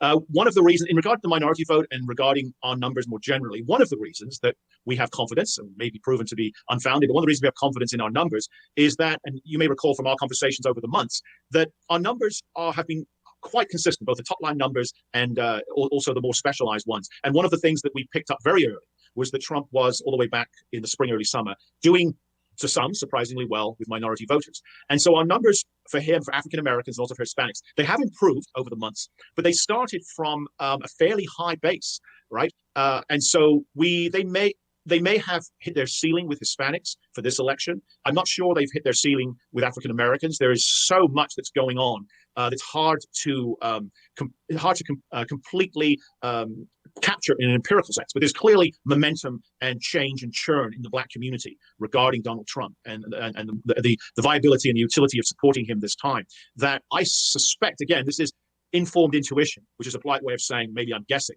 that the African American vote, if we're wrong, and it's not in the sort of high teens, it might go over the other side of 20 rather than drop back down to sort of 12 or 13. Now, drops back to 12 or 13 from the Trump campaign's point of view, that's fine, right? I mean, that is a 50% increase over 2016. It's going to make a huge difference. It might make all the difference in certain areas. But if they get the high teens that we're projecting, and there are a lot of polls now, there are a lot of polls that are showing this growth for Trump amongst African American voters. It's going to be a very interesting election, no question about it. And as others have said, it appears that there's this daily rollout of quote-unquote celebrity endorsements or prominent African Americans, successful African Americans in different walks of life who are endorsing Donald Trump. And it appears that, as others have said, this is perhaps giving permission to regular folk in the African American community to at least consider, if not actually vote, for Donald Trump. So we continue to see male African Americans looking very seriously at Donald Trump. The approval numbers are stunning, really. But they're not brand new. I mean, that's the thing I need to emphasize here, that they're not brand new. African-American women remain the principal holdout, if you want to be half empty about the African-American vote for Trump. It's disproportionately a male pro-Trump approval and potential vote, disproportionately a younger black male, disproportionately urban. So I think that if you look at Pennsylvania, not to get ahead of ourselves and drill down too much into any individual state, but as an example, if you look at Pennsylvania, if you look at Philadelphia, the conventional wisdom is understandably that Philadelphia will obviously be the bedrock of Biden's success in Pennsylvania. He's going to dominate there, he's going to dominate the suburbs. And as Chuck Schumer has said, that will overwhelm all of those hayseeds in rural Pennsylvania who are dumb enough to vote for Donald Trump, even if more of them you find more dumb rural Pennsylvania voters than in 2016.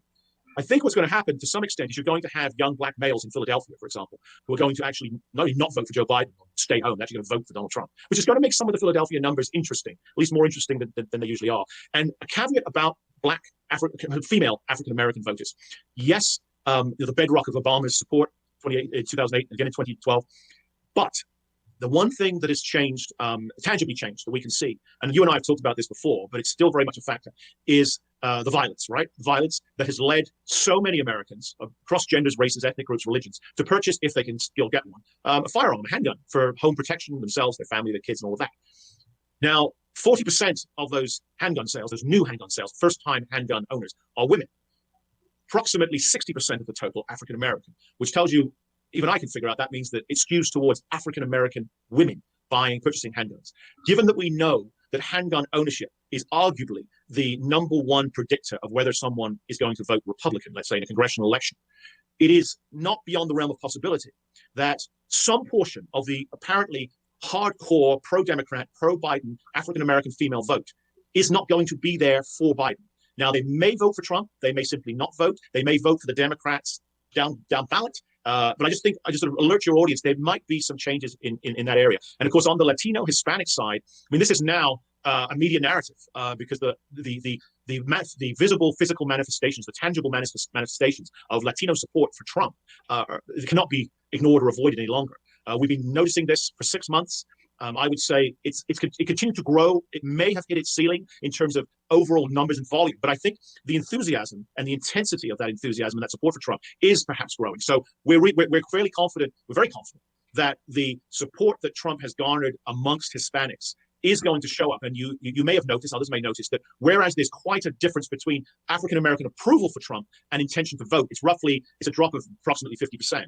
If you look at the Hispanic approval and Hispanic intention to vote for Trump, the drop-off, there is some, but it's far, far less, right? So, as you say, we're looking at George W. Bush-type numbers for very different reasons, which is another conversation for another day, perhaps. But in a state like Florida, in Nevada, in Arizona, other parts of the country, this Hispanic vote is really, it may be pivotal. And as we've discussed before, the two things to bear in mind the most about the African-American and Hispanic vote is number one, obviously, Trump is going to get a higher percentage. So, it's all about the devil's in the details, just how much better does he do. But the fact that he's going to do better amongst both groups means he has a more chance of winning than he would have otherwise had. But the other thing to bear in mind is that when it comes to turnout, now we're in the minority because we don't think that turnout is going to be this gargantuan increase over 2016. If we're correct, we base that in part on the fact that we think overall, allowing for population growth, that African-American turnout will be a little lower. Hispanic turnout will be a little lower. That means that there are simply less of those votes to go around, and Trump gets more of them. Both of those dynamics hurt Biden, right? Even if Trump was still getting 8% of the African-American vote, he was getting 21%, whatever, the Hispanic vote, out of 2016. Biden's still hurt by a lower turnout, but there's going to be two things working against Biden in that regard. And again, like a broken record, the swing states, it's hard to see. Maybe I don't have enough fingers and toes to do the arithmetic, but arithmetically, I just simply don't see today how Biden makes up those numbers, even though he's doing, no question, he's doing better amongst white voters overall. I just don't know how he makes up those numbers that he loses with minorities in the states that he needs to make them up. And about white voters specifically, before we move on, Biden, of course, is doing better among them in your polling, and it doesn't seem unreasonable to me. My theory is that a lot of pro-Trump white voters have died off since 2016, but it may well be a bad theory. From your numbers, and I suppose from your experience in dealing with this election season, what can the declining white support for Trump be attributed to? I think it's principally two things. One is the coronavirus pandemic, the overall negative response to his handling of the crisis, particularly not initially, but in the initial period after the first recognition and the lockdown and all of that. You have seniors, whites, older whites, female whites, particularly quote unquote well-educated in the suburbs. They moved away from Trump. And now I would argue that some of that has been compensated for by the fact, in terms of the seniors, Trump, his number one group for us the whole time has been, unlike 2016, it's been the next age cohort down, right? So the quote unquote middle-aged folks.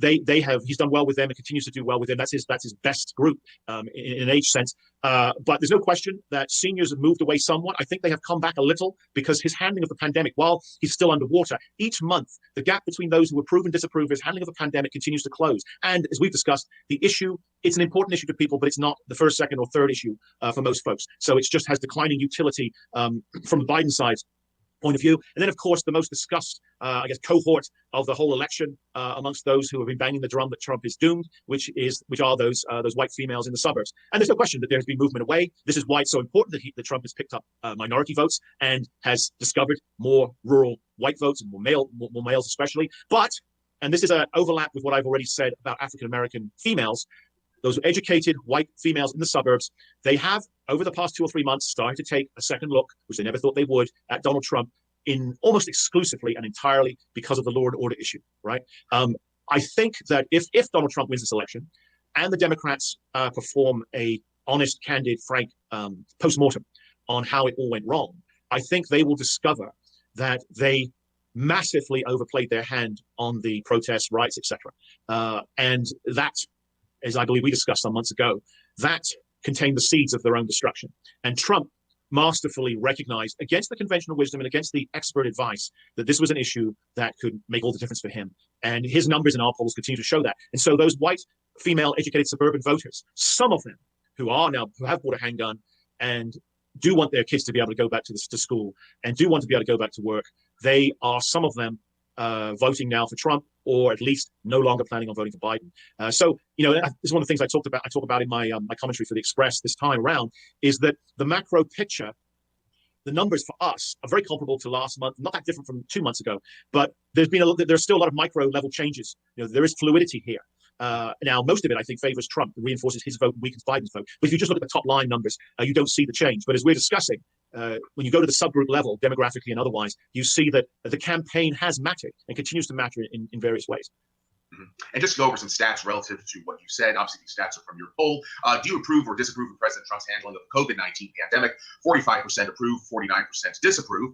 To go to policy, which is most important to you, law and order / riots / violence, 29% of voters, economy / jobs, 29% of voters, education, 16% of voters, coronavirus / COVID-19 pandemic, 20% of voters, and then followed way down by immigration, 6% of voters. So it's interesting, but COVID is not at the top of the list, to say the absolute least.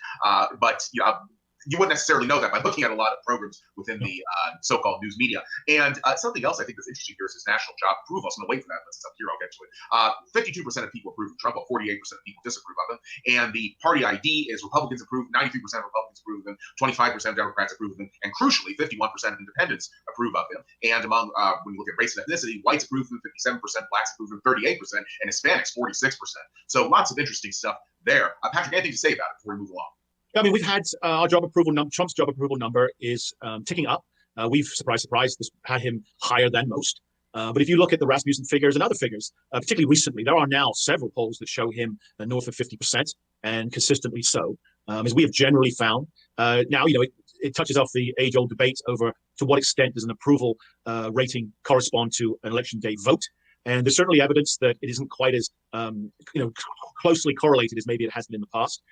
So we shall see. But he is definitely in that range now, consistently, not just in our poll, where you would be surprised. In a normal election year, with the obvious caveat, no one thinks this is a normal election year. But in a normal election year, you would say that days from the election, a president who is across many polls north of 50% approval is going to be extremely unlucky not to be reelected. He may not win overwhelmingly, but that's a very, very strong figure. And we don't think that alone tells us Trump will win. But what we say is that whatever deterioration there's been in that correlation between approval and voting total, it is still one of a number of important predictors. So we think it's another sign that he has a foundation upon which to claim a victory here. In terms of the specific issues, I remind your audience again, as I've done in the past, that unlike some polls, we don't offer a menu where the respondent can choose any of the issues and all of the issues and maybe just rank them in importance. We ask them simply to choose the number one issue for them. And that is so that I can make the sort of following point that it is not that the coronavirus and the pandemic and the lockdowns are not important to people because they're, say, fourth or fifth or third in our poll any given month.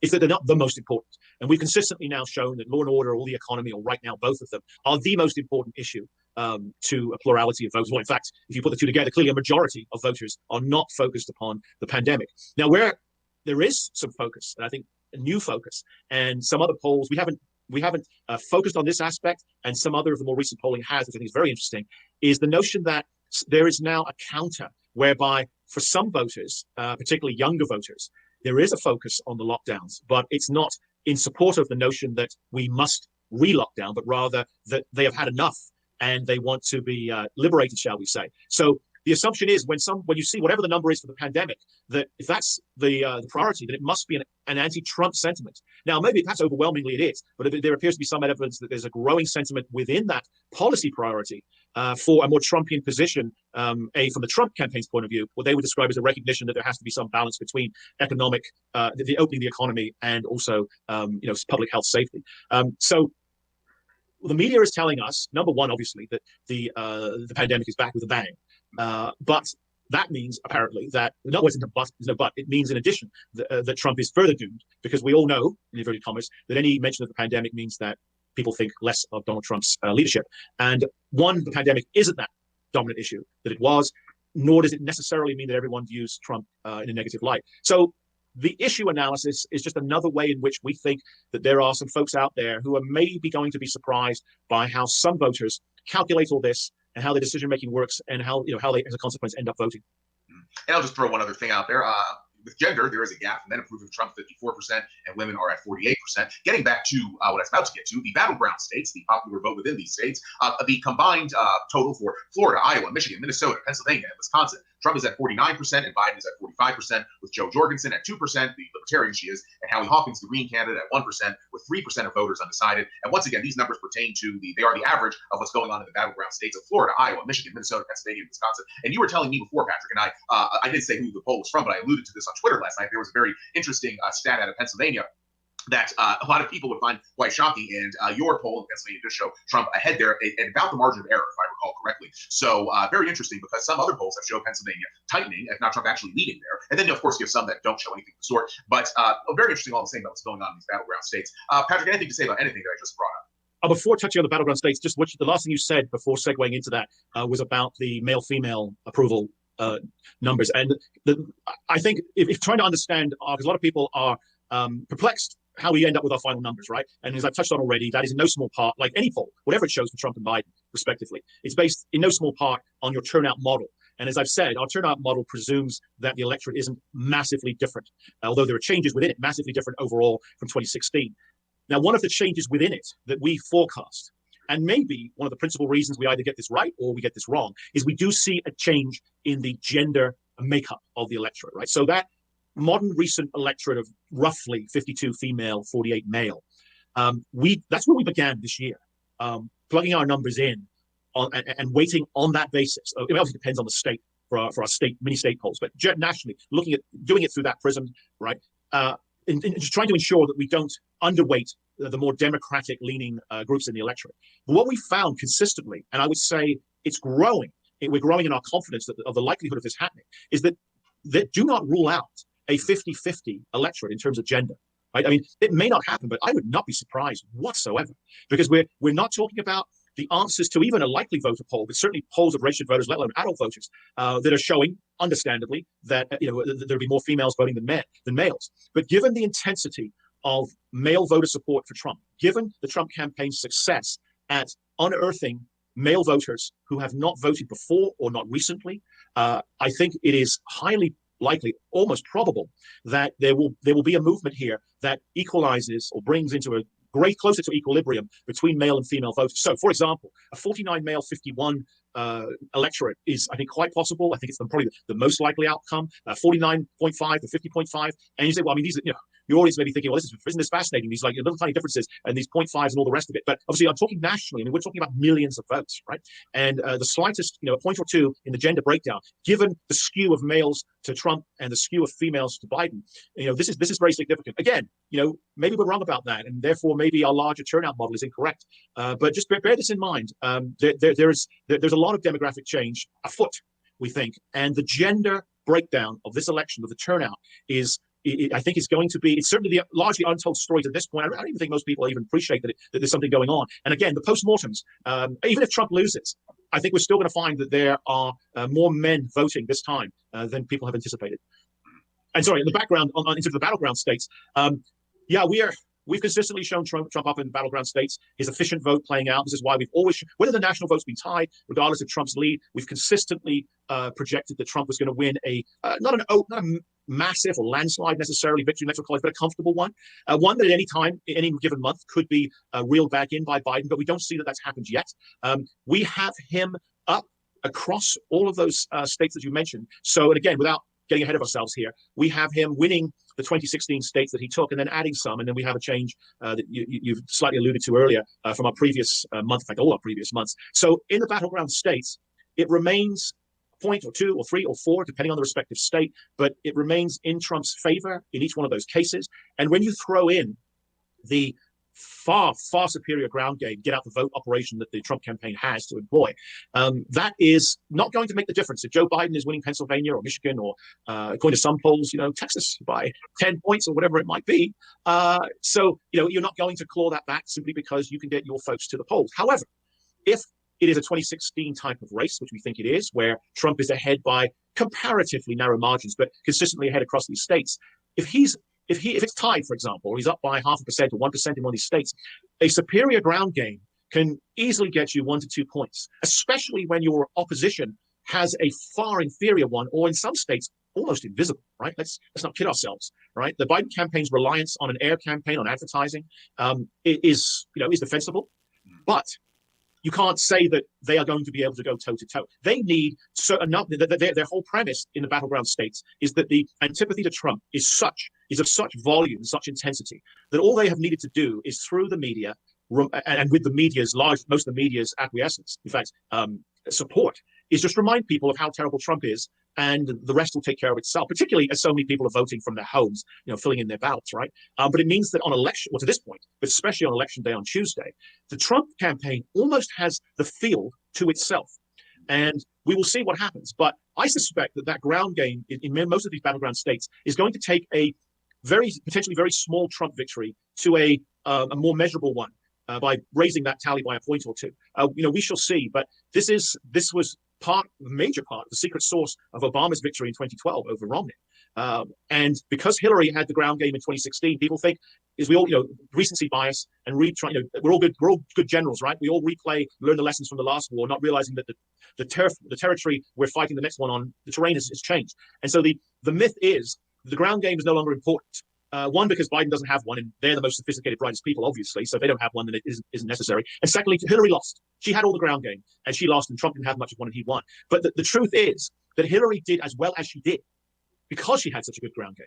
They maximized their identified vote, right? Where the Trump folks, the best people in the world, were not flying blind, but they were relying on other things for a whole host of reasons. It's different this time. Trump has both the enthusiasm and the mechanism and the instruments and the resources to harness that enthusiasm and actually get that enthusiasm to the polls on Tuesday. That's a very different situation. This environment, the infrastructure of this environment is quite different. Now, maybe if the support for Biden is so overwhelming, it won't be enough. But it's going to make a difference. The question is, does it minimize Biden's victory, or does it make the difference between victory and defeat for Trump? I mean, my money is on the latter, but obviously all to be discovered. And you did 3 specific states. You did standalone polls for them, which I will get to now, if it would ever come up. But in Florida, you have Trump up 4 points over Biden, 49-45. In Minnesota, you have Trump up over Biden by 2 points, 48-46. And in New Hampshire, you have Trump up over Biden, 47-43. New Hampshire is interesting. You've shown Trump very well there this election cycle, but the Democrats have had a voter registration surge there over the last few years. So this is quite surprising to me to see this statistic. In Minnesota, what I understand, just what I've heard from folks there, there's a big backlash brewing to what happened over the summer. So this really, to me, is not shocking at all. And Florida is no surprise in the least. That's barely worth mentioning. When you look at how well the Republicans have done with pre-election day voting, and then I think even the ABC Washington Post poll, which showed Trump down 12 to Clinton about a week or two before election day 2016. It now shows Trump leading in Florida. So I think Florida is, it's never a done deal until it's done. I don't want to give off that impression, but it's hardly basking in suspense at this point. But New Hampshire to me here is really interesting, and Minnesota to a lesser degree, but that's somewhat predictable. Patrick, before I get to your electoral college vote projection, anything to say about anything which I just brought up? Yeah, I mean, Minnesota, which we've discussed at length previously, Joseph, continues to be where I think Donald Trump will demonstrate the wisdom of some of the campaign strategy. I mean, much of the strategy has been critiqued, particularly by people on the Trump side, the Republican side, and whether they win or lose, particularly if they lose, there'll be plenty of time to pick over the entrails of that particular defeat. But one of the things that I have always thought, and our polling has backed it up over 6 months now, I always thought was wise, was their decision that was made a couple of years ago to compete very seriously for Minnesota, right? It was very, very close in 2016. The campaign paid no attention to Minnesota, right? And they decided that they could bring Minnesota into the Trump column in 2020. They decided that in 2017, 2018. They devoted a lot of resources. Trump has himself spent time there. The surrogates have spent a lot of time there. They've spent money there. And we've consistently shown that Minnesota, while not assured for Trump, is favorable to him. And obviously, if Biden loses Minnesota, those are electoral votes that are very difficult to pick back. If Trump wins Minnesota, for example, he can afford to lose Arizona, let's say, or a couple of smaller states. Now, the other key about Minnesota, none of these things are guaranteed, set in stone, but there is something of a domino effect here. I think will be the case. That is, if we are correct and Trump is probably going to win Minnesota, it makes it harder to see how he loses Wisconsin and or Michigan, especially Wisconsin, right? No 2 states are identical. But in all kinds of ways, and demographics as an attitudinal biases and preferences is sort of top of my mind here. I think you're talking about particularly the western part of Wisconsin and the Iron Range of Minnesota. There's a lot of crossover there in all kinds of weird and wonderful ways, and I suspect that they're going to play out in Trump's favor. Now, I've referred before to New Hampshire as what I call the mini Minnesota of 2020, not because there are things that are more interestingly similar than many people would imagine, but I say that because New Hampshire obviously only 4 electoral votes. It's not as important as Minnesota, but again, it's a state that was narrowly won by Hillary Clinton, and we think for a number of reasons it has a very good chance of coming into Donald Trump's column, which could prove very important if this does turn out to be a very close electoral college event. And you start to see New Hampshire, there's 2 or 3 things there's 10 reasons why I think Trump is likely to win New Hampshire, but there's 2 or 3 that really, really stand out to me.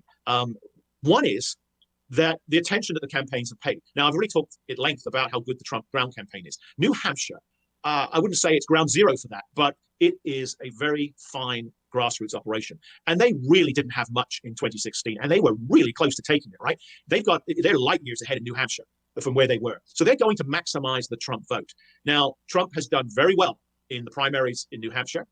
And you go back to the primary model of Professor Norperth, right, in New York State, and New Hampshire is the foundation of his primary model.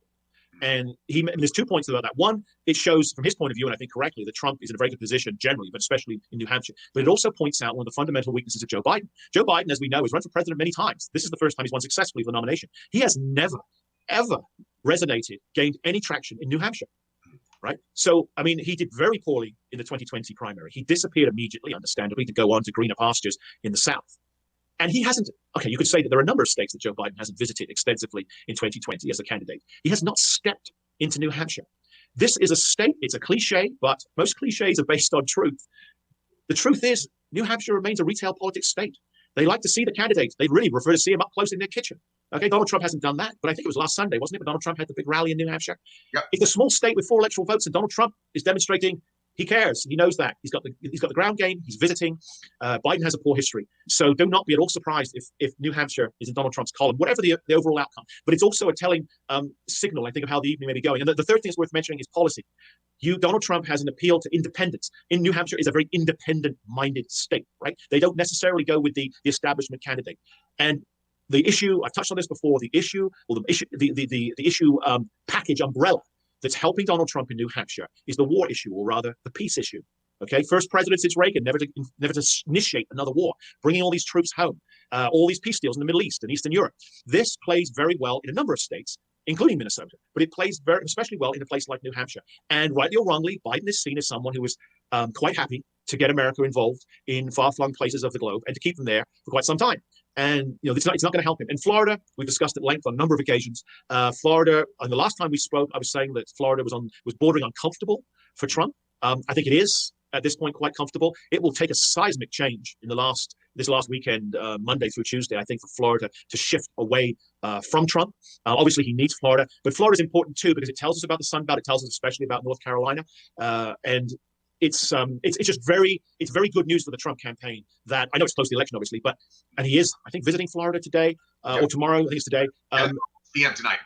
Right. Is that last time they were quietly confident about Florida, but Florida was almost the Pennsylvania of the 26 campaign for Trump, right? I mean, he was in Florida, so it seemed like every other day. It's not the case now because Florida is bordering on safe for Trump. And this is the last call. If you have a reasonable, responsible question or comment for Patrick or myself, please do leave in the live chat. It's a super chat, and we'll get to it. But this is the last call. And before we get to the super chats that are in the live chat, something else to bring up, obviously, is the Electoral College vote projection. 270 electoral votes are needed to win. You have Trump at 326. You have him picking up Minnesota, New Hampshire, and Nevada. And you have Biden at 212. Obviously, if this plays out, it would be a massive, massive win for Trump in the Electoral College. Anything to say about your projection, Patrick?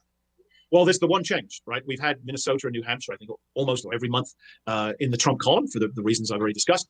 But this is the first time that we've had Nevada in Trump's column. And you and I have talked, especially over the summer, earlier in the campaign, we talked a lot about Nevada, we talked about Arizona, the similarities and differences, the reasons that the Trump campaign should be anxious or even worried about Arizona, the reasons that the Trump campaign perhaps might look away from Nevada.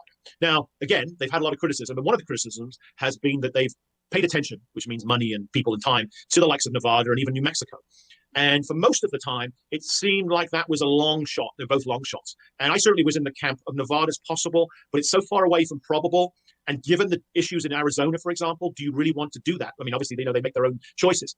But what we have seen recently, we've seen in terms of what the candidates are doing, and I believe Trump is now making tomorrow, is it today or tomorrow, he's now making what was as of yesterday, an unscheduled stop in Vegas, where he was last week, because Nevada is looking, according to most of the public polling, now quite competitive. And that's quite a noticeable change quite quickly. And also, the Biden-Harris campaign has paid more attention there. But with the absence, or at least the literal movement out of Nevada of students and casino workers, the growing support for Trump among Hispanic voters, I think it's likely to be very, very, very close. And obviously, given the geography and the geographic location, this is one of those late in the night jobs in terms of knowing what's happening and based obviously on who reports where.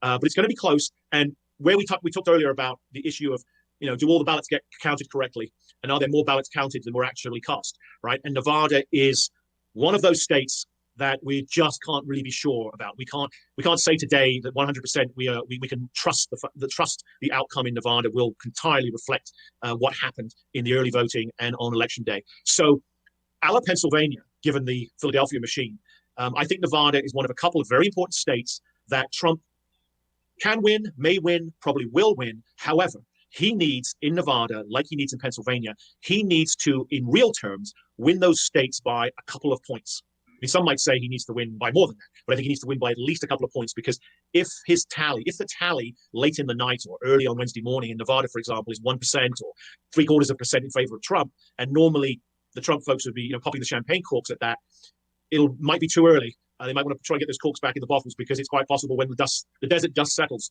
that Nevada will still be in the Democratic column, albeit by a very small margin.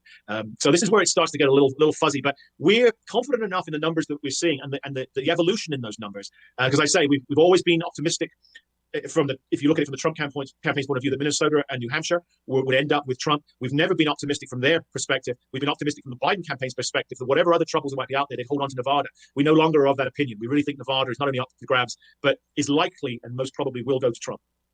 And now from the live chat, the super chat, just a reminder, everyone, the last call was made. So if you're typing your last question or comment, please do hurry up and leave it in the live chat. If you leave it in too late, there's no guarantee we'll get to it. Okay, from Perturbed Sun, no question, just appreciate your blunt analysis on Twitter, Joseph. And thank you for giving us the straight polling data without BS, Patrick. Oh, thank you very much, Perturbed Sun.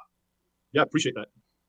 And from, really, that's great to see, Perturbed Sun. Very cool of you. From Robbie SF. Patrick, how was your thinking on the likely electorate? How has your thinking on the likely electorate evolved in the last month? Specifically, thoughts on turnout numbers and percentages who are non-college whites. Well, at the risk of sounding either like I'm not paying attention to recent developments or I'm just too confident in where we've been the whole time, with the risk of both of those mistakes or perceived mistakes, I don't think a lot has changed. Because I'm in that small camp of folks who've assumed that the turnout would be massive and assumed that the makeup of the electorate was not going to be of the overwhelmingly female, overwhelmingly young, overwhelmingly Black or Hispanic that most of the highly publicized media polls have. I don't see a lot that's different. In fact, what I see is a degree of confirmation that those polls have missed something, and that polls such as ours, so far, so good, right?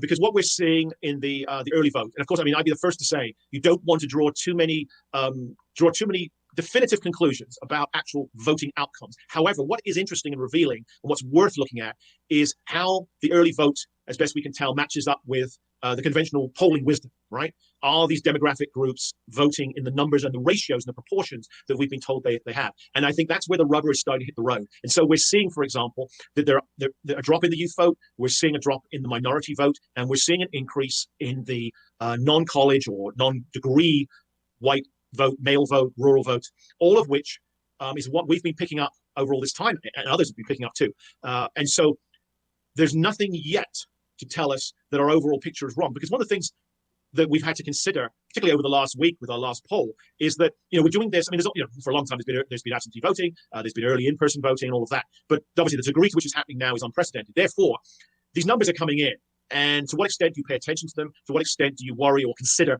that they may be demonstrating that your model is off? And the good news for us, and I think for some of the others, the other quote-unquote outliers, although the group of outliers seems to be growing very rapidly in recent days, to the point where, are we going to, by election day, be the inliers? I'm not sure. I can't keep track of all this. It's for smarter, better paid people to figure that stuff out. But so we think that there's no reason for us to have drastically or even slightly adjusted our turnout model, because what the Republicans, what the Trump campaign wanted in terms of the demographic makeup, principally in a positive sense, increasing the rural vote, the white male vote, the high school or college non-degree diploma vote, appears to be happening, or certainly happening in the early voting. The African American vote is down a little so far, particularly in the swing states. The Hispanic vote is down a little, flat in some places, and the youth vote is down. I think that's the most noticeable thing. And at the risk of boring your audience who've kindly been with us before, I stress again, because I don't think it can be said enough times, because most people haven't yet heard it or it hasn't penetrated. The closure of so many college campuses around the country, especially in the Midwest, is really going to knock down the youth vote. It is one of the unintended consequences, in a negative sense, of the Democrats' preference, advocacy of lockdown and the maintenance of that approach. They have slit their own throats when it comes to the youth vote, because the press gang approach on these college campuses when it comes to turning out and voting Democratic is legendary, very effective. Hats off to them. They've made the difference. And, these college towns in these Midwestern states, these margins, as we experienced in 2016, are so narrow. The margins are so small. College votes have been, some would say, instrumental. And those votes are down. Now, are they down 1 million, 1.5 million, 2 million, 2.5? We don't know yet. We've always been on the conservative side of that, saying we're going to assume at least 1 million less students voting. The early numbers suggest, I think we may turn out we'd be too conservative, and it's higher.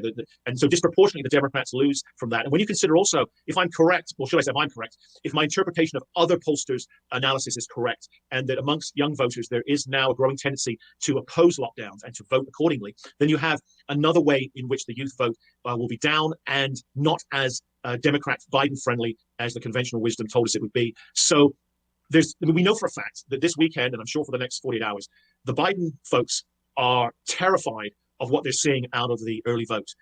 Less about the volume, but more about the demography, right? The subgroup demography is really, really a tough reading for them. It's not, there are elements that are, not the best reading for the Trump campaign, but overall, if you were to pick which campaign you were looking at the demography of the early vote, you definitely want to be the Trump campaign. And so the Biden folks are sweating this, understandably, and I think correctly, because they know from their own accurate internal numbers, which are very close, in my understanding, to the Trump campaign's numbers. They know that there isn't a lot of margin, there isn't a lot of wiggle room here, right? And the demography is not favoring them. So they know they're in for a long night, at least a close night. And we think that, we may be nearer the mark than some of our unlimited number of critics have suggested.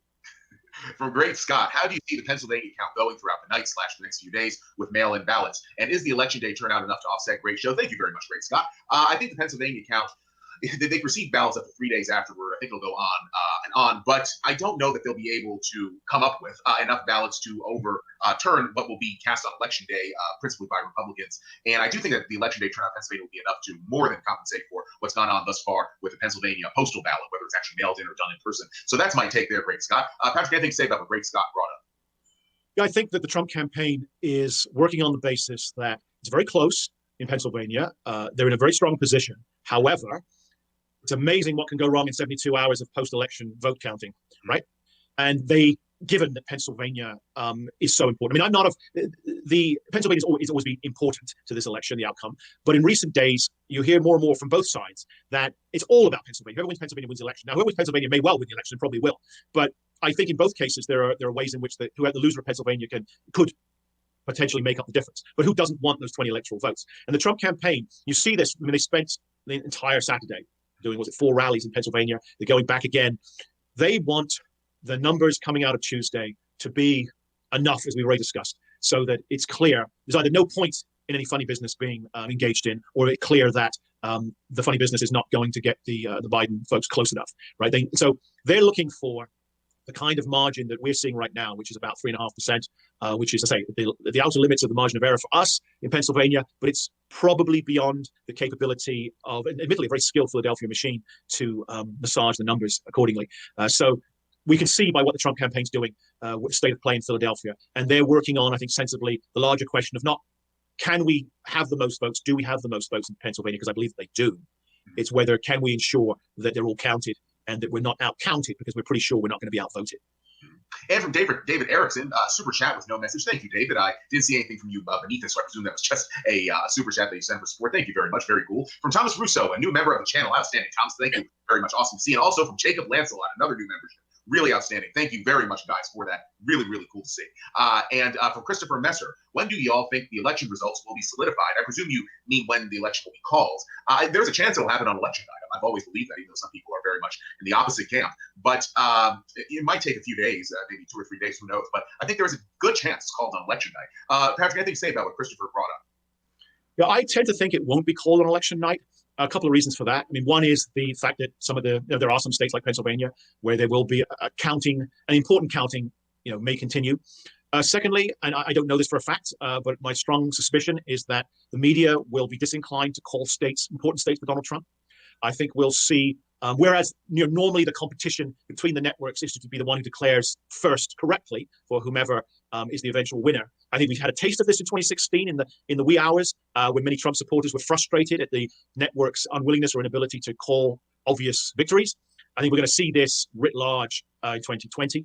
So even if Trump is clearly ahead and clearly on his way to winning a Pennsylvania or a Michigan or a Florida even, there's going to be, I suspect, strong reluctance. Will they be reluctant to declare for Biden? I doubt it, but we'll have to see. So what may happen is so let's say our numbers are approximately correct, right? Let's say they are. And whatever the popular vote is, but Trump is winning the lion's share of the electoral college and certainly the states he needs to win to be victorious eventually. It may well be the case. My best guess is that by the wee hours of Wednesday morning, we will know who has won, but we won't yet have been told by our bettors in the media and elsewhere who has won, right? I think that is, at the moment, the most likely scenario. Now, it may simply be that it is so close in so many of these important states that nobody knows for sure yet. And if it is so close, we are probably going to have legal challenges either way. And God, who knows? Is that going to be hours, days, or weeks? So I would put a small amount of money on knowing logically who has won by Wednesday morning, but I think there are endless possibilities about when this actually happens. I mean, the least likely outcome is that we know early on Tuesday, either because there is no landslide, either in either direction, or because there is a landslide, but if that landslide is in Trump's favor. I still don't see the networks making that official for some time. And there is something here now from David Erickson. The national state numbers don't explicitly include shy vote. I think that's a reference to the Democracy Institute's poll. They do, David, they do. There's an array of questions which the Democracy Institute asked pertaining to the shy Trump vote. I'm just trying to pull it up quickly. Let's see here. If I could only ever find it. Shy Trump vote questions to undecided voters. Does a relative, friend, or coworker plan to vote for Trump? Yes, 79%, no, 21%. Will President Trump be elected? Yes, 62%, no, 38%. Which candidate won the second presidential debate? Trump, 59%, Biden, 41%. And questions to all voters, which is included under the Shy Trump Vote tab, if you will. Are you comfortable with your relatives, friends, and co-workers knowing how you vote? Trump voters, yes, 22%. Biden voters, yes, 90%. So that really tells a story, a profound story. Patrick, anything to say about what was asked of you, or what was asked? Yeah. I mean, we are very much in the camp of there are shy Trump voters. We found them in 2016. We found a lot more in 2020.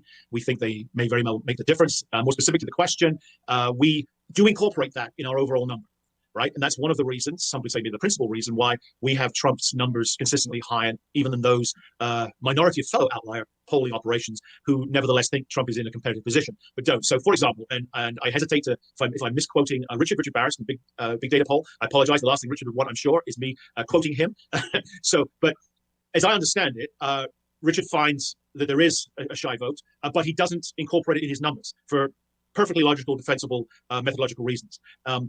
We find the shy vote, and we do. And I think in that sense, we are closer to the Trafalgar Group, which is famous or infamous for discovering the shy vote in 2016. I don't want to misquote anybody, but I believe that they incorporate their shy number into their overall projections. And say both approaches, our approach and other approaches, are equally defensible. But this is what we think works best, for at least for us.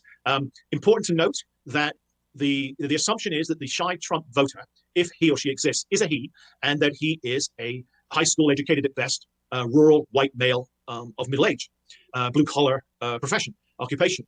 And there are a fair number of those, and they are the folks arguably who are the hardest to reach, that is the hardest to poll, the hardest to get to talk to you or respond in any way, and if they do, they're the most likely to sort of hide their intention. So they are real, but I would not in any way suggest that they comprise the majority of the shy Trump vote in 2020.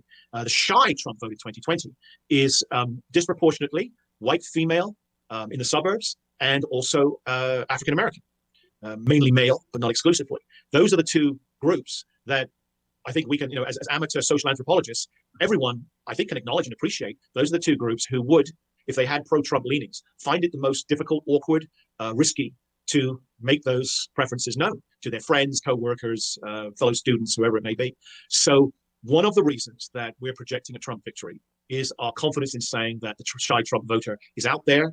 And it's not simply that he is voting for Trump, but pivotally, crucially, she is voting for Trump. And from Tradlight, do you approve of Trump? Sure, I voted for him. I mean, he's not perfect. Nobody is, but I think he's done a fine job as president. I can understand if Patrick would decline to answer this question, but Patrick, do you have anything to say about what Tradlight brought up?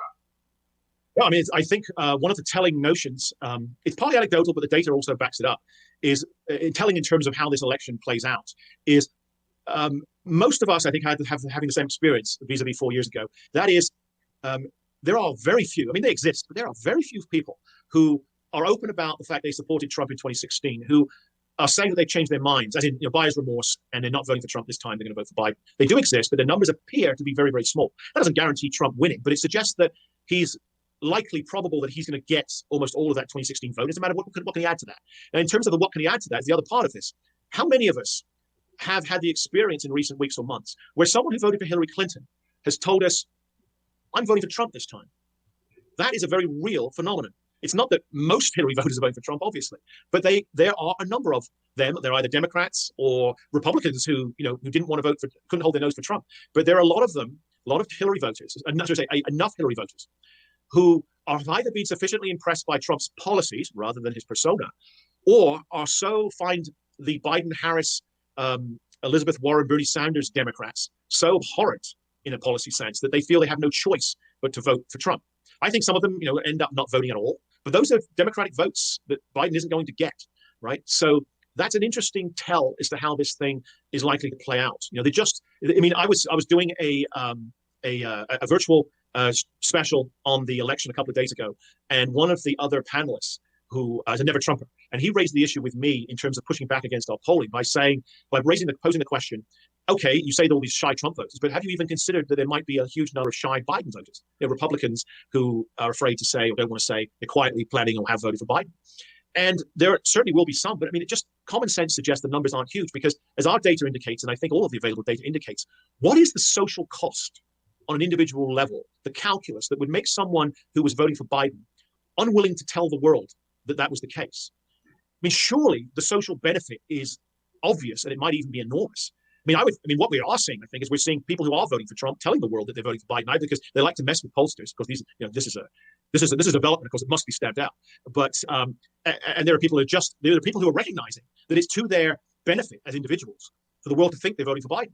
There's just no downside to telling the world you're voting for Biden. So it's striking how this works and how it's playing out. And again, it just all appears to me playing out in Trump's favor. From neon noir, Democrats have been communists since World War I. What happened before World War I, it wasn't communism, it was the progressive movement, which is very different from the progressive movement of today. But there are certainly the seeds for today's progressive movement that were sown back then.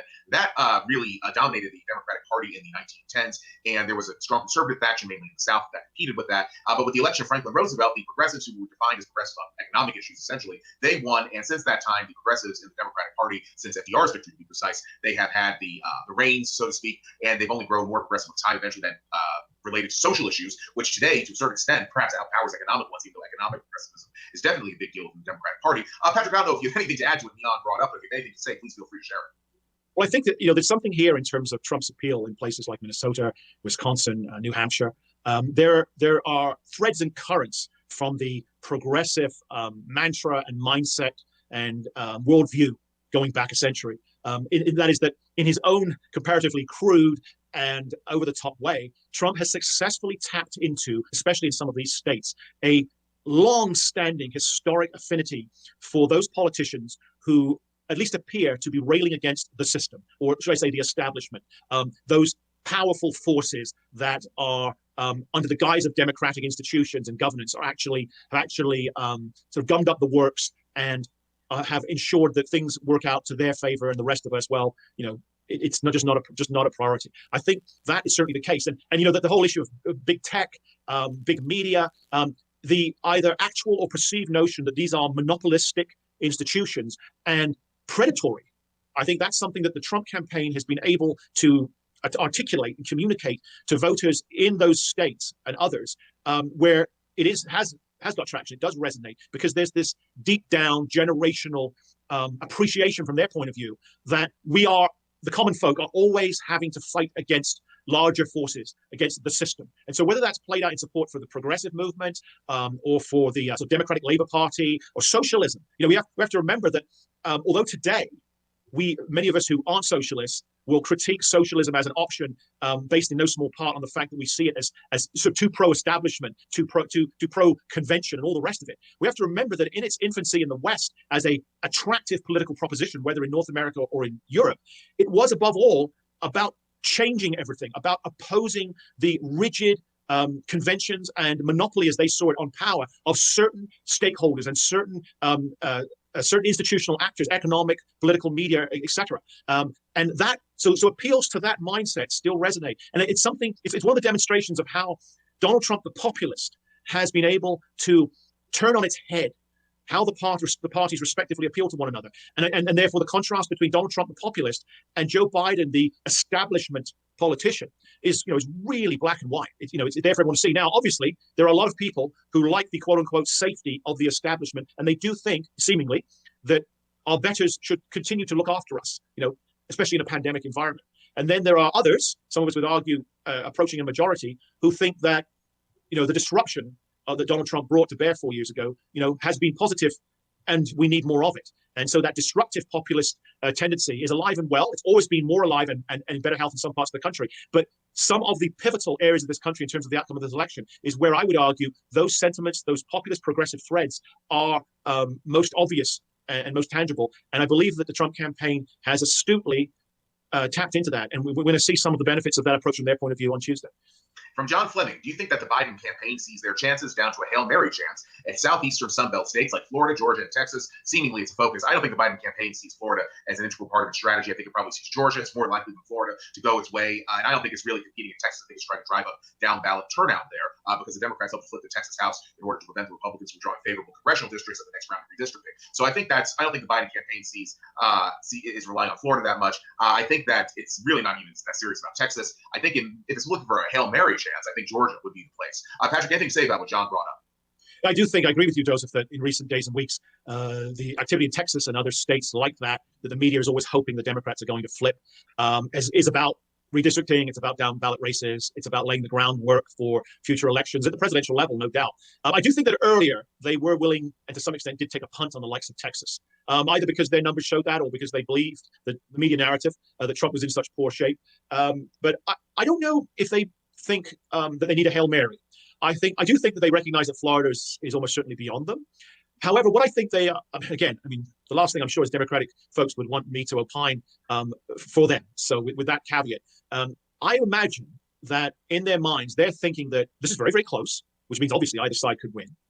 They're saturating the airwaves with advertising, some of it positive, some of it negative. They have this historic hold on minority voters, especially African Americans. They have the likes of Obama out there. They have this inoffensive, innocuous candidate in Joe Biden.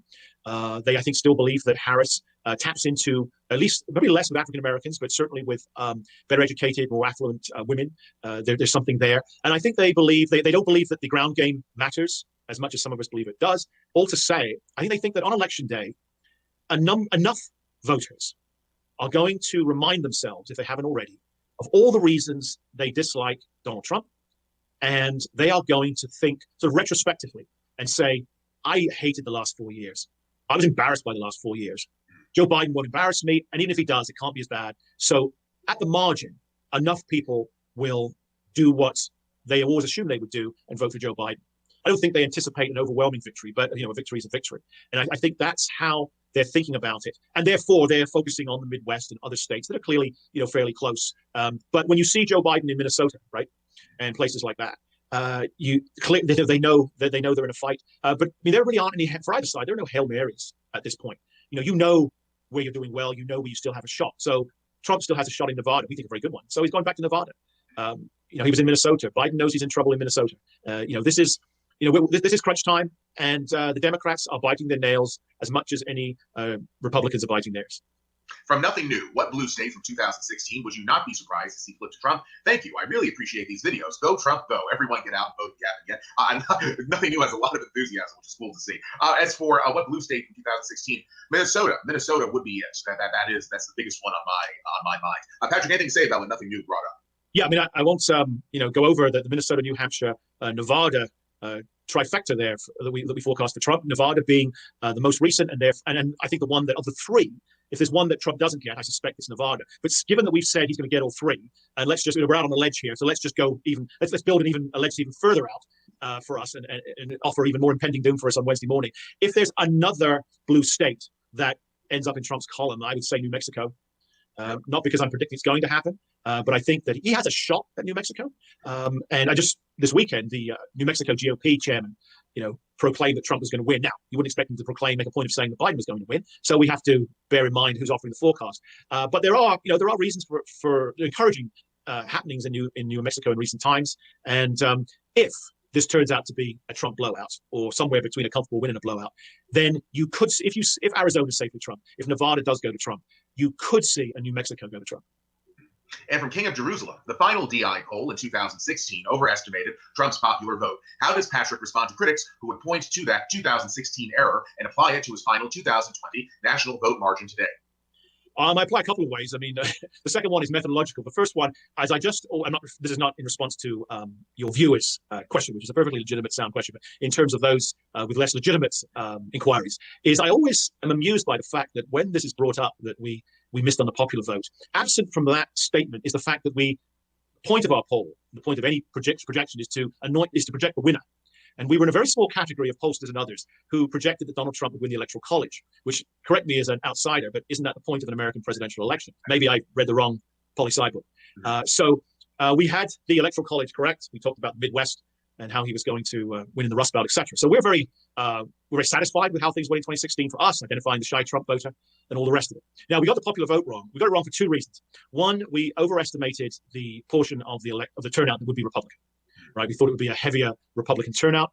We were wrong about that because we thought that the 2016 shy Trump portion would be larger than it was. It was significant and I believe critical, but we thought it would be larger. The second reason we had this, that's a couple of points, a couple of percentage points why we were wrong. The other reason we were wrong, as we touched on earlier, there were a surprising number of votes for Hillary Clinton in California, millions of surprising votes for Hillary Clinton in California and one or two other places. I would suggest that a couple of points were garnered there that I don't think anybody, including the Democrats, saw coming. So you put that together, we still missed, but I don't think we missed by the margin that we've been accused of missing by. And again, I think the important thing is that we got the winner and most of the experts failed. So what we've done, recognizing that we were off in the popular vote and that our turnout model was one of the reasons for that, is we've adjusted our methodology. So we have a D+2 turnout model nationally. Obviously varies by state. Some of our states are more Republican friendly. Some states like Minnesota, I think we have a D+7. And so we tried to learn from what didn't work for us in 2016. I think the D+2 is a reasonable place to be. I think it's possible that it may actually be more favorable to the Republicans, but this is where we've planted our flag. And we think that puts us in a stronger position than last time. Again, if we get the popular vote right, fantastic. If we don't, it's not a big deal as long as we get the winner right. I mean, this is all about who wins, and we're confident about the popular vote, more confident about Trump winning the Electoral College, and we shall all see on Wednesday. From Trad Life, Pennsylvania. Well, I think Patrick and I have gone over this in detail, Trad Life. It's a great question, though, but I have nothing to add to what I've already said about it. Patrick, anything to say about what Trad Life brought up? No, I mean, it's going to be, I think, the media focus. If Florida goes the way that many of us think it will, and North Carolina does, then Pennsylvania is where the media focus will be, unless the early returns are showing that it's probably going to Trump, in which case I think we'll move northwest and start looking at other Midwestern states in terms of what we're seeing on our television screens. But no, it's just the new old narrative is that everything is about Pennsylvania.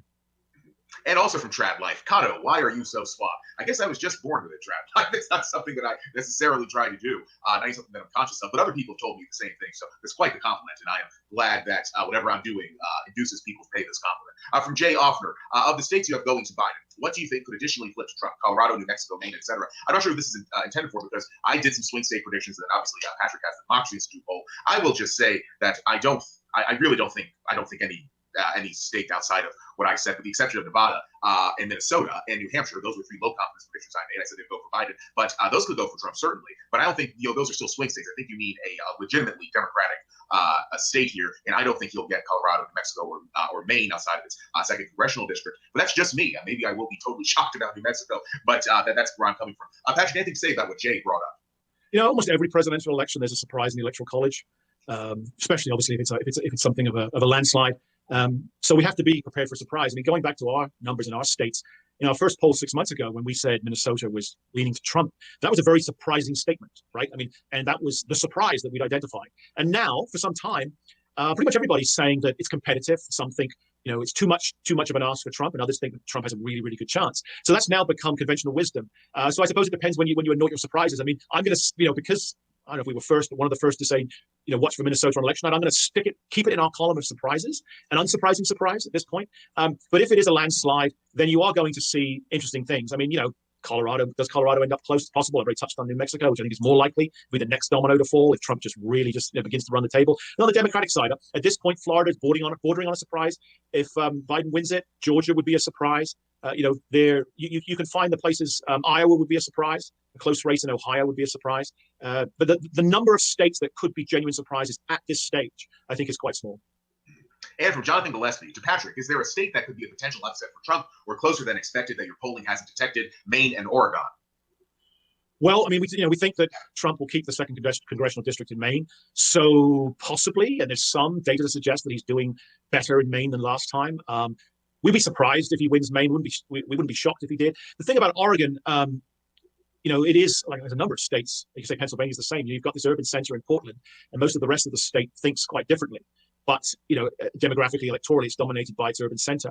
A Trump landslide could, because of the white rural vote, could make Oregon not close, but closer than we would have assumed. Any of us would have assumed until quite recently. I think it's highly unlikely that Trump gets close enough in Oregon. I think what you might see, if it's a Trump landslide, you might, and we're correct about the popular vote, you might see in California and New York, and even in Illinois, you might see the margins for Biden, although healthy, not be as quite as ridiculous as they've been for Democrats in recent elections. Obviously, it has no impact on the Electoral College, but it could have an impact on the popular vote. And as we know, although legally, and for those who voted for Trump, a Trump win in the Electoral College is sufficient.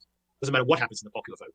We do know that for the media and for many stakeholders and for many on the Biden side, if Trump doesn't win the popular vote, he fails to win the popular vote again, but is again elected because of the Electoral College. It's going to be, things will be more difficult, right? And it's something that will be hung around his neck, rightly or wrongly. So I don't think the Trump campaign cares one bit at the moment about whether they win the popular vote or not. But if he is reelected, and it does end up that he's ahead in the popular vote, even if it's by 100 votes, there would be a moral victory in that and a political victory that would be possibly important going forward. From Contra Coup, Scott Adams claims the mainstream media polls are deliberately wrong to drive up Democrat fundraising, which in turn is spent on mainstream media advertising. Could this be true? I think that I agree with that entirely. I think it's more about advertising and nowadays, especially subscriptions in the media than Democratic fundraising. That might be a secondary, maybe even third tier goal. But I do think that the premise of Scott Adams' perspective here is sound, and I do agree with his conclusion. Patrick, anything to say about what Contra Coup brought up? I mean, I have a long-standing policy that I think it's always best to assume that everyone's intentions and motives are honorable until proven otherwise, right? And it's not a courtesy that's afforded us or many of us in the outlier camp, quite the opposite. But nevertheless, we try to hold ourselves to our standards, not others' standards, particularly if they're lower, which sadly often they are. Nevertheless, it's the great puzzle, isn't it? Few lessons seem to have been learned from 2016, and we have this narrative, and clearly the polling supports the narrative. If I go somewhere between assuming honorable motives and the notion that this is all a conspiracy, perhaps the truth lies somewhere in between. And maybe it's a case where the numbers come back, or at least the way that the numbers are produced, it comports with what the assumptions are, either of the pollsters or those who are paying the bills, right? Not because anyone wants to fill the numbers, but rather there's a perplexity that they could be anything other than in accordance with the narrative. Right? Because if you don't know anyone, never met anyone who doesn't have the same political mindset as yourself, it's very hard to accept that those folks actually exist or in sufficient numbers. Because if you flip it around, just as in America today, all available, tangible, non-polling metrics tell anyone with ears and eyes that Trump is headed for victory. But there are all these polls that show Biden's headed to victory. So if you're a Trump supporter and you've got your lawn sign and you donate money and you go on these parades and caravans and you attend the rallies, and most people in rural Pennsylvania are just insanely in favor of Trump. You see these polls, you think, how can that be possible? I don't know anybody, and all the demonstrable evidence is that Trump's going to win. It's very difficult to accept that those polls are real, and we'll find out soon enough where they are. And on the flip of it, as I'm saying, if you're doing the polling, or more importantly, if you're paying for the polling, and the polls come back in a way that just doesn't mesh with anything you experience in your daily lives, then you maybe think and say to the pollsters, "Are you sure you're talking to enough people? Maybe you need to talk to an adult panel, a registered voter panel, rather than a likely voter panel, because clearly you're not. The likely voter panel that we do isn't capturing enough people because it's coming back with results that aren't sufficiently favorable to that that mindset. It's a tough one. It's a tough one because it is a really, really strange dichotomy here." Yes, it is. And these are the last few ones here we'll be getting to in something of a lightning round, so this should be fun. From Jared Kotfus, in these crazy times, does rally size as a predictive factor matter as it used to? I think more in general elections and primaries, specifically Democratic primaries, which can be maneuvered, I'll put it nicely, outside of how people actually vote. But rally size, I think, is good in terms of measuring voter enthusiasm, also who's likely to actually inconvenience him or herself to get out to vote. So I would say it is a good predictive factor, but it's not 100%. And that's my take there. Patrick, anything to say about what Jared brought? Yeah, I mean, that's right. I mean, it is a predictive factor because we know that intense enthusiasm is one of the best predictors of outcome. The presidential candidate with the most enthusiastic supporters always wins, right? Whether they're Republican or Democrat. It's the way it is. And that's another reason why one can anticipate that Trump is victorious this time around. But there's a secondary reason, which isn't as important, but it's nothing to ignore. And that is, like, for example, last night in Butler, Pennsylvania, there were an estimated 57,000 people at the rally. It's on television, all the rest of it. Now, if you're an undecided voter, and we overlook these human nature, socio-psychological, social anthropological factors, everyone wants to be on the winning side. It's just who we are, right? There aren't many of us who choose to be on the losing side. When you see so many people so excited, and a candidate in Trump who, rightly or wrongly, appears to think he's headed to victory, right? Seems to doesn't have any of the cares in the world. At the same time, there's a split screen of Biden and Obama. Obama looking like he'd rather be anywhere in the world but there. He'd rather be at the Trump rally, it looks, rather than at the Biden rally. And then I mentioned to someone, and we were watching the Biden thing, and I said, I hope they never pan back and show you what they're looking at, because I suspect there aren't 57,000 people in Michigan at this event. They made the mistake of panning back. I counted, not including press, there were 17 people listening to Barack Obama at this rally. If you're watching as someone who doesn't yet have a dog in this fight, you're thinking, interpreting those visuals, rightly or wrongly, as Trump's winning, Biden's losing. I want to be on the winning side. Now, you know, if the numbers were the opposite way, I want to be on the Biden side because he's obviously winning. It just so happens this time it doesn't have that look, doesn't have that feel. So, yeah, this rally size does matter. And from Ender v. Britannia, the most generous super chat Kyle Gottfried has ever received. Thank you very much, Ender. Awesome of you. But you asked, how much is impact of Hunter/Joe Biden corruption story on Republicans, Democrats, independents? Is it helping Trump voter enthusiasm and turnout? Is it swaying independents? Is it converting Democrats? What is net effect on voters? Thanks, Kyle, from YouTube, Twitter. You're very welcome, Ender. I suppose that my take is that it mainly is influential on blue-collar voters in the Rust Belt, and some squishy suburbanites. It might induce some squishy suburbanites to stay home, while it might drive some disaffected blue-collar folks in the Rust Belt to support Trump. The DI did have some stats about this exactly. But Patrick, why don't you go ahead and share your thoughts while I get the stats up? We always try to be as real time and topical. There's danger of being topical in your questionnaire, you know, because it can be superficial impressions that aren't lasting. But we felt that we had to ask questions about the alleged Biden family corruption scandal, and we have 4 questions in our questionnaire. We asked the first question. We asked people who they believe. Do they believe Tony B, the former business partner of Hunter Biden, that there was nefarious goings on, or do they believe Joe Biden that nothing was amiss? He didn't know anything about anything. He doesn't know anything about his son's business, but he does know that it's all above board and that any criticism is, Moscow derived. We didn't even know if most people knew about this. The biggest surprise to us was that despite the almost total media and social media blackout on the story, most people are aware of it, and they're also aware of the censorship, which is interesting. And a majority disbelieve Biden, and they believe that something was amiss here. And we ask whether people think that Biden, as a consequence of all this, would they consider him to be a corrupt politician? And yes, is the majority verdict.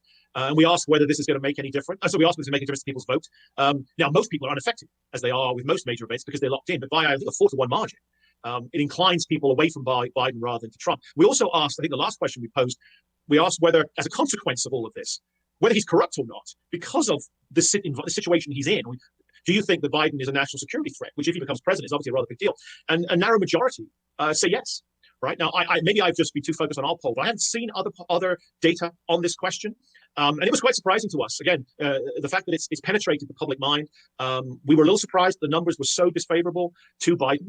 It's evidence that Trump's finger on the pulse is still working, in that he's kept on this.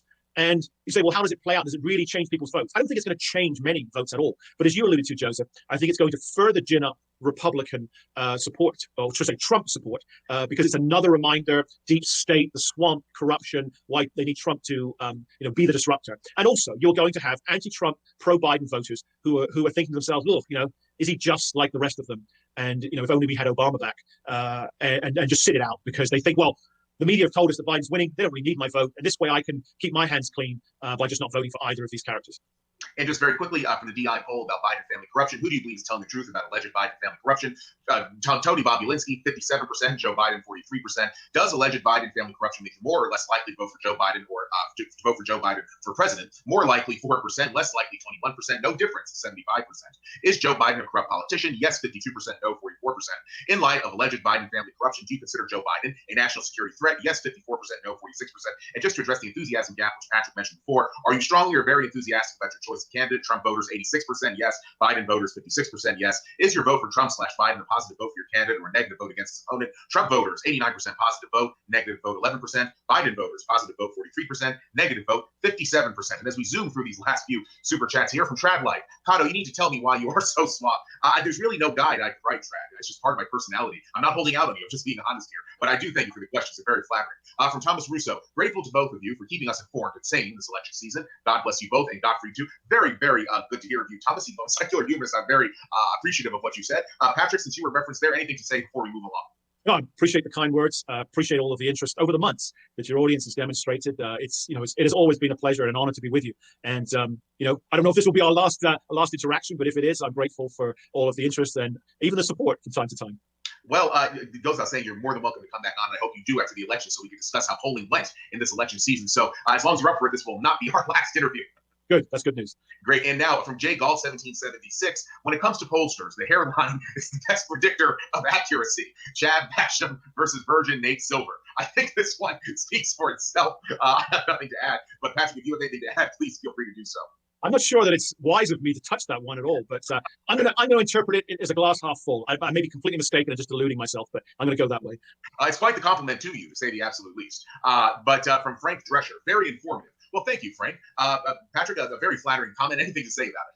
No, I mean, as I've said, I'm grateful. Your audience and the audience more broadly, more widely beyond the confines of this show. I mean, yes, as we've touched on in recent months, we have experienced, enjoyed a tremendous blowback against our numbers, as if our numbers are our own thoughts or preferences. They are simply the numbers as best we've can accumulate them and present them. But at the same time, what has been gratifying is that there are a lot of people out there who somehow managed to recognize through all of the mud that's thrown our way that we are simply trying to do the best we can.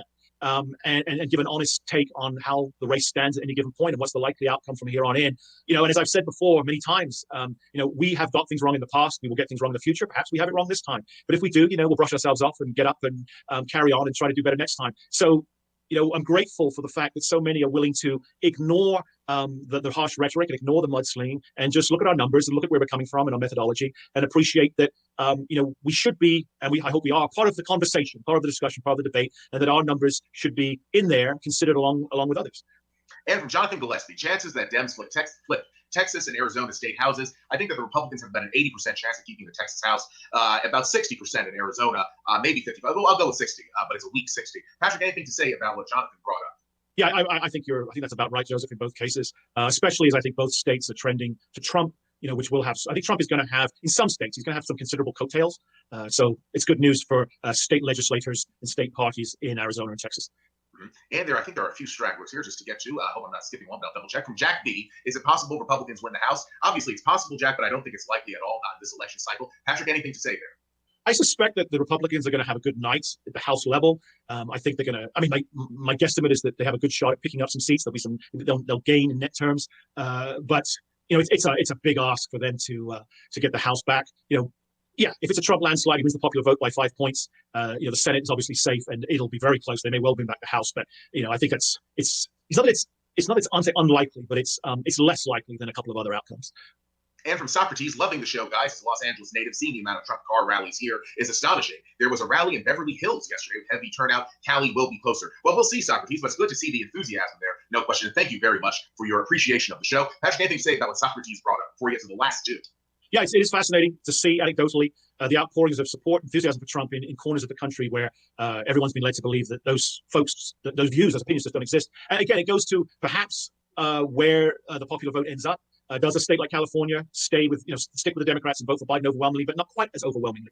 That's something to look for. I'm not saying it's going to happen, but it could happen. And if I could just get back here from Horatius 763, how did you factor in record early voting and mail-in balloting into your model that other pollsters and analysts say favors Biden and Democrats? I think that clearly is for Patrick, and it's a very good question. Yeah, well, I mean, as I was touching on earlier, the early voting has gone largely as we sort of forecast. We always ask people how they were planning on voting and take that into account. And the numbers we had in terms of volume of voting and the demographic groups, crucially, fit the patterns that we had seen from the late spring through the summer. So we're not surprised so far. Now, you can say, well, that's because your numbers are just wrong. You're wrong about that. You're wrong about the whole thing. But there is also the chance that we're right about that, and therefore there's more chance we're right about the whole thing. So far, we've had this debate. Is this a huge turnout? Is it going to be a mediocre turnout? And a lot one's conclusions derive in large part from those turnout assumptions. To date, we know that the polls that have forecast a Biden landslide are wrong, or at least partially wrong, about the turnout. That is, who is taking part and in what proportion. So that suggests that there's some chance that we're correct about the overall turnout figures, because there's nothing we've seen yet that makes us second guess our overall turnout numbers, our overall turnout model. So we shall see, but we could be wrong for sure, but we would rather be in our position with our numbers today than with the conventional wisdom and what those numbers suggest.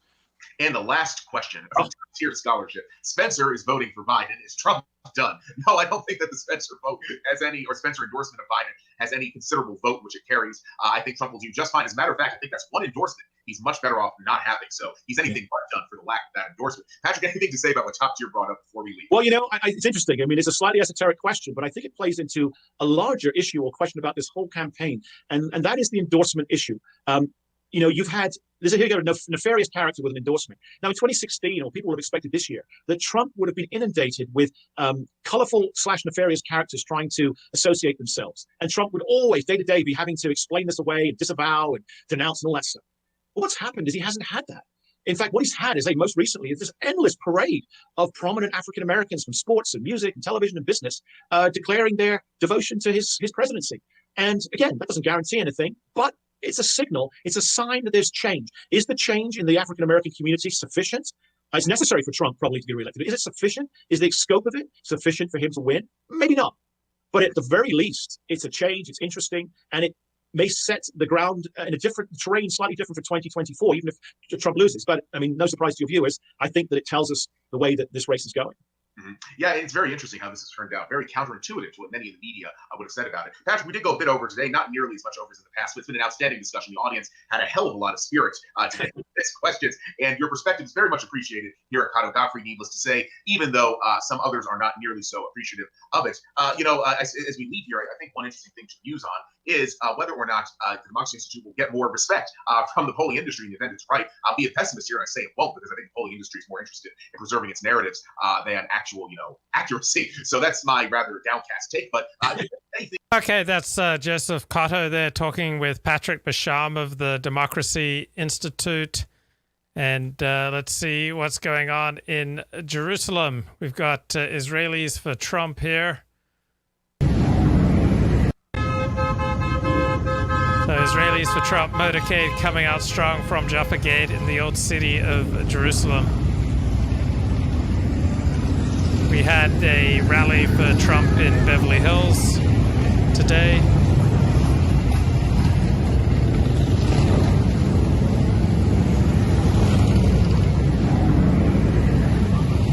So Trump tends to have really good approval ratings in Israel.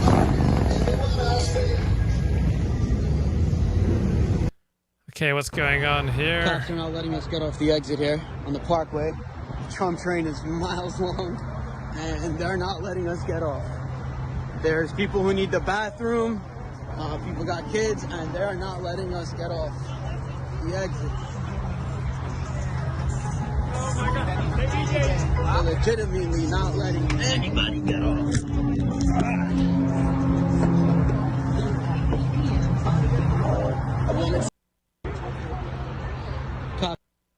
Okay, and in Beverly Hills today, big Trump rally yesterday, and then another one today.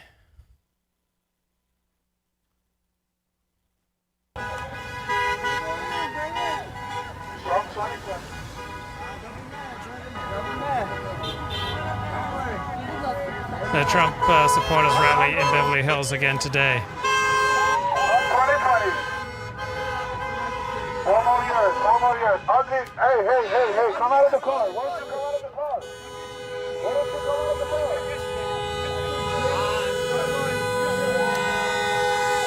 car?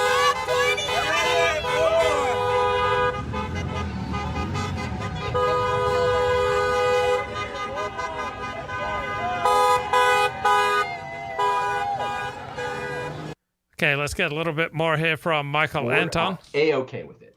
That's America 2020. Deft use of Ubermensch. Threaten violence against people they don't like, and the entire power structure says, A-okay. I'm totally stealing Ubermensch, still, you know.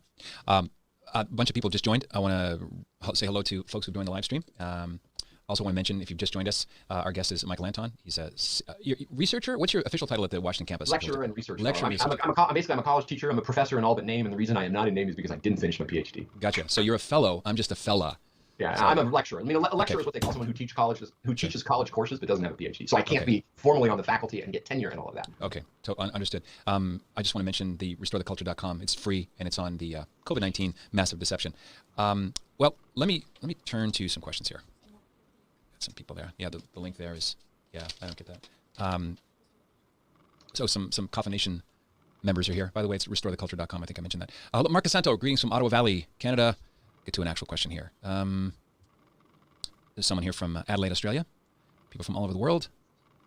Yvette Weilacher just read the article by Mr. Anton as if the pandemic wasn't bad enough. Holy Batman, do you really think the military rank and file would go along with a coup? Trump has done so much for the military and got us out and kept us out of foreign wars. That gets to the Honestly, point. I doubt it. I doubt it, and that's a hopeful sign. One never knows until, if they try it and then they give an order or a whisper campaign and they try to get it going. We'll have to find out in the event, should the event come, but my gut tells me no, that if a bunch of rank and file soldiers get an order from their colonel or whatever, you're going to storm the White House to drag the president out, they're going to say, I'm not following that order. That's unconstitutional. This is wrong. I didn't take an oath to do that. I took an oath to protect and defend the United States of America, and I won't violate that oath, and I won't sully the institution of the U.S. Army, which, let's remember, predates the founding of the United States of America. The U.S. Army considers itself to have been founded in 1775, when there wasn't the United States of America. And, I think it also would sully the legacy of the greatest American hero and one of the greatest heroes of human history, namely George Washington. When you said 1975, I just helped my daughter do a massive project on the Cambodian genocide, and Pol Pot called 1975 year zero. So I don't want to press the analogy too much. The Democrats, anti-Trump former Republicans, and others got together and gamed out various outcome possibilities with John Podesta playing Biden. And they sort of play acted what complete resistance to a Trump victory would look like. Well, the scenario that got the most attention was basically a repeat of 2016. Clear electoral college victory for Trump, popular vote loss. And playing the Biden role, John Podesta, a Democratic insider, to say the least, a former Bill Clinton chief of staff and Hillary Clinton campaign chair, said, I refuse to concede, and then tried to find ways to get Democratic governors in states that Trump won to not send Republican, but send Democratic electors to the electoral college. That to me was striking. I mean, now he could say, and I'm sure he would say, well, I wasn't advocating this. I'm just saying, the stated rationale was Biden felt that he couldn't concede because his supporters wouldn't accept that. I actually think that's kind of true. That is the second half of that. I do think that a Trump victory, Biden supporters will not accept, and they will put pressure on the Democratic Party and on Biden to not accept it. The question is not what the Democrat on the street thinks or wants. The question is, will these people in power and in positions of influence and responsibility, will they do what they're required to do by the Constitution and hopefully by their own conscience, should that be operating properly at the moment, or will they go along with it either because they fear the street or because, hey, everybody who runs for president presumably wants to be president. Nobody likes to lose. Will they go along with it to say, well, hey, if this is the path in after I lost, well, then this is the path, so let's take the path. I hope not, but that again is going to be one of those things that unfortunately we're going to have to find out in the event. True or false? Hillary Clinton said that Biden should not concede under any circumstances. Google it. It's on, unless they've taken it down. It's on tape. I've seen replayed many times. She definitely said it. All right, more folks here. Okay, a lot of people giving weather updates. Thank you. A lot of hellos. Any questions? Hellos we got. A lot of people from TAC. Okay, let's have a look on top of my Twitter feed. There's Chris Cuomo getting a haircut, no mask on, but he feels fine telling the rest of us to put our masks on. Fredo, is this you breaking the rules again? All right, what's going on here? The middle of the bridge now. We did it again. New York City. Shut this shit down. Cuomo Bridge shut down. Nothing but Trump supporters. Thousands. Carloads, thousands. The whole fucking bridge. Trump supporters. Our bridge. That's what I'm talking about. Shut down, baby. Completely shut. Completely shut. People are annoyed at the free hand that Antifa got. Insanity. Never before will ever this will happen again.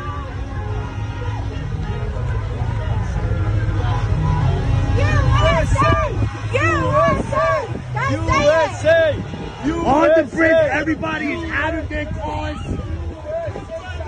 In the fucking rain, we do not give a shit. We do not care.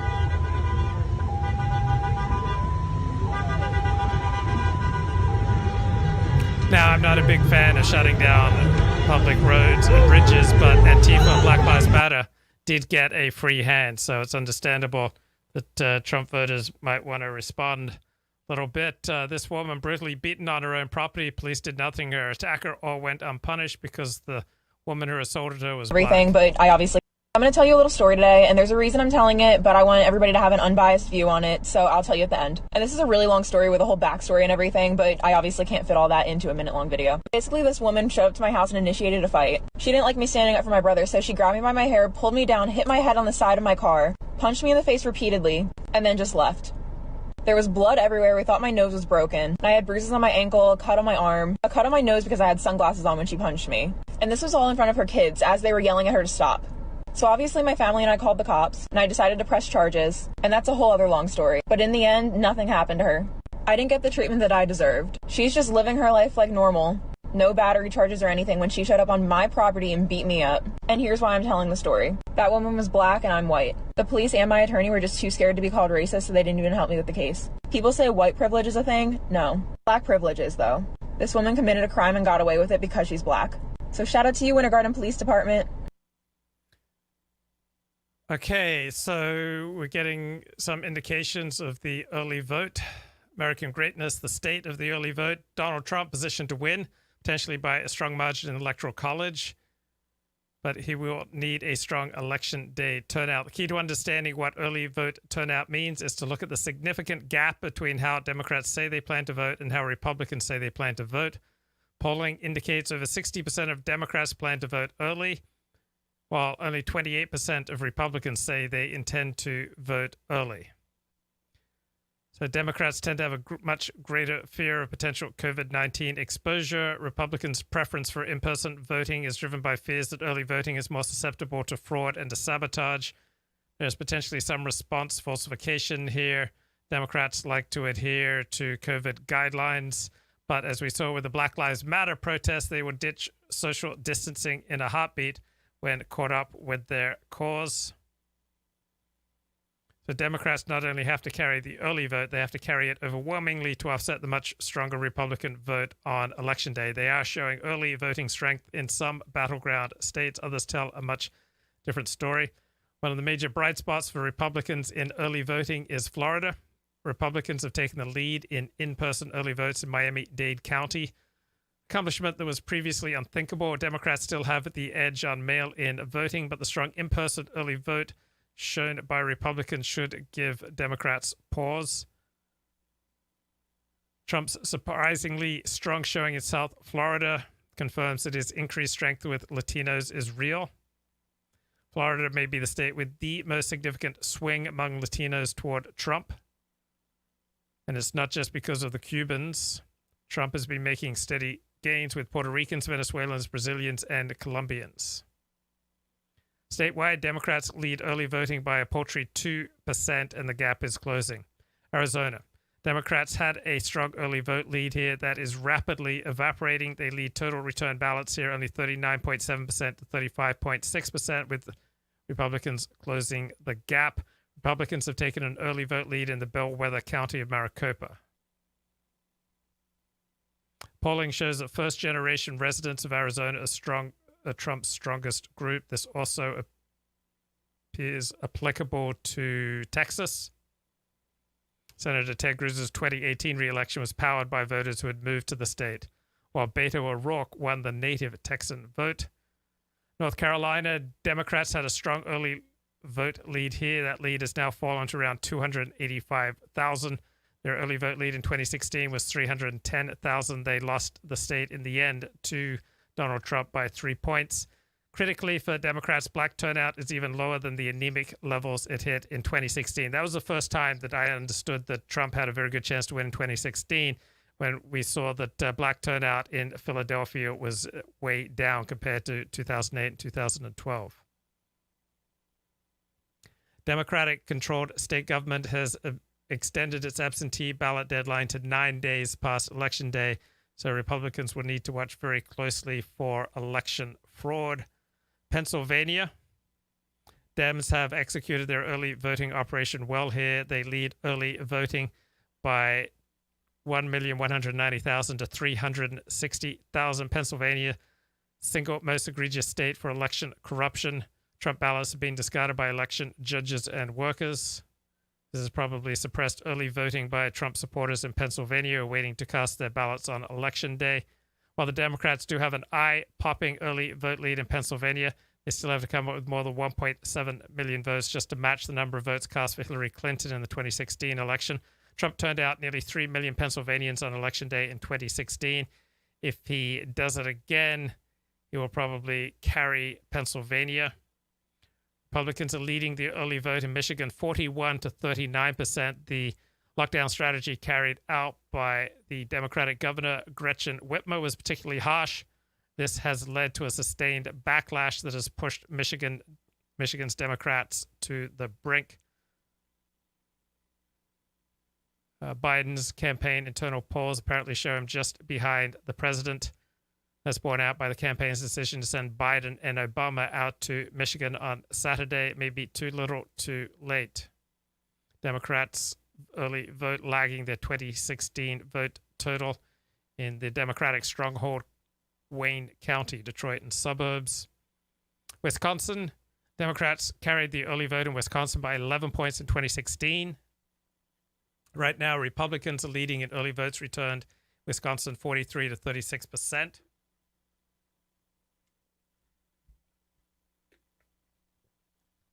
Nevada. Same day voter registration voting's favoring Republicans, cutting into the Democrats' early vote firewall. Rural turnout much stronger than in 16. That favors Trump. Virginia. One indicator of possibility of surprise is while in 2016 white voters made up 67%, this year they make up 78% of the early vote returns. College-educated whites have declined from 38% of the electorate to 35.6%. Historically, Virginia Republicans have done well in absentee voting. Democrats will need a strong minority showing on Election Day.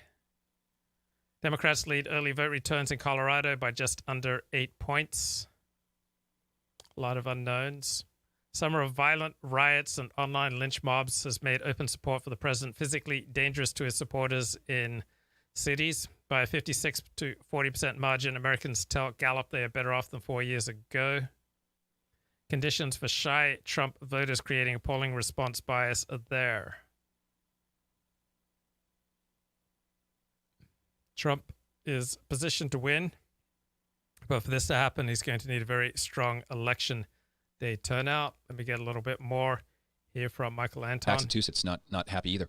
Speaking of Massachusetts, you believe that as California, so the country, that California is sort of a think tank heaven on earth for the left.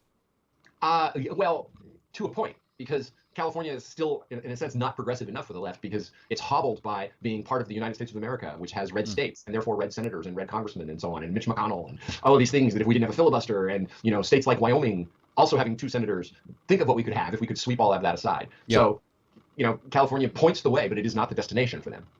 Let me ask you media. I mean, imagine that. Just think that through for a second. You live there. You live in California. You know what it's like. Imagine the mindset which thinks this place is too reactionary for me. Wow. Yeah, right. Somewhere along the line, and I think that somewhere was the Bush-Gore battle in 92. Yeah. Someone, I don't know if it was behind an oak-lined room and they had cigars and they decided together as an oligarch or as a true conspiracy, but someone flipped the color scheme of what this grand narrative is going to be described as. Oh, no, I know exactly how it happened, but what happened was after Bush v. Gore, USA Today published as a foldout, like an insert or something. It was a huge piece of paper, a county-by-county map, and all of the Gore counties were blue and all of the Bush counties were red. Has to be deliberate. Right? I and everybody who believes for sure that they made that choice deliberately is that if we make the Democratic counties red, it's going to associate it in everybody's mind with communism, and we can't possibly do that. Therefore, we have to do it this way. No question in my mind that that's why they did that. I mean, they could have just as well made it green and yellow. Like, why did it have to be blue and red? Yeah, right. Orange and magenta, something. Right. That's true. Yeah. When I think blue, I think true blue. I think blue suit. I think royalty. I think tradition. Red, of course, the association with communism. It's one of those things, though, that has become so a part of the culture. There's no getting around it anymore. So I use the terminology, semi-reluctantly, but it would be pedantic to make the point and then try to say, well, I'm not accepting that, so I'm going to call Republicans blue and Democrats red. You're just confusing everybody at this point. It was a highly successful op, in a sense, propaganda op on their part, and we're stuck with it. Unfortunately. Do you think that at this point, because we haven't seen any, except for Dr. Jill, no child of Joe Biden has hit the campaign trail as all the Trump kids have. Do you think the Biden campaign is just imploding at this point? There's so much dirt now, so much smoke. I really want to caution anybody against wishful thinking. I think they're not where they want to be. I think they thought that they were going to cruise to an easy victory, that you could stay in the basement, and that COVID and the economy and Trump's erratic nature, the way they see it, would carry them to victory. Just a few days ago, there was a story. I guess this was unconfirmed, but it was at least corroborated that they were putting on a lid. Biden wasn't going to campaign. 9 days left. He wasn't going to campaign anywhere. I don't know that the Biden campaign ever affirmed that, but it sounded true, and there was a lack of a denial, at least for a while. Now he's out there. He's hitting the trail, and he's not only, he's realized, which I think suggests, if not desperation, certainly very deep concern on their part. We can't, the basement strategy isn't going to work necessarily. We're going to have to roll them out there with all the risk that entails. And they're going to states that I think they shouldn't have to worry about. Like, they're sending him to Minnesota. So I can understand going to Pennsylvania, which is tied, Florida, Michigan, Wisconsin, all states Trump won last time. Minnesota. Trump lost Minnesota last time. Granted, not by a great deal. Yeah. But according to the polling right now, Biden's ahead in Minnesota anywhere from 3 to 5 points. If he's going there, it means that they think it's at risk. So that's a hopeful sign, but imploding, I wouldn't take anything for granted, especially to the extent to which you have viewers and listeners who vote. I don't want anybody to go, oh, this is in the bag. I can stay home Tuesday. No. Yeah, you need to go. Yeah, I don't want anyone to conclude that, believe me. Yeah, don't conclude that. Yeah. A homeless guy who looked like he was a refugee from a ZZ Top video, looked a lot like Jack Dorsey, was in front of the Senate committee, was it yesterday? Just blandly burbling denials that there's any Jack problem. Dorsey, look, can I say this without fear of libel? I don't know. We'll find out, I suppose. Jack Dorsey's just a bald-faced liar and an enemy of the American Republic, of conservatism, of the Republican Party, of red states, of human decency, of everything you can name. If we don't understand that, and I'm not giving Congress advice on how to treat him, but in our own minds, we have to conclude that the hood, the sort of Darth Maul look, he is adopting that from the purpose because he hates us and he wants to use his immense power to hurt us. And he does use it to hurt us every day. Jack Dorsey right now, to repeat, is letting a death threat against me stand, despite having many people complain about it, and despite him holding the right to vastly higher standards. So I have nothing kind to say about Jack Dorsey. Or Twitter, for that matter, which I would like to see go under. Yeah, I left with federal power. I left the pool of cess on September 8th. I have a show production thing just to blast out my stuff. But yeah, it just brings out the worst in humanity. And they shadow ban everyone, and they need to go. For folks who've never heard the phrase, what is the color revolution? So the color revolution is the origin of the term, as far as I know, goes back to a series of events in 2004, 2005. So November 2004 to early 2005 in Ukraine, where a president appears to be elected who's, Ukraine is a very divided country, and we can roughly say into two parts: an eastern half that is friendly to Russia and a western half that wants to be free of Russian influence, roughly speaking. And a pro-Russian candidate gets elected, but it's a contested election. It's not clear. And what happens is, from that point, all the media operations, a lot of foreign influences flood the zone, in a sense, with anti-Russian and anti.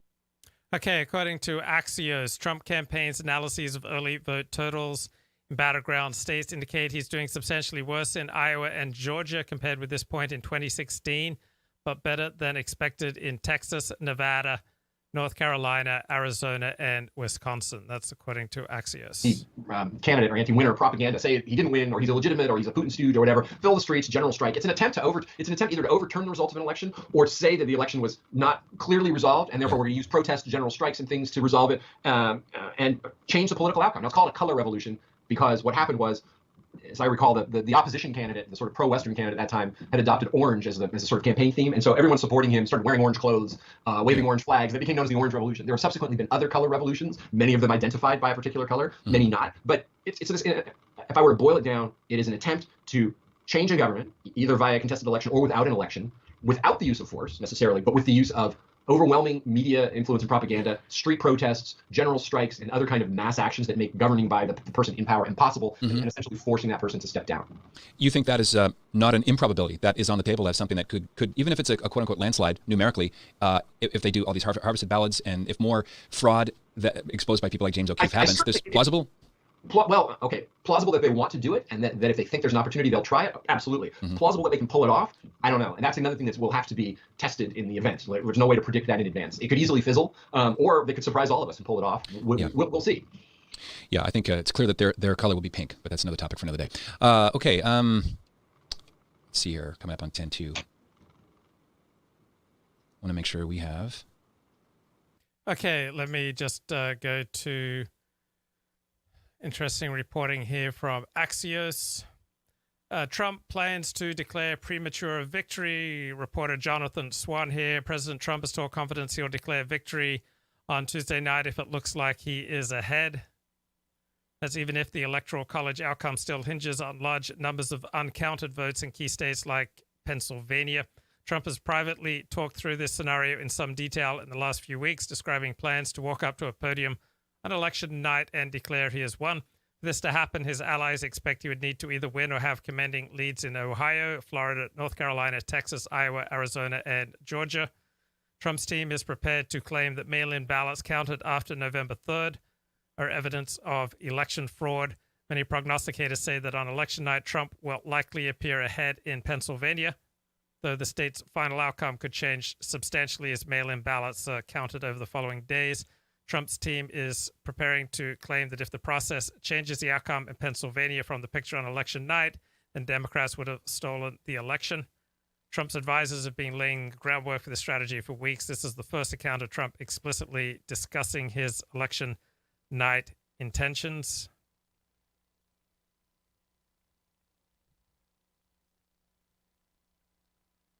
Trump's advisors are more optimistic about winning than they were 3 weeks ago. Just a few weeks ago, senior Trump advisors were bearish about Wisconsin. They had reduced TV advertising there to an insignificant figure. That now appears to have changed. In recent days, senior Trump advisors have privately expressed growing optimism about Wisconsin based on their analysis of the early voting data. President Trump's demeanor changed in the last election. I think that was a welcome change up from a perception and from a strategic point of view. The debate with Biden, where he was there was just seemed like not a brand new guy in front of it, but he got a chance to have a lot of masks on Joe Biden, literally and figuratively drop, like his accidental attack on oil and all the states.